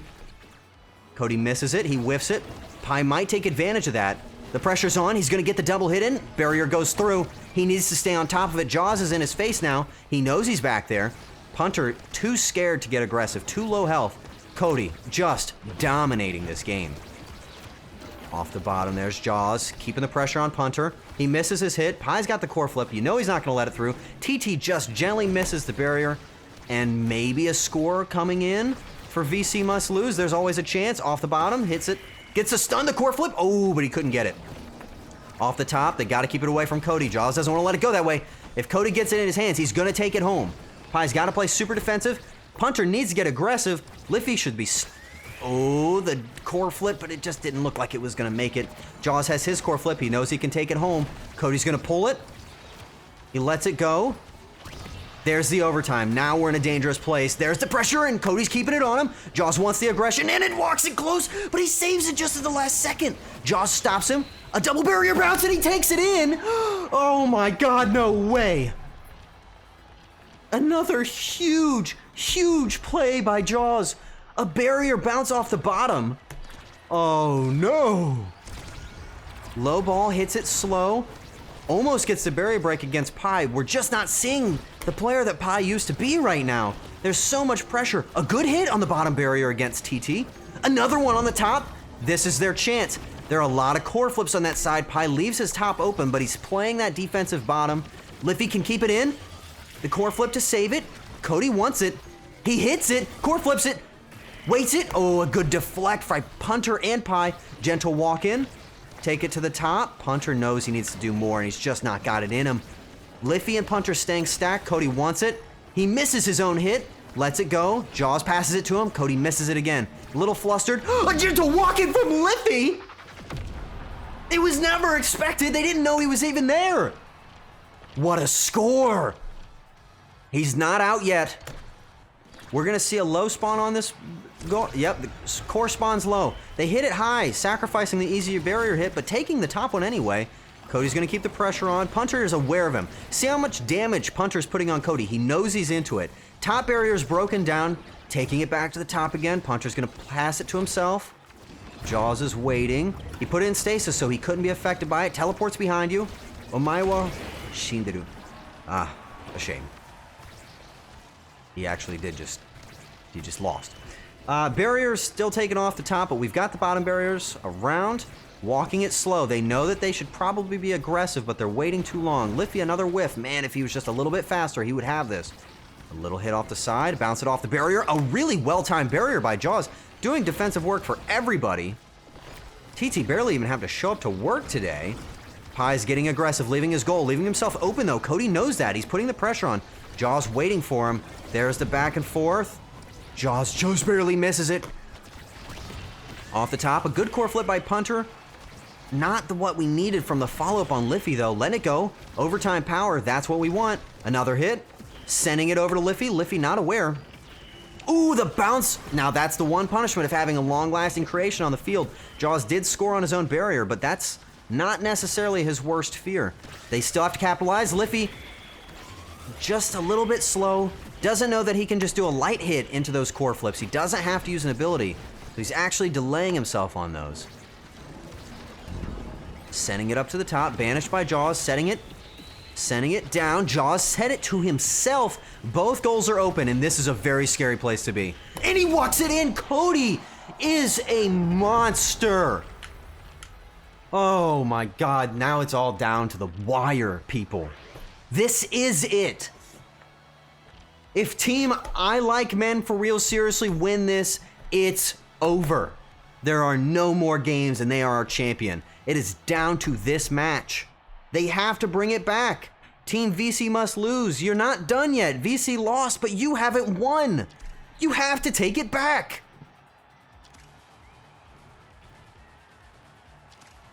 Should probably see Liffy pick up something like Recovery Drone, because I don't think he's really getting into those barriers. Maybe he could.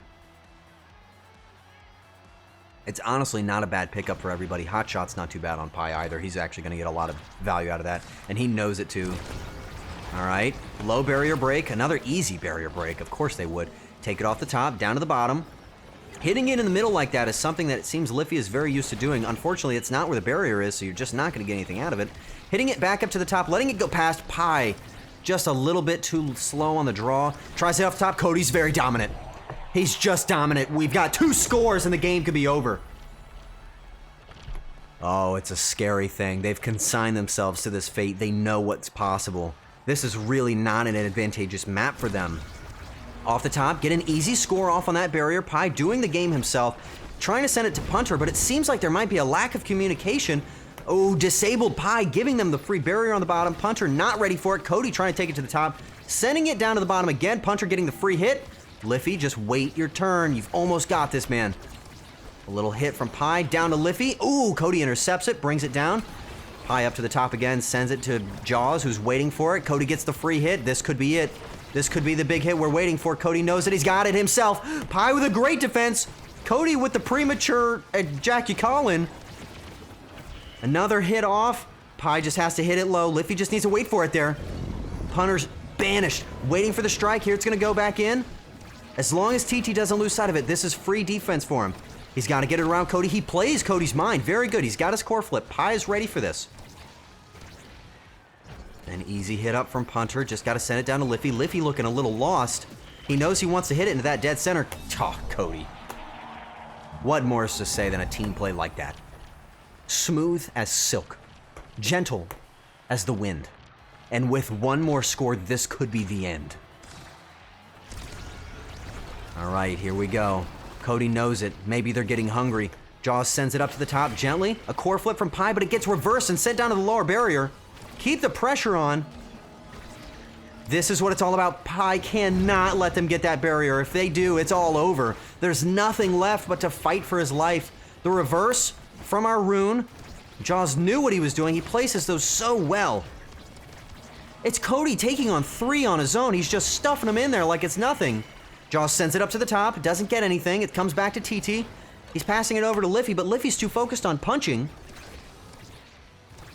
Over the top, to the top, down to Pi. Off of Jaws' big balls again. TT sending it down to Jaws, giving him the chance to catch it. Cody tries to hook it in, but doesn't get it, and he ends up hitting it off the bottom with his Kai balls. Good job from Pi. Sends it up to Liffy. Liffy does get the hit. It's not over yet. He has to send it down low. They need to stop them from getting this, or else it's all over. They need to get this score right now. Here it goes down to Punter. Punter has to hit it away from Cody. Cody's taking it in his own hands. Jaws has it. Cody wants it. He's got the core flip. He could get it right here. He's going to try and go for it. Sends it back over to TT, who has been stout on that defense. Pi's got to save that core flip. He knows he needs it. Liffy's about to have his own. He's leaving himself open. Cody uses his up, and it's so close. Oh, Pi uses his core flip thinking that it's going to make contact, leaving it open for the actual hit. Jaws sends it to the bottom. It bounces off the ball, and they win. Team I Like Men wins. It's over. Champions. There is no comeback. They win it with power. Oh my God, what a game! What a massacre. There was nothing he could do. There was nothing he could bring back. What an incredible show. That was absolutely incredible. You gotta admire the fact that Jaws bet all of his money on himself. There's nothing more beautiful than that. Take a look at these stats, too. Look at the pressure. Hey, bro. You just won the tournament. I know. We did that for Pride Month. You did that for Pride Month. Fuck Let's yeah. go, team. Team, we love man for real. We love Seriously, man for seriously. real. Awesome. Pride Month W. Ex- hey, no sad trombone on that, all right? Excuse me, Mr. Streamer, there's some illegal betting going on. No, you can bet on yourself. You just have to back yourself up. I'm gonna be dreaming of this. I mean that might have been the most fun I've had hanging out with my friends. That was something That was so cool. fucking fun, man. Nobody could have stopped you. Not even Bale the Dread. What an empowering performance. What a show. What an amazing performance. There really has never been something like that shown to us before. Yep, first of its kind. You know, Jaws, I think it's actually really convenient that you're here. What was going through your mind, man? What was your team saying? Did you know you had that? Yeah. Of course you did. We were pretty confident. I noticed that the respect no ban draft happened. Did you guys communicate on that, or was that just... We did.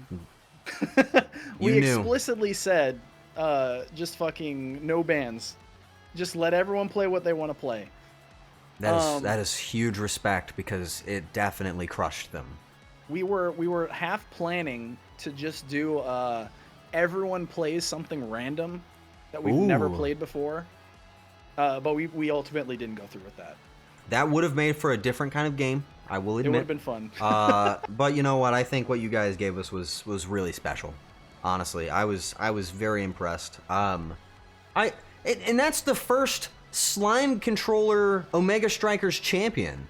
It really is. Ever. Yeah. That is the first Slime Controller Omega Strikers champion by TT. That is the most unique championship I think I've ever seen. Simply him. Just, I don't know what to say. I mean, I wasn't ever expecting this. I knew that these games would be good. I just didn't know that it would be so just entrancing.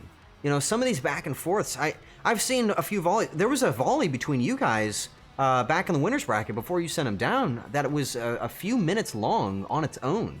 And honestly, it's really commendable, and I don't know if you've got any words for this, but it seems like you, as a player, and maybe your team as well, are immune to that back and forth mentality where you just hit it back and forth between the other team. It's like you're always navigating around them. Yeah. What do you think about that? That's actually like exactly what goes through my head. I know for a fact, like they're called like striker wars. Basically the like back and forth of like, you know, one forward trying to like out forward the other forward. Right. And, you know, get it past. In most cases, I feel like that's a waste of time. Maybe it's because I play midfield a lot. I just think that's a waste of time. So like what I'd rather do is just pre-position myself to like be open so that my teammates can pass to me. And then I could pass to Cody. Yeah. So like, absolutely. a lot of the, what do you call it? In a lot of the volleys there, it would just be TT pass to me pass to Cody, and Cody score.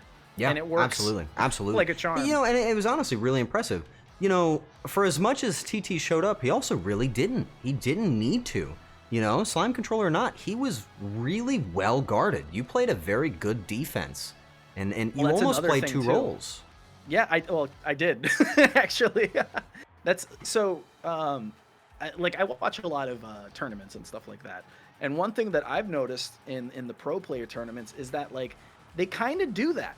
So they'll like sort of soft assign. What do you call it? They'll like soft assign the goalie to like the bottom quadrant, and then the midfielder to like the top quadrant, so that you have like better coverage, but you're not like overlapping each other. And that's kind of what I tried to do. For two reasons. One, if they shoot towards me, you know, I can block. There's a chance for me to block. Right, you have the defensive capability while also still having the utility of being aggressive and passing to your forward. Yeah, and I mean, it's true flex. Yeah. And then likewise, if it comes towards me, I can pass to TT and he can pass to Cody, or the other way around, you know? Absolutely. It just leaves a lot of room for just, you know... Dude, absolutely. Big brain plays. Basically. I mean...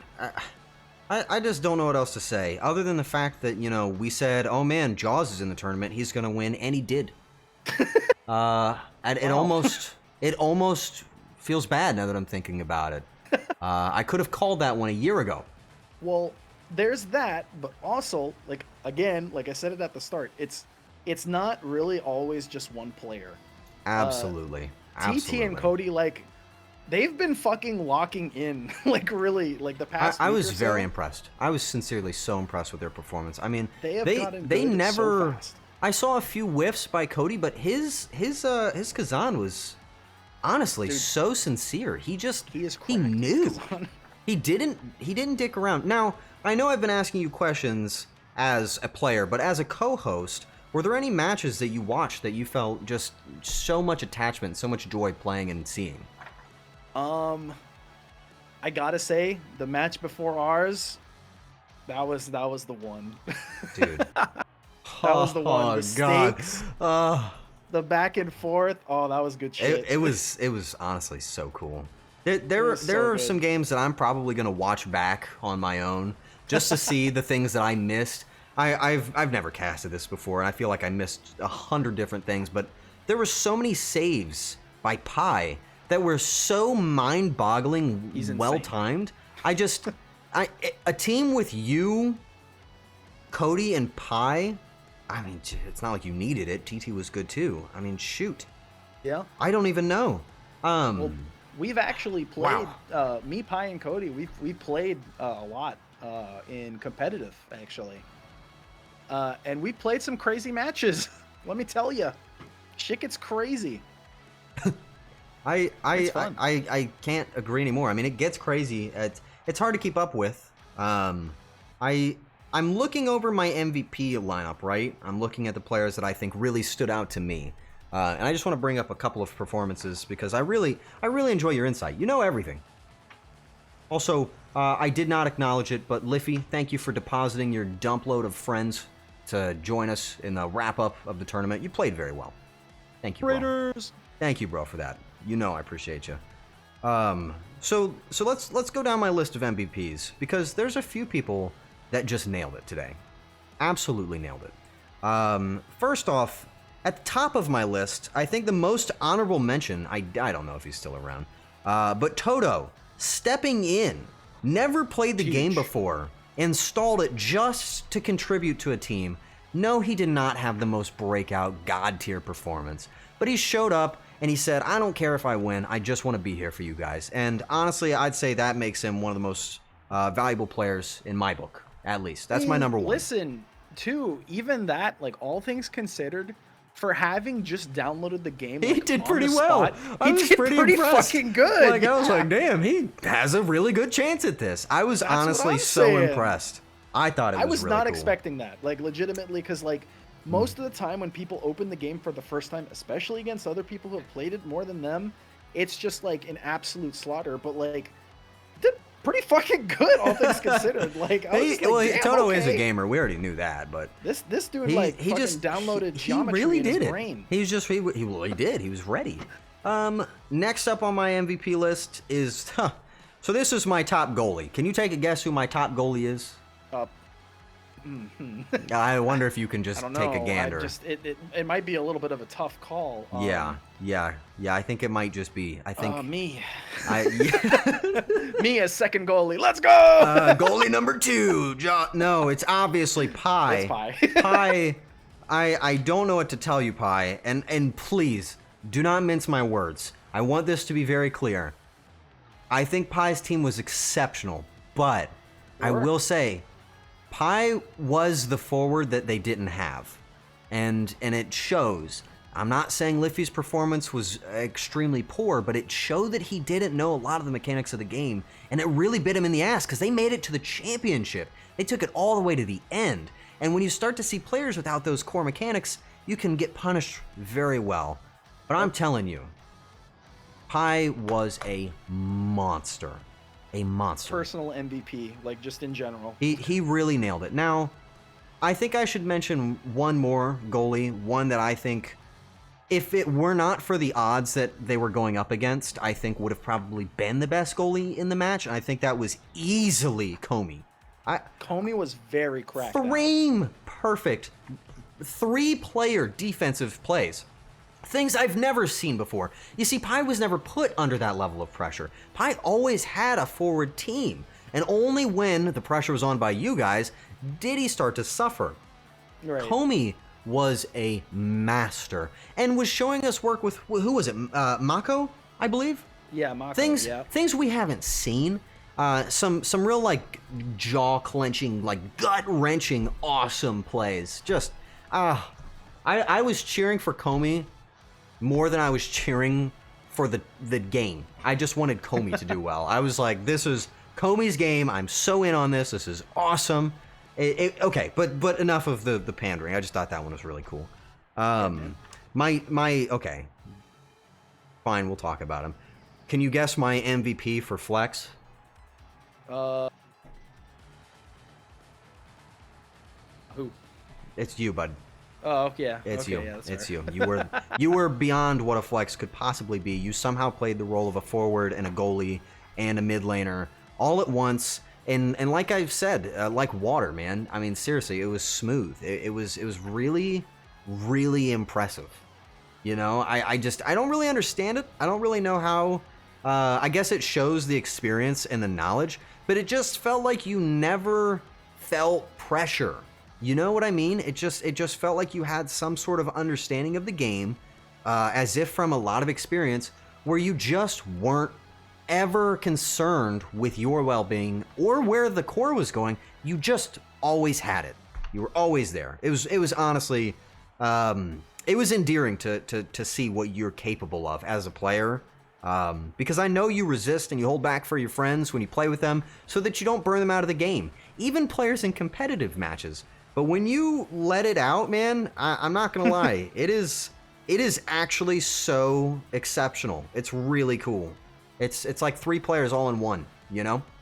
But I don't know. For me, like, genuinely, the most important thing is that, like, people just have fun playing with the game. Absolutely. So, like, I'm gonna be honest, like, I didn't really care who won. I know you didn't. I know you didn't. You never did. I know that's how that works.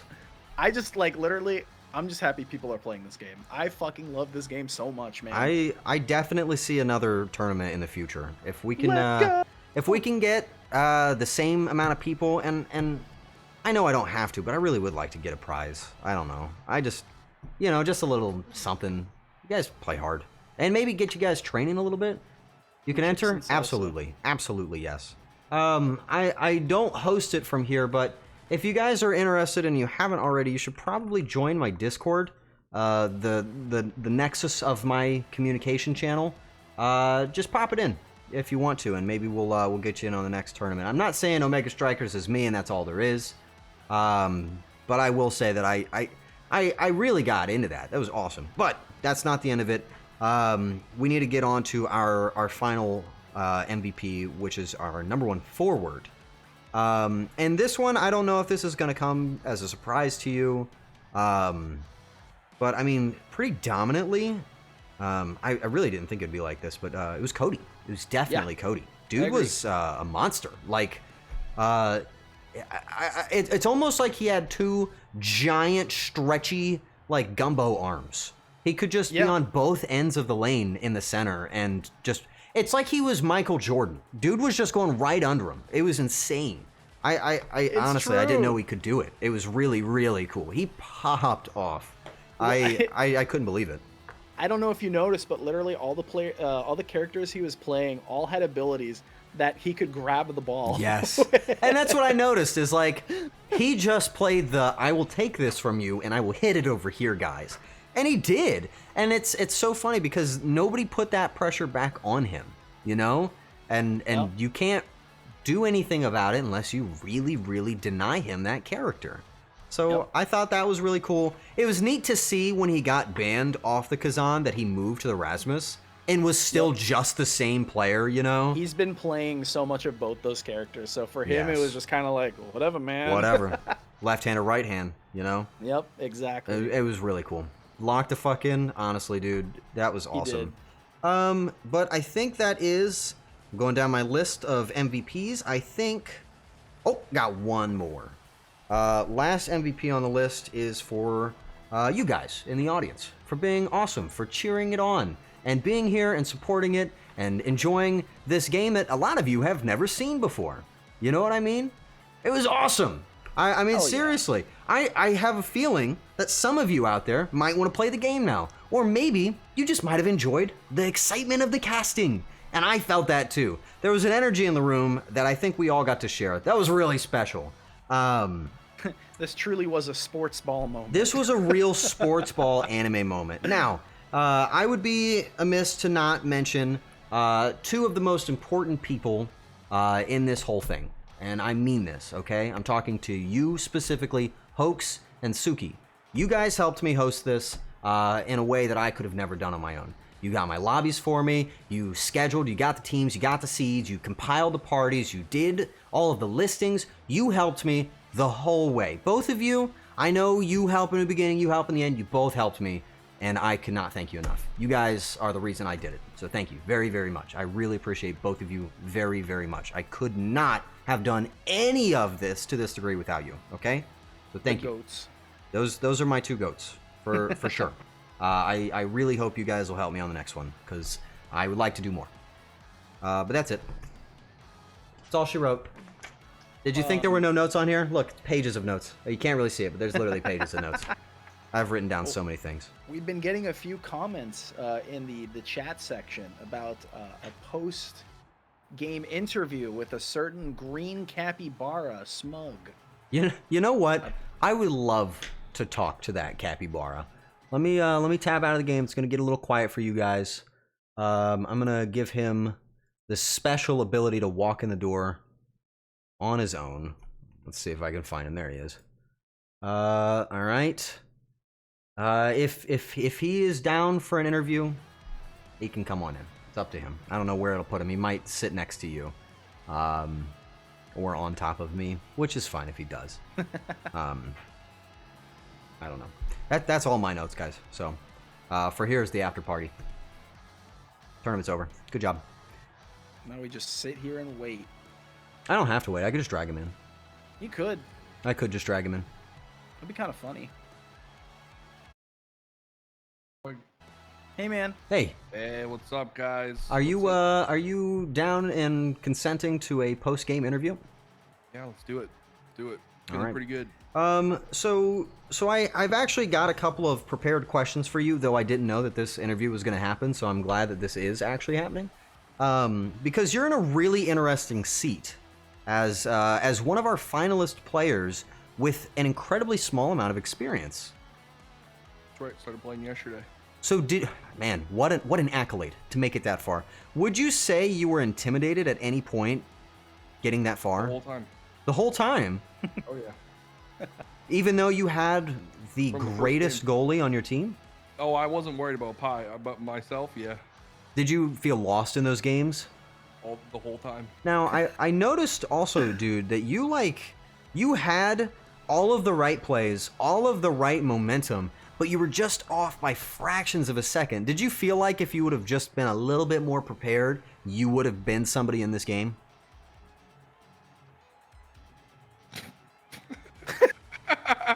Probably not.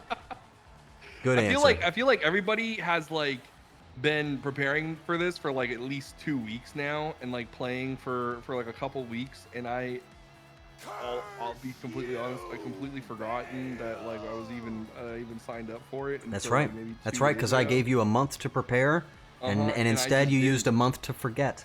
Yeah, What? I spent the month playing Final Fantasy 14. But he showed up. I Well, showed Dawn up. Trail starts He tomorrow. did show so. up. You showed up. I'm very impressed. I'm also very disappointed. But you know Hey, what? man. When am I not, right? All I have to say is we showed up with one goal in mind. Okay, Well, you actually had got one- we got a like couple 9 on you there. That was 9 Yep. goals on your mind. but we had one task to complete, Yes, you and did. that was And you to did. beat VC. We And beat you VC, did. And you know what? We didn't just stop there. Let me tell you, we lost on purpose so we can go into losers Yeah. again and beat VC again. You and we sent did. them to the toilet and then you know walked what? to it That's and not flushed it. That's not it. We lost in the finals again because it's Pride Month, and we also love men seriously for real. So, Let's go. Pride Month forever. That is awesome. You know what? They're the real MVPs in this tournament. That's all I Honestly. gotta say. That is awesome. Dude, that is so cool. All right, Liffy, go away. Thank you. I miss that guy, man. Bye. Bye. Awesome. Well, that's it. That's all she wrote, y'all. Gone. Is there any questions you guys have for me or for Jaws about the game or about tournaments or about, you know, how I'm doing? Nobody asks. Or So are doing. great. I'm actually doing Oh, awesome. I'm sweating though. I really did jump up and down so much. Where's the flip? Do the flip. Everybody's wanting me to do a flip. No, you didn't get the flip. Hey, if you guys click on your little channel points thing, click. No. Stop typing. Click. I'm serious. Click on the channel points. Scroll I down. don't have enough. You see that? 450,000. That'll get you a backflip. It's right there. Use your Damn. core flip, man. Cody's the only person that had a chance just now of convincing me. Oh, no, there's Comey said it too. Same joke. You guys both got it. Money? No, don't give me money. Don't give me money. Hey, yo. That's not how we do it. Front flip? I can't do a front flip. There's no way. Bro, you need to press Q. Can you imagine? Oh, that's awesome. Thanks, guys. Thank you. All right. Well, if you have nothing else to say, then I would like to wrap it up. All right. Jaws, would you say your goodbyes? Then I'll say mine. Jaws, advertise yourself. Gator in Swamp over at twitch.tv/Jawsyl. Right there. That's where I Stream put it. sometimes. YouTube He's been doing videos so much sometimes. lately. He's the most talented creator on the platform. He's a genius. He's very good at art. He makes these. He's so cool. He's very humble, and he's hot. Hell yeah, man. What's I left? appreciate that. What's left? All right. Jaws, go away. All right, man. See ya. Later, bro. All right. That's it. That's it. Let's get that guy's thing off the screen. All right. That's it. I hope you guys liked the show. I'm taking these off. My hair is a mess. To those of you watching at home, what's up? To those of you not watching at home, if you turn it up really loud, I'll scream into the mic and make people think you're a crazy person. Did I see your questions? Nope. I didn't even look. Can you tell me how you get your hair to look so nice? Oh, right after I insulted my own hair?